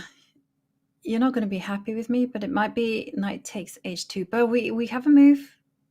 Rook. We okay, do. so the players d3 is on the board and rook a1. D3, rook a1. Oh. Okay. So this allows us to rewind a bit, because we went into great depth in one variation. So let's rewind just a few moves. So this is the game position. So we were looking at d2. Right. Although you don't have to play d2, you can also play g5, right? Secure the knight. G5 secure the knight. I like it. Yes. At the very least, if f4 happens, then this pawn will be quite weak because you can just attack it in one go. Other than that, I also like the idea of improving the king because everything is well protected. I'm not too sure if I'm really worried about this f4 pawn, so I can just play king here. And if you go f4, I have to think. It could be knight d7, it could be knight c6, it could even be knight here, I guess, attacking this and pretending that I would also give a check on d2. It could be many ways, but one thing for sure, after rook a1, Ju Wenjun has to decide. She has 1 minute left on the clock, and I think we have a move. She does. She puts her knight into f3. Knight f3 is on the board. And again, we have to remind everyone, Irene, she's got 1 minute and a half, and the position still requires a degree of accuracy, because Tan's plan, as she's demonstrating, is very clear. She just wants to round up the pawn on d3 and then go about pushing the b pawn. With 1 minute on the clock, it's a difficult plan to face. It is. Okay, bring the king. I think it's a pretty much a move that you have to do, and she did it. King f7 is on the board. Yes, because it's just timely to be on e6 over here, because you have to keep protecting everything, and then putting everything on the light square is pretty good. Now king f7 is on the board. 1 minute 41 seconds for Wenjun, and still 28 minutes for Tan Zhongyi. But will Tan Zhongyi come up with a winning plan here? Because the info bar says that this is just triple zeros. I think it's pretty much Wenjun just had the best defense in this game, because had things gone differently, like you remember, instead of inventing this stuff with bishop d6, I think queen takes b6 would haunt Tan Zhongyi's sleep tonight. I Yeah. think she would have some nightmare about why didn't I play queen takes b6, because it was just a very straightforward move. You gain a pawn, you don't risk anything, and you keep some advantage in the position. There were a few critical moments where Tan just played very, very quickly. And as you mentioned, queen to b6, this was all the way back on move 24, if we can put it up. She had a chance to simply go queen takes b6, but she was seduced by this whole idea of going bishop to d6 and trapping the rook. And this gave Ju Wenjun just some extra defenses that she didn't have available. And then further on, I mean, we can pinpoint a very quick king to d3. That was just a few moves ago when she should have taken the time out to go f4 and prevent the knight jumping to e5 and to this great circuit. So it's something that Tan Zhongyi's team will have to delicately transfer the message to her that, at times, just pause and think about what your opponent wants to do. Here, it's still far from easy, though, for Ju. There's definitely chances for her to go wrong. I mean, again, White's plan is going to be just to drop the bishop back to e3, put it on a stable square, and then have the king march up to c4, c3, and slowly go king, rook to b1, go for some b5 ideas. It's going to be the long game. It's already a long game, and it's just gonna be longer than now. So I actually had a bet with my friends, like they were giving their sympathy to me yesterday. Oh, Irene, you had such a long commentary day at the office. I hope you can rest well, but don't worry. Statistically, after you had a long game like that, the next day it would be relatively shorter. But I don't see it right now. I mean, we've already into the 5th hour. Yeah, it's already like 4 hours and 22 minutes they played, and I don't see any chance that it's gonna finish anytime soon. No, there's no way, because again, Tan will want to press this one to the max. You kind of have to, right? Because she was easily not winning, but easily much better. And she had some beautiful choices that she could have taken. She's probably thinking about those past moments as we speak. It was unnecessary for her to allow this knight e5 check, as we mentioned. And now she says, okay, fine, I want you to show me how it's a draw. And when that's finally done, then okay, it will be a shake hands moment. Both of these players are fighters. They don't give up so easily. So, okay. King comes to c3. King came to c3 here, and probably now it's time to push the pawn or do something else. But we have a move, d2. d2 is already on the board. Okay. And bishop e3. Aha. If the pawns can be traded, b4 pawn and d2 pawn, then we can see, the end of this game. But until then, we'll be watching some grueling match. But also, on the other hand, bishop takes d2 is in the air right now, and white will have an extra pawn. Right. And then the question is, do you waste time by taking the pawn on h2? And then the whole idea is that take on h2, if you go rook takes d2, then the king will step up to e6 and defend everything.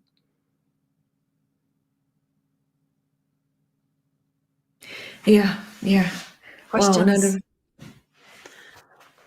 Some quick calculation needed there from Ju Wenjun as she ticks under the minute. Wow. Okay, 50 seconds. Okay, come on. Gotta start moving now. Taking h2 or not taking h2?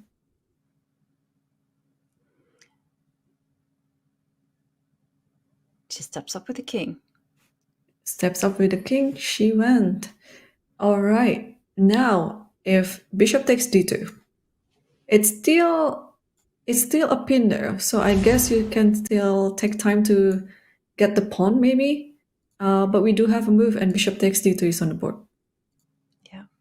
And the problem is that it takes a lot of calculation to assess whether your knight should be placed on the far side of the board, which is far from the action. Because if that knight leaves the connection with d2, then the white rook can swing over to b1 and the b pawn gets motoring. Right. Okay. 35 seconds left for Wenjun on the clock. She finally decided to take the pawn on h2. Yeah. But now the white rook can escape the pin, and we will see how Ju Wenjun plans to handle the advance of the b pawn.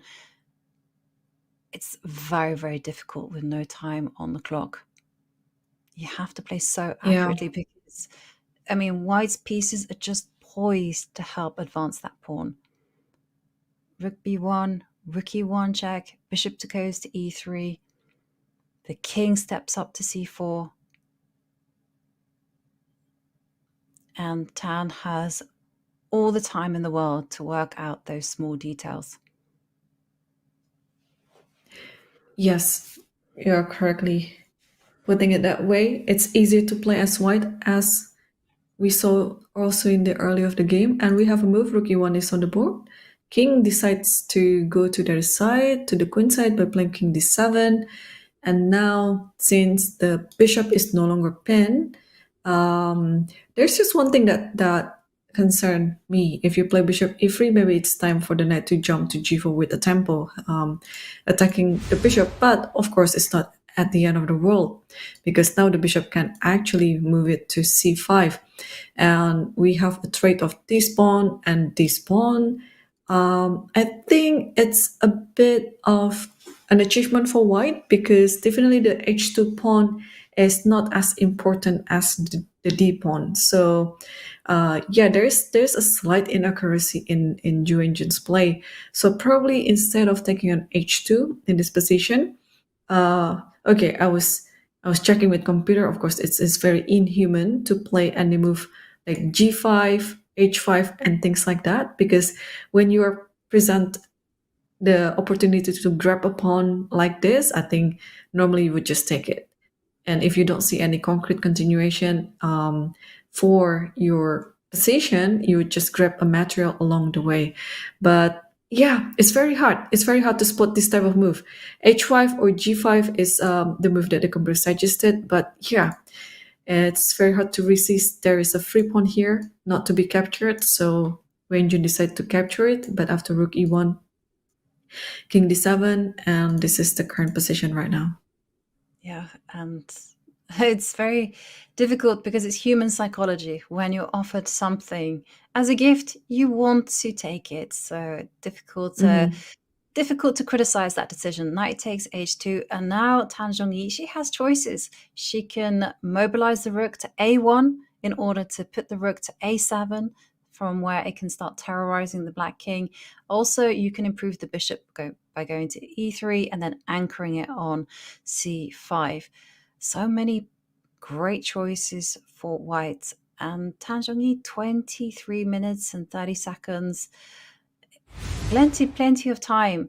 She can think here. She can decide which is the most problematic route, because ultimately this position is holdable for Ju Wenjun. So when that's the situation, you got to find moves that are very difficult to face on the board.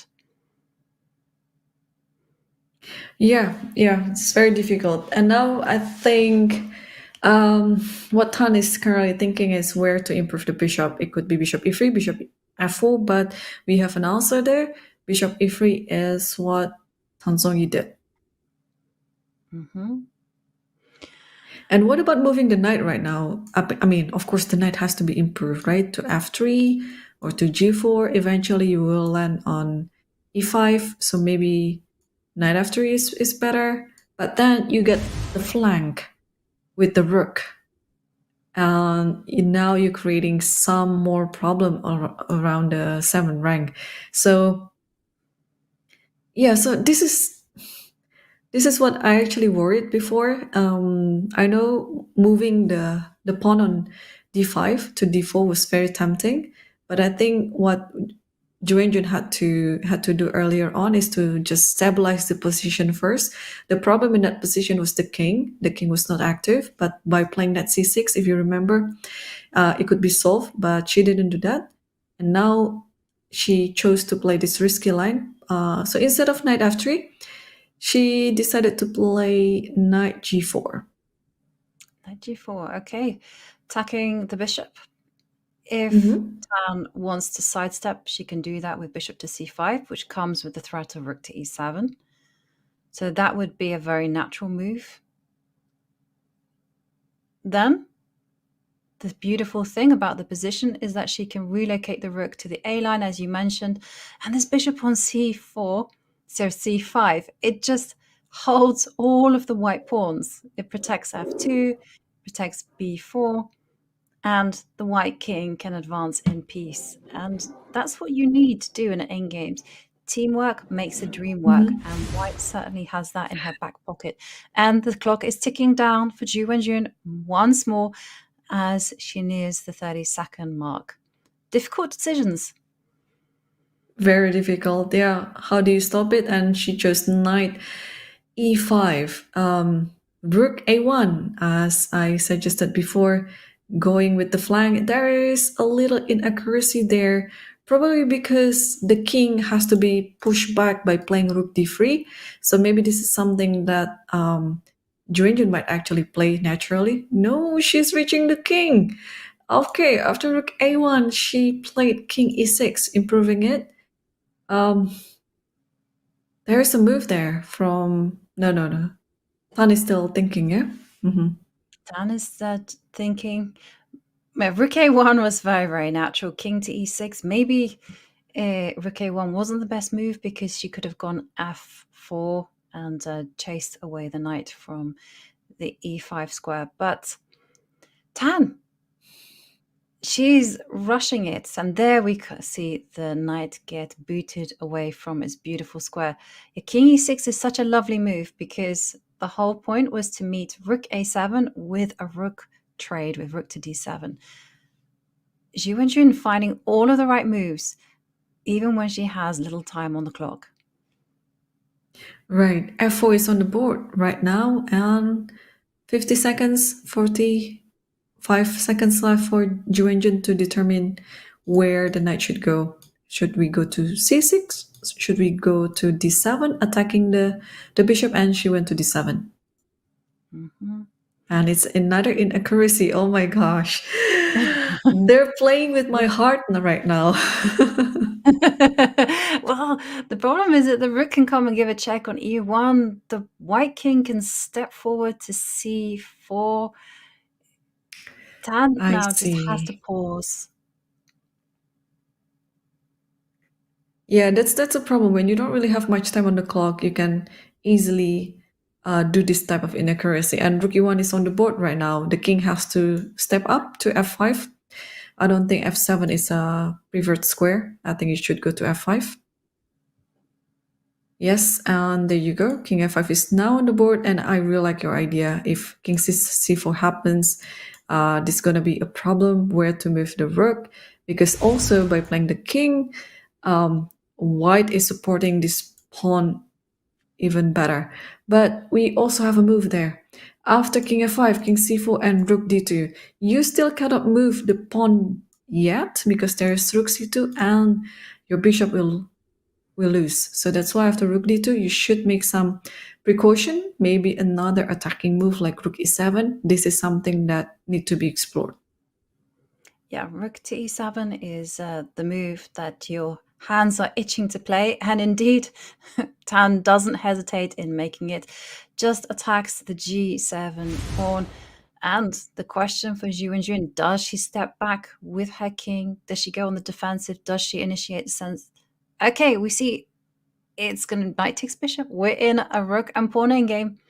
An excellent choice. Yep.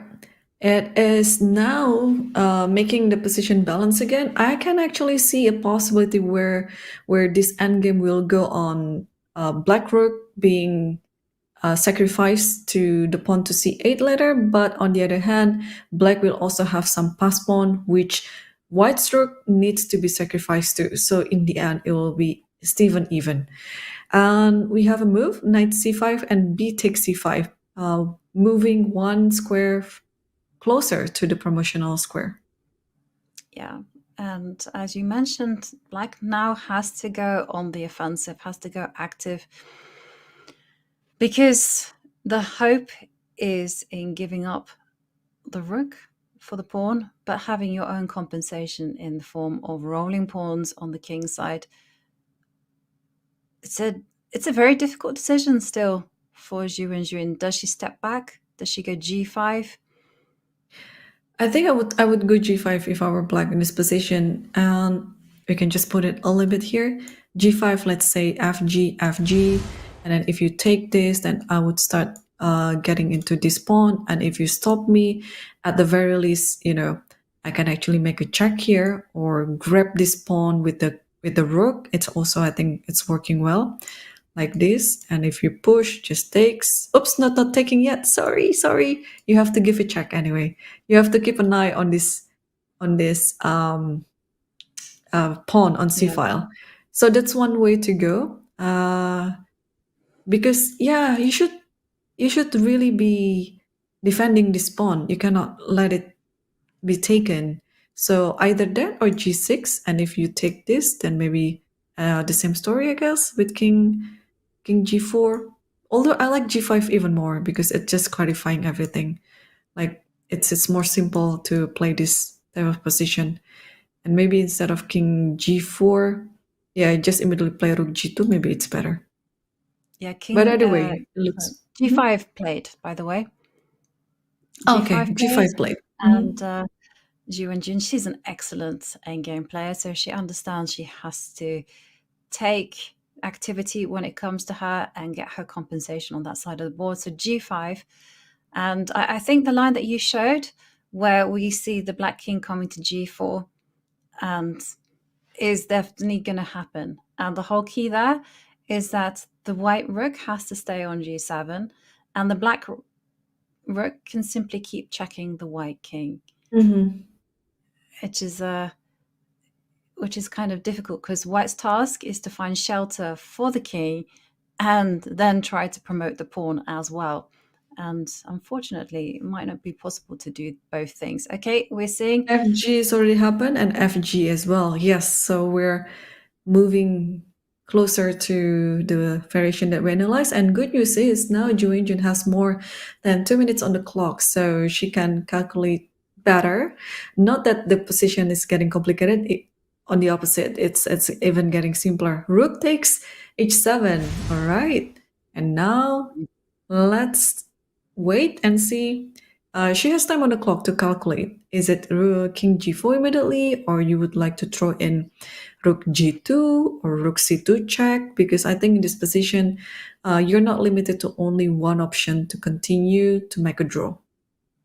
Yeah, she will have to calculate quickly, and she will have to calculate accurately. The thing is, she will be on red alert, and she will have to withstand the ensuing tension. And remember, Irene, she's been tense.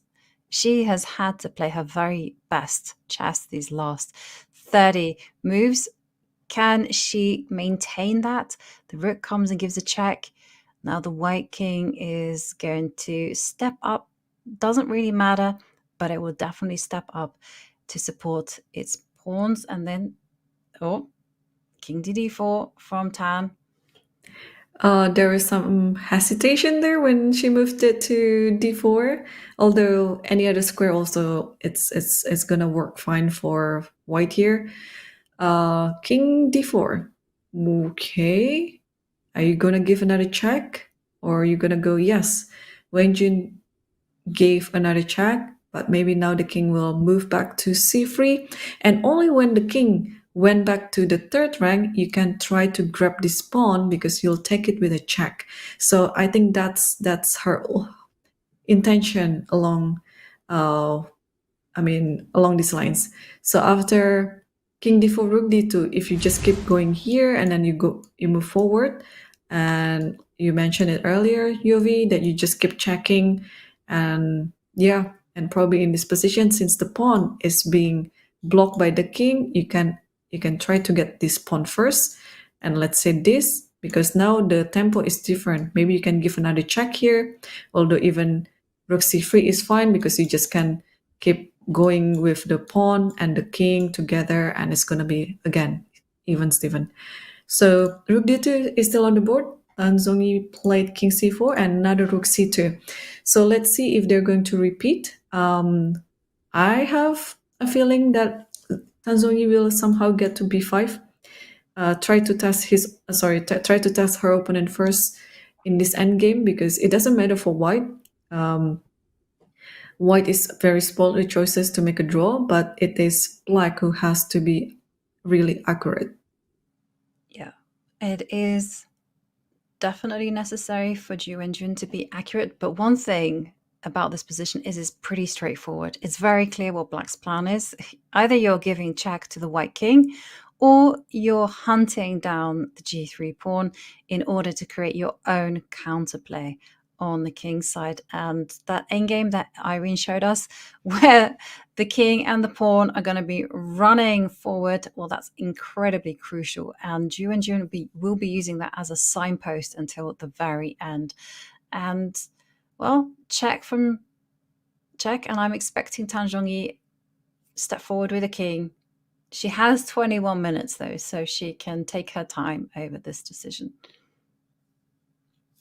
That's right. Okay, let's see a line where the king goes to b5, and you'd like to keep checking, right, Yovi?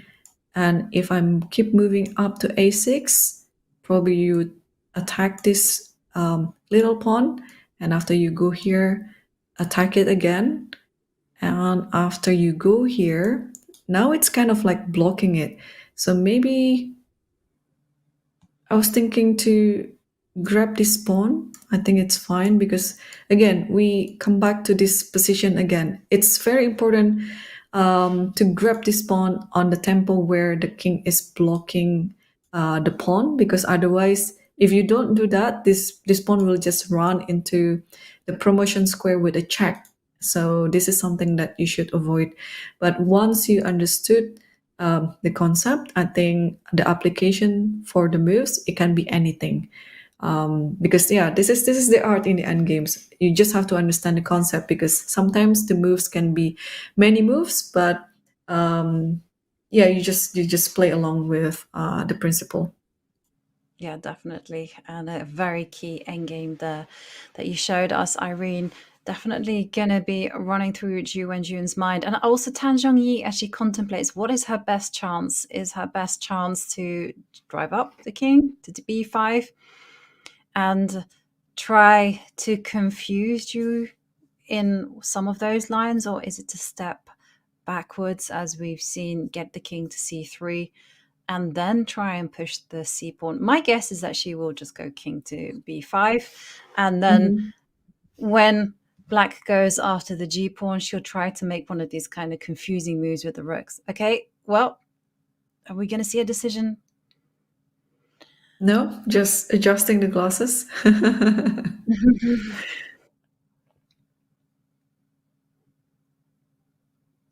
Well, one thing for sure, this has been fought until the bitter end. We are 65 moves in. 65 moves in, and yeah, and closing into the completion of the 5 hours of playing as well. Oh, I believe they'll be very happy walking into a free day tomorrow, Yovi. I know I am, actually. Oh, it's nerve-wracking, and also for the players as well, because the tension is almost unbearable. We've seen many fine players crack under such pressure, and to keep up excellent play is absolutely draining on your physique, on your mental, and your preparation, on your team. And somehow, through it all, you have to smile and keep on doing it again and again, because this is only game 4. Many more games remaining. Many more games remaining. Yeah. I'm not going to be surprised if they're actually going to tie breaks as well. Although maybe just like in their previous championship too, they're still going to play until the last game. And yeah, these days, for the chess fans out there, it would be also very interesting to see how they play the tiebreak. I even secretly hope that they would play the sudden death. I know it can be a bit unfair for those who is going to lose, because when the title is being decided in a sudden death, yeah, it feels really, it's just not fair. But it is how it is, and we have a move. King b5 is now on the board.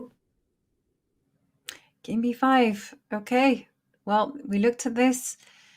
We established that black's compensation lies in chasing down the g-pawn, trying to get your own pass pawn so that the rook on c2 can eventually sacrifice itself for the c-pawn, but the g-pawn will not be able to be stopped by the white king and the rook. So Ju, she has enough time to think about the most accurate moves here. I like how she's managed to switch mode, because she was on high alert, having 30 seconds on the clock. The position was still pretty much complex, and here she's able to just adjust to the pace of the game, slowing down, and just make sure that everything is perfect before she plays. Yeah, because the last hour of your game, it can be really deceiving. Your mind already gets tired, your brain is already fried. Yeah, your body is also getting its toll, and all you want to do is double checking or even triple checking everything, because sometimes when you calculate some things, it's deceiving. It could be like, oh, it's an easy draw, but turns out you miss just one move in your calculation and everything is going in fade. And we have a move, rook c3 is on the board. So this is what I like about this endgame too. Like Wenjun can play a few other alternatives and still going to get the same result, still going to get the draw. And she chose another alternative that we didn't see before. So rook c3, obviously aiming to get to this pawn. And then after getting to this pawn, the rook will be going back to c3 to guarding this pawn from promotion. And she's going to be very happy to sacrifice the rook in the end in return for another activity for her king and her pawn to get to g1 square. So yeah, we will see that in this game, I believe. Yeah, I think the players are fully prepared to play it out until the very end. So rook is threatening to capture the pawn on g3. If Tan wants to be a little bit tricky, she can step back with her king, covering the c3 square. But Tan can do many things. She can advance the c-pawn, she can advance her king. Ultimately, this position is drawn. And I'm checking with the table bases, Irene. Practically everything draws. Yeah, all the normal moves, right? Not like rook takes c5 or rook c4. If you do that, then it's just game over. Yep. Yeah. This is almost 99% going to end with a draw. So wow, just wondering what they are going to do for the rest day tomorrow. If I were one of them, I would sleep as much as I can. What would you usually do in your rest days, Yovi? Well, it depends, I normally like to sightsee, and there we do see c6. They can take some inspiration actually from the World Championship, where Gukash and Ding, they were doing sports. And here we're seeing the pawn rush to c7. Now the white king is going to come to aid its pawns. Ju Wenjun, she has plenty of choices. She can advance her own g-pawn. The main thing that she has to be concerned about is the white rook can come to h6 and try to build a cover for the c-pawn, but Or that's something that is there's easily another thing here. Yovi, there's another thing. If you accidentally go with g4, oh, there's rook h5 and rook c5. Although, in that position, you are forced to play king e6. Okay, there's just a little nuance there. You cannot come together with your pawn to f4. I'll just put it on the board. So if g4 here, rook h5, because I think if king f4, you just lose on the spot due to this shield. We call it what? Umbrella shield. So that's why you're pretty much, your only move is to go back here, because if rook c5 happens, then you just take, and then king d7. So even into almost the finishing line, there's still some trick on the board that both players have to be aware. But after king b6 here, yeah, that is why also Wenjun didn't, she's still thinking. She's not in a hurry to play g4 immediately. She's still calculating whether it is still a possibility. So she's still being aware about such tactics in this position. Yep. And again, you have to be on red alert for those tricks, as Irene mentioned. But yeah, ultimately, g4 is absolutely fine. The key is to keep the rook on the c line. The g-pawn needs to start advancing. As long as you kind of keep in mind those goals, then black is absolutely fine. But if you start wasting time, moving the king far away from the direction it should be going, then you could find yourself in trouble. And now, king f4. Of course, yep. King f4. Yeah, so just keep advancing the king, and then the king, and then the pawn, king, pawn, king, pawn. Yeah, it should be drawn. But yeah, it's good. It's good that Wenjun is being careful, because even though by calculation g4 is still fine, but I'm also going to be feeling uncomfortable if I have to move my king back to e6 instead of accompanying my pawn to promote to g1. So yeah, she's being careful. Now rook f7. I don't see a move that's losing here. Like wherever the king goes, I think it should be still drawn. But if I were black, I would just play king g3, and then since my king, what's king happening? g3, it would be a loss according to the table base. Oh, because of rook f5, is it? Rook f5, yes. Ah, so the same. There's still Wow, danger. the same theme again. Yes, of course, of course. Of course, yeah. Oh, but so it's not drawn then. If I play king g3, rook f5, and I'll take rook c7, king takes, maybe I'm a bit too late, yeah, with the pawn. So she went king e4. Yeah, there's no reason to block your own pawn like that. Yeah, rook f5 had to be prevented. And sure enough, Ju Wenjun, she spots it. Wow, what a nasty little trick there from Tan Zhongyi. And now the game is going to be 100% certain that it's going to finish in a draw. So maybe I'm expecting rook f6, perhaps.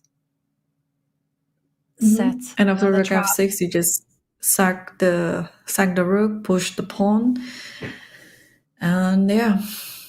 Oh, there might be no draw over on the board, when it is only king versus king left on the board. It's just automatic draw.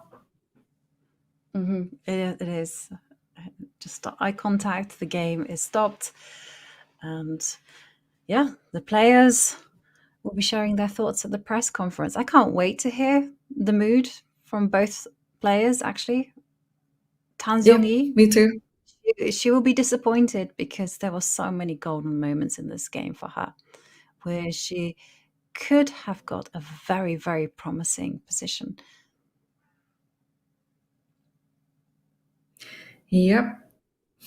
I think this is like the moment in the game where you just have to decide whether you would like to keep trying your opponent, or whether you would like to just seal the deal and agree for draw.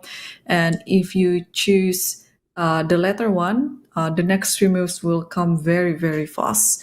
So I think now is the moment. If she will keep trying, she will do some checking.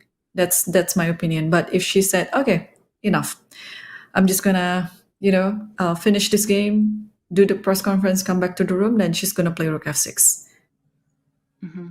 Yeah. The funny thing is that Tan has actually 14 minutes and more. So she can actually burn all of that time just thinking through this completely drawn position. But that's, as Irene, you mentioned, not really chess etiquette. Once you understand it's a draw, then you're kind of obliged to race through it. It's kind of not the done thing to drag it on for as long as possible. Right.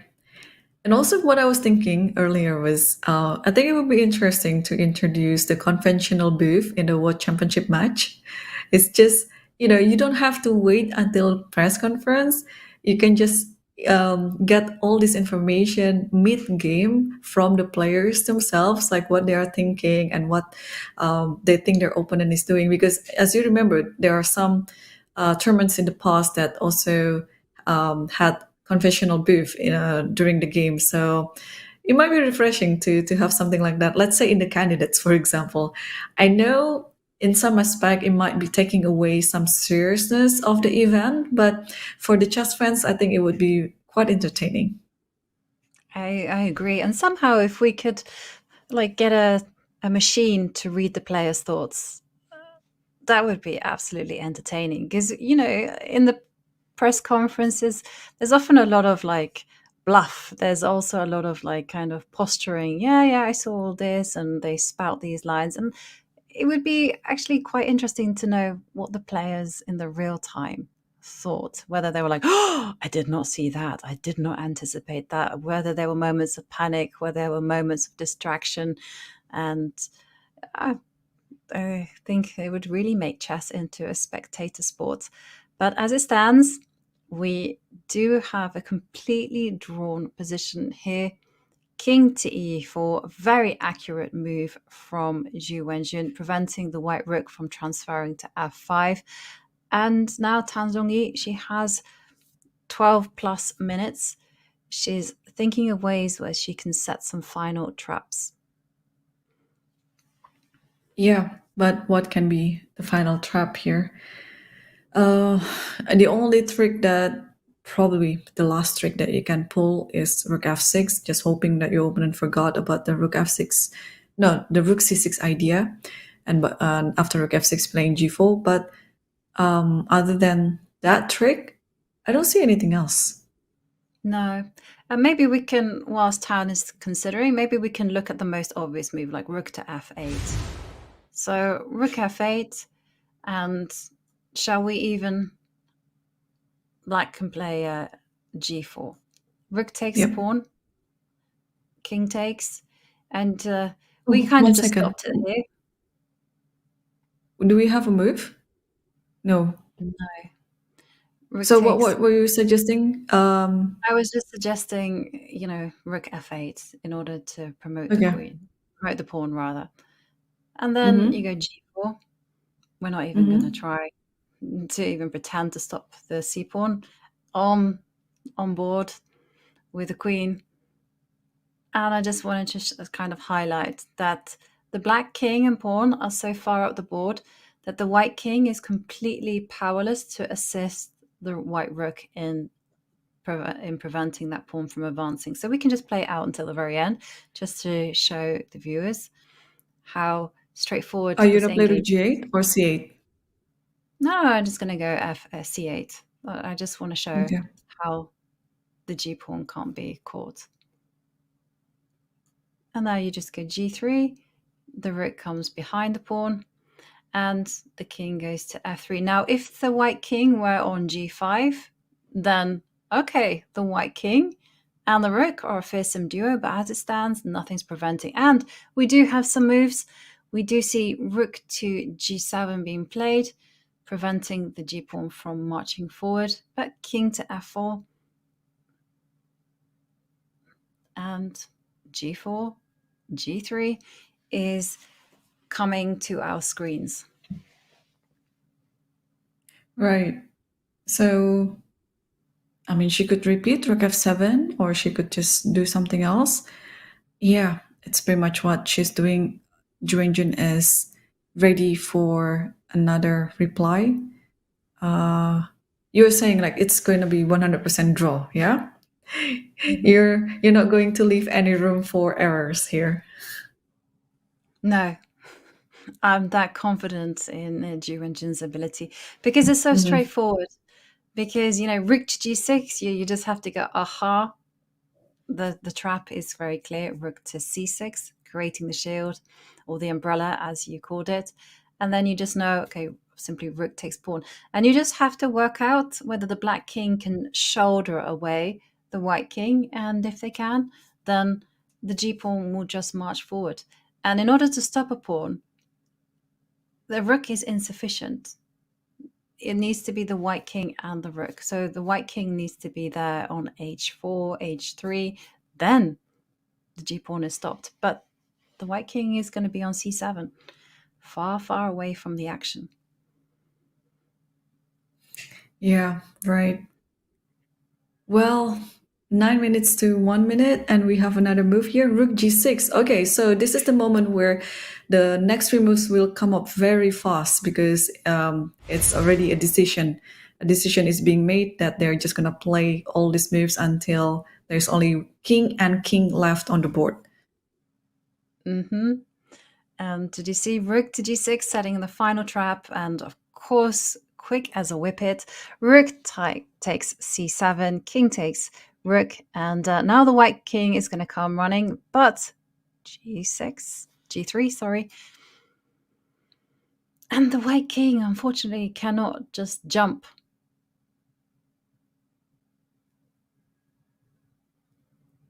Yep. I think it's how many more moves? 1, 2, 3, 4. In 4 moves, there is going to be, okay, I would say a handshake, but we'll see. King f3, excellent move. Very natural, getting ready to go g2.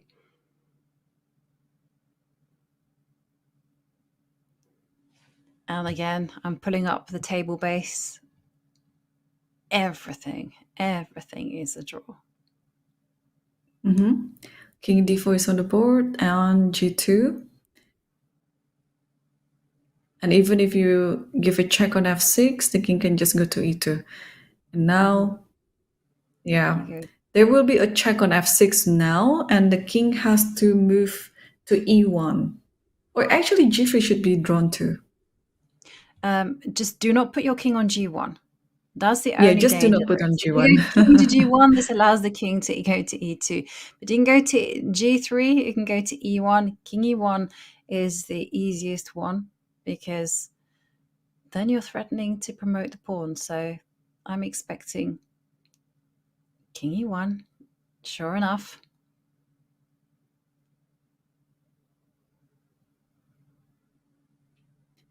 Yep.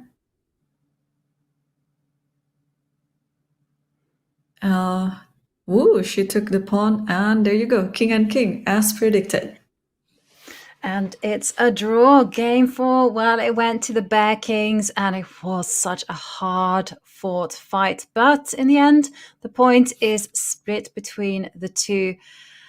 Well, was another long day at the office, a grueling day for both of those players. But tomorrow it is a rest day. Irene, what a game it was in the end. Right. I mean, Tan Zhongyi played a really good game until the middle game, and then she started slowly making inaccuracies and giving Ju Wenjun chances to come back on her game. But this is something that we expect in a World Championship match like this. So tomorrow is a rest day, Yovi, and I'm going to expect Game 5 will be so much fireworks because both of the players naturally would like to score a full point again because victory is very, very addictive. It is certainly addictive, and in a World Championship match, it means a lot of prestige, a lot of money, and a lot of potential. But yeah, Tan Zhongyi with the white pieces putting pressure. Ju Wenjun will have the white pieces in the next game, and I can't wait to see what she comes armed to the table with. Because one thing that's really impressed me about both of these players is how well prepared they are. How Tan Zhongyi has thought of her match strategy and she's sticking to it. She's consistent. Right, and also not only about the preparation, but their readiness to play in some uncharted water. Like it is also very impressive because some of players, they would like to just play according to theory, but no, in this game actually, after move 4, they're actually out of their preparation and they're willing to play the position in fresh minds. And as we are preparing for the players to go to their press conference, we are going to take a very short break. And when we come back, we are going to go straight to the press conference.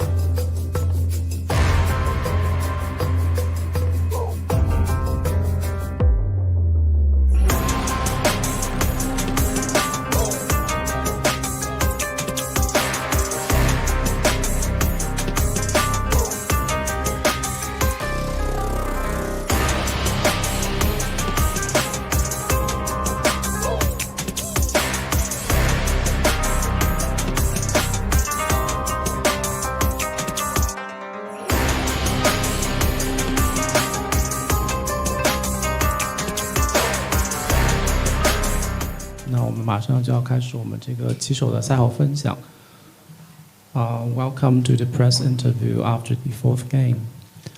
那今天呢，我们还是请到我们的新闻官 Charlize 来为我们先开场。Let's welcome Charlize to start our interview. Hi everyone, welcome to Game 4 press conference. It was a draw, but nonetheless an exciting one. Before we get into the chess, I want to ask both players about their impressions of the game. 那今天第4轮呢是比较的漫长，但是也非常精彩。那新闻官想了解一下两位棋手在赛后的感受。那我们先从谭忠义开始吧。我觉得可能下得不太好吧，然后可能在他马 B5之后，我有点草率。确实当时他走这我都没有算，可能应该多看一会儿。总的来说不是很满意对今天的对局。To Tan Zhongyi, this game was not that perfect. Maybe at the time after he retreated his knight, after Ju retreated the knight, Tan Zhongyi could have fought for a little while and tried to find the best solutions. Anyway, she was not very satisfied about the result. Like Ju Wenjun. 我觉得这盘棋我前面可能下的并不是太好吧，但是后面我觉得我下的还可以，就是前半程不太满意，但后半程我觉得还可以。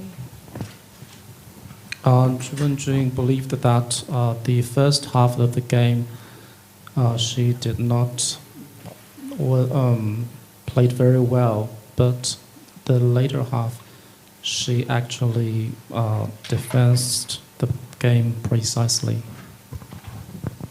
So we had another English, and you deviated from the first game with e6, bishop b4, but then you took some time to think here.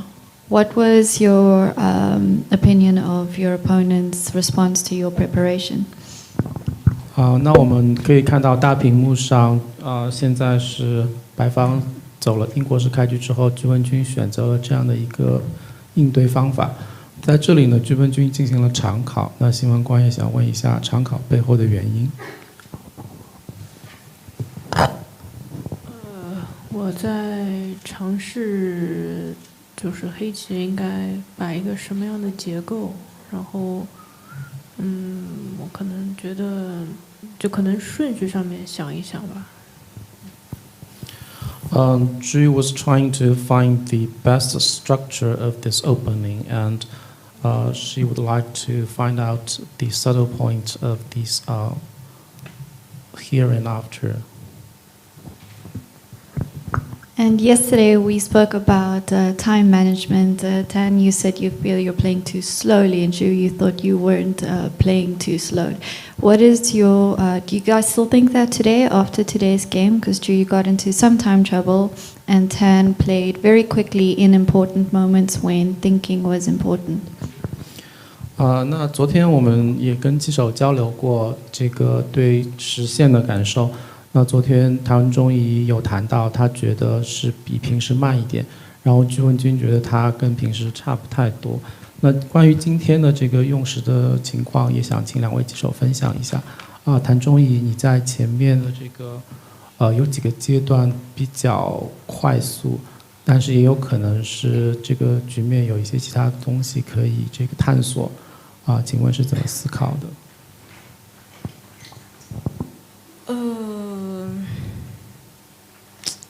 就是我也不知道怎么说，就是走的不太好吧，可能错过了一些机会。It was too hard to describe.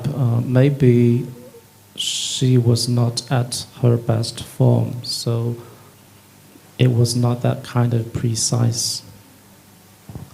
那朱文军，那在这个实现的使用中有什么感受吗？这个时间？我觉得，实现可能确实在40步之前，我有一定的时间压力。不过，我觉得我处理的，怎么说呢，还是在，就是不是太好，但是也还行。如果满分10分，给几分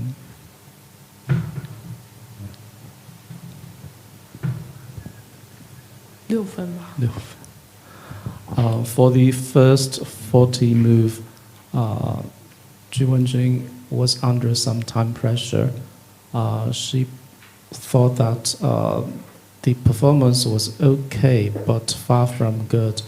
Then I asked if you give the performance a 10 out of 10, what would be the number? And she said 6 out of 10.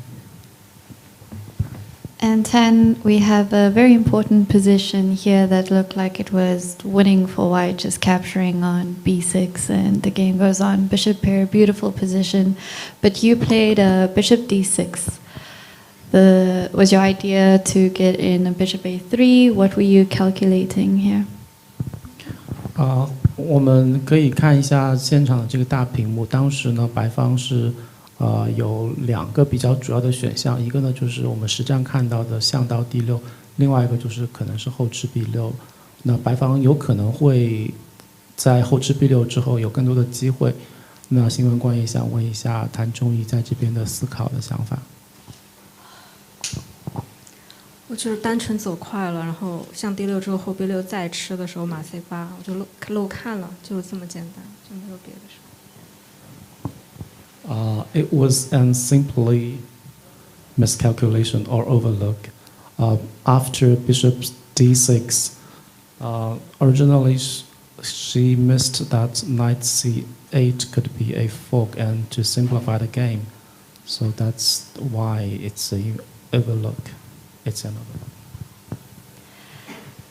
And then later on for Ju, here we had this position, I think it was, where d4 could be played.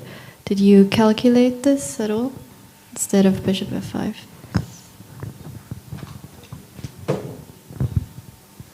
Yeah, b4 could be, but well, I just I thought I was thinking something, but now I didn't remember it. So I think d4 is kind of like a risky move. So I think bishop f5 is also do the same thing. So I play bishop f5. 那如果我们是在看直播的朋友们，你们可以看一下第30个回合。第30个回合，黑方是实战走了象 F5，但有没有这个第4的可能性？那我们新闻官也问到了，说这个因为赛后的分析 AI 推荐是可以走第4。那朱文军在这里呢，他是当时可能一闪而过想到了有第4这个，但是他觉得有一点冒险，所以他还是选了这个实战的象 F5第30个回合的时候。Yeah, the sign's quite interesting because if the rook takes, just for our viewers, suddenly the knight jumps in. And this becomes tricky. White has to capture, and then we've got this queen b1 check. And yeah, so this just looked quite cool from outside perspective because the queen is coming and picking up the rook. And then my final question is to Tan. Later on in the game with b4, there was here a critical moment of bringing the king out first. King activity, very important. b4, very logical move, but to stop any counterplay from black's pawn. What were you thinking here? b4 was played quite quickly. 那在这里的话，白方是比较快的走 b4，而白方可能可以考虑，比如把王先移到中心来。那这是38回合，对吧？39。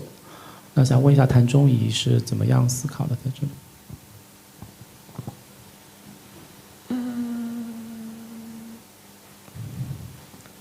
我当时可能就是担心他，比如说他马e4之后，我那个象动了之后，他车b8，然后我那个兵不是很好冲，然后我就想，就要不就先冲了，然后他是我b4之后，他走了，就马e4就是确实就有点难受，就是我当时以为可以走王e2，就是上王，但是我发现好像d4有点不太对劲，可能没有想太多，我以为他可能会不知道，可能。Originally, Tan thought that after knight e4, when white retreats the bishop, the b pawn is not easy to be pushed. So that's why she tried to move the pawn forward quickly. But maybe she also thought about the possibility after king e2, but she was worried about after d4 there might be some complications there. After knight e4 and maybe d4.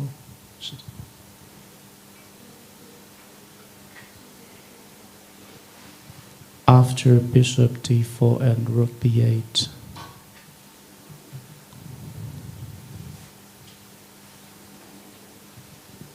She was not sure about the position. Then my final question to you is that, we reached this completely drawn endgame, theoretically, and you two play on until literally we have the two kings left. Why is that? 那我们新闻官也问到了说，70回合之后，我们其实看到了一个理论和骑车兵对车兵，那最后双方是下到了这个王对王。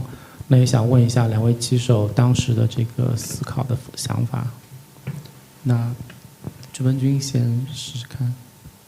我觉得好像就是，既然这个棋是一个和棋，那么我们把这个演变就下到最后，我觉得也是非常常见的吧。然后就是其实下到王对王也是挺常见的，这也表达了一种大家对下棋的热爱吧。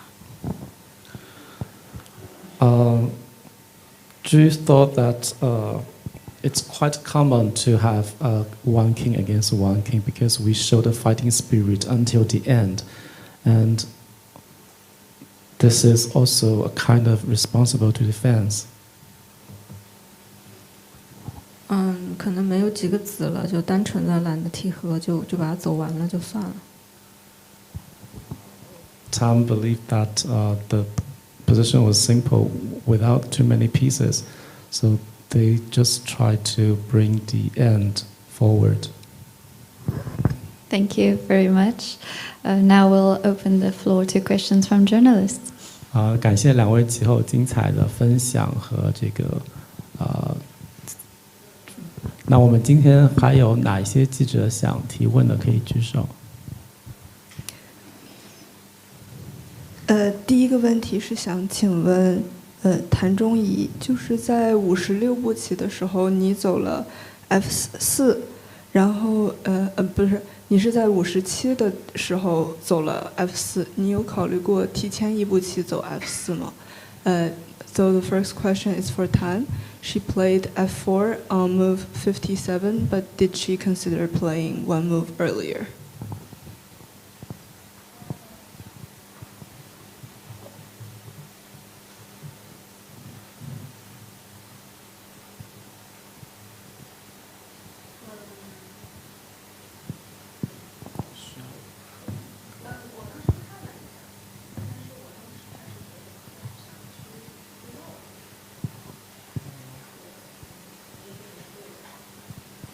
She thought about that, but originally she planned to maneuver the rook first.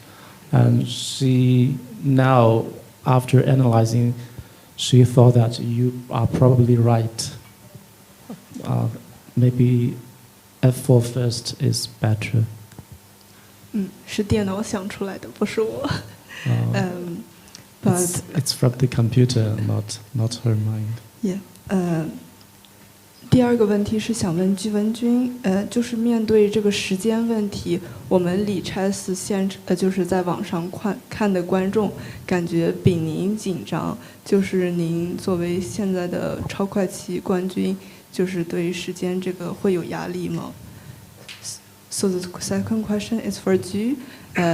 So the chess broadcasters seem more stressed than her for time pressure. So as the current World Blitz champion, does she feel the same pressure?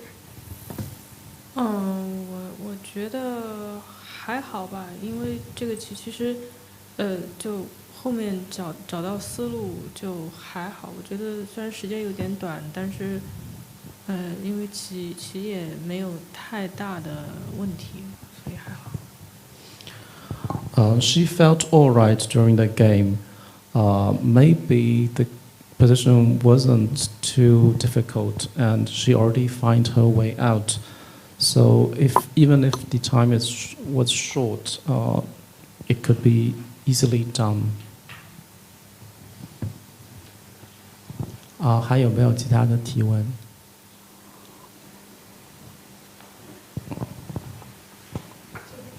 来，我们对。您好，那个在赛前的新闻发布会上，居文君被问及那个教练团队的时候，说暂时保持一下秘密的。现在赛程在慢棋的整个赛程结束了1/3，那么您是否可以开始对外公布，或者是公布部分的消息？那同样的问题也问一下，就谭忠仪是否愿意公布一些他助手团队的消息？During the press conference before the first game, we talked about the team composition for both chess queens here. We want to know how many great players are behind the team. But at the time, they said they will save the mystery for later. And our journalist wants to know that if it's the timing, it's possible that we will reveal some secrets today. 可能还是想最后的时候再公布团队，等比赛结束之后。Do you believe that the timing is not perfect yet, and we can still wait for a while to see that if there is a magic behind it? The same. 还有没有？好，我们会给到话筒。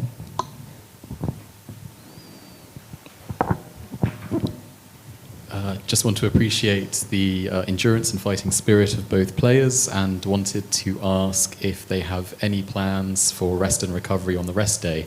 Are there any kind of favorite foods, self-care routines, favorite musics, etc., that they might use to unwind and relax a bit ahead of the next two games? 那这位记者也感谢我们2位棋后带来了非常精彩的这个对局，非常有战斗精神，下得非常久。那明天呢就是休息日，他也想了解一下2位有没有什么放松的方式，比如说美食啊、音乐啊，或者是不是有一些这个美容之类的这个放松身心的这个计划。那可能会做一些放松，比如说休息啊，或者是看看小说啊什么的都有可能，或者是刷刷视频。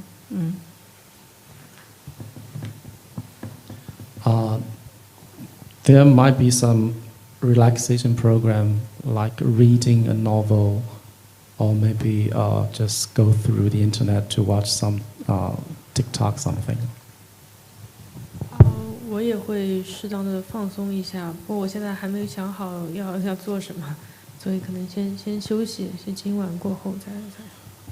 Ju Wenjun is sure that there will be some relaxation, but she wasn't sure yet. Nothing decided yet. OK. 好，那还有没有其他问题可以举手？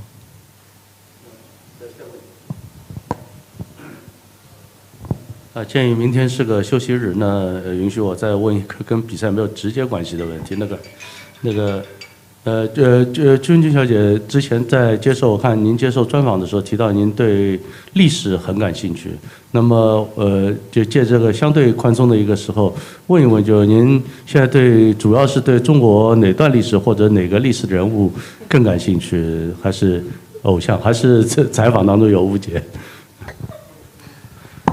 ？During previous press interview, Ju Wenjun mentioned that she was very interested in history, and the journalist wants to know that is there any particular dynasty or period of time that she was fascinated in? 我其实我就比较喜欢三国时期的人物。当然，我也看过一些，就是秦朝的和汉朝的。不过，我那个就是可能是就是会适当的阅读一些这些人物。Mainly some casual readings in the period of like three kingdoms, like Qing Dynasty and Han Dynasty. That was a long time ago. Just casual reading. I have another question since TikTok was mentioned. It is usually common in World Championship matches for players to, stay off their phones, away from media attention and whatever the internet is saying. But Tan, clearly you do use your phone. Ju, I want to know if you do the same and how frequently do you both use it throughout the match? 那既然我们前面聊到了刷视频，那新闻官也想问。因为我们很多的这个高级别比赛，棋手实际上是不太使用手机，甚至是就是把手机放一边的。那了解到像谭忠仪说前面想刷视频呢，他想了解这个平时大概是怎么样的一个使用的情况。待会儿这个问题也会问Ju Wenjun。那谭忠仪先开始吧。我就是会在做准备期间的时候关闭手机。但是就是我不看棋的时候，我是正常的。当然，如果有一些就是人，这个莫名其妙的给我发消息，我也不回，就是这个样，假装装死。Usually, when during the important preparation time, she will turn off her phone.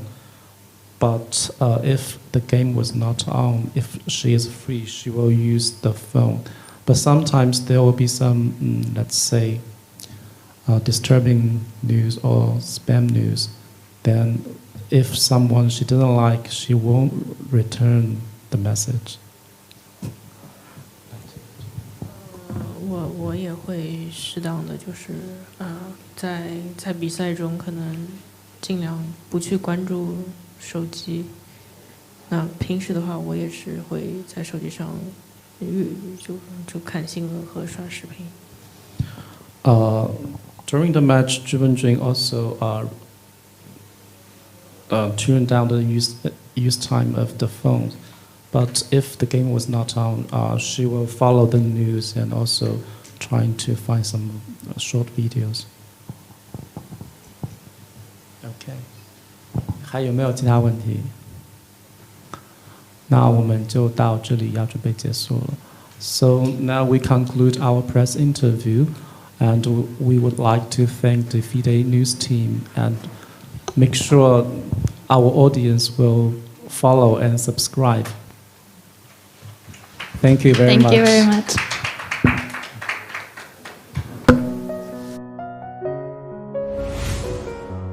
And there we heard from the players. We heard Ju Wenjun saying that the first half of the game for her wasn't great, but then she felt like she defended very well. And Tan Zhongyi being very disappointed with a game full of missed opportunities. And a lot of fun stuff as well from both players. TikTok being mentioned, relaxation, films. How did you find the press conference, Irene? Yeah, it was. I love here and there, and I think it was great. It was great. They covered some technicalities in chess. Tan Zhongyi also mentioned your idea, Yovi, that probably should have played f4 instead of king d3, was it? Because there was a check on e5 and so on. And also, there's some question about the rest day. Yeah, I think they really deserve to have a rest day, because these last two games are very, very tough for both of them. There are some inaccuracies, there are also some missing chances, but I'm sure the game 5 it will be better than the games that we've seen so far. Yeah, definitely. After 4 grueling games, then the players are taking a well-deserved break. And, well, Irene, it's your birthday, so I'm not going to keep you too much longer. And I'd like to wish you a happy birthday once more. And I hope your day is full of celebrations and presents and cake, of course. And, Thank you. yeah, as we mentioned, tomorrow it is a free day for the players. And we'll find out when we return on Wednesday at 3 a.m. if you're on the East Coast, 9 a.m. if you're in Europe, whether the players are coming back, they're re-energized, rejubilated, and we're going to see what they have in store for us. So don't go anywhere and come and join the show on Wednesday. See you then.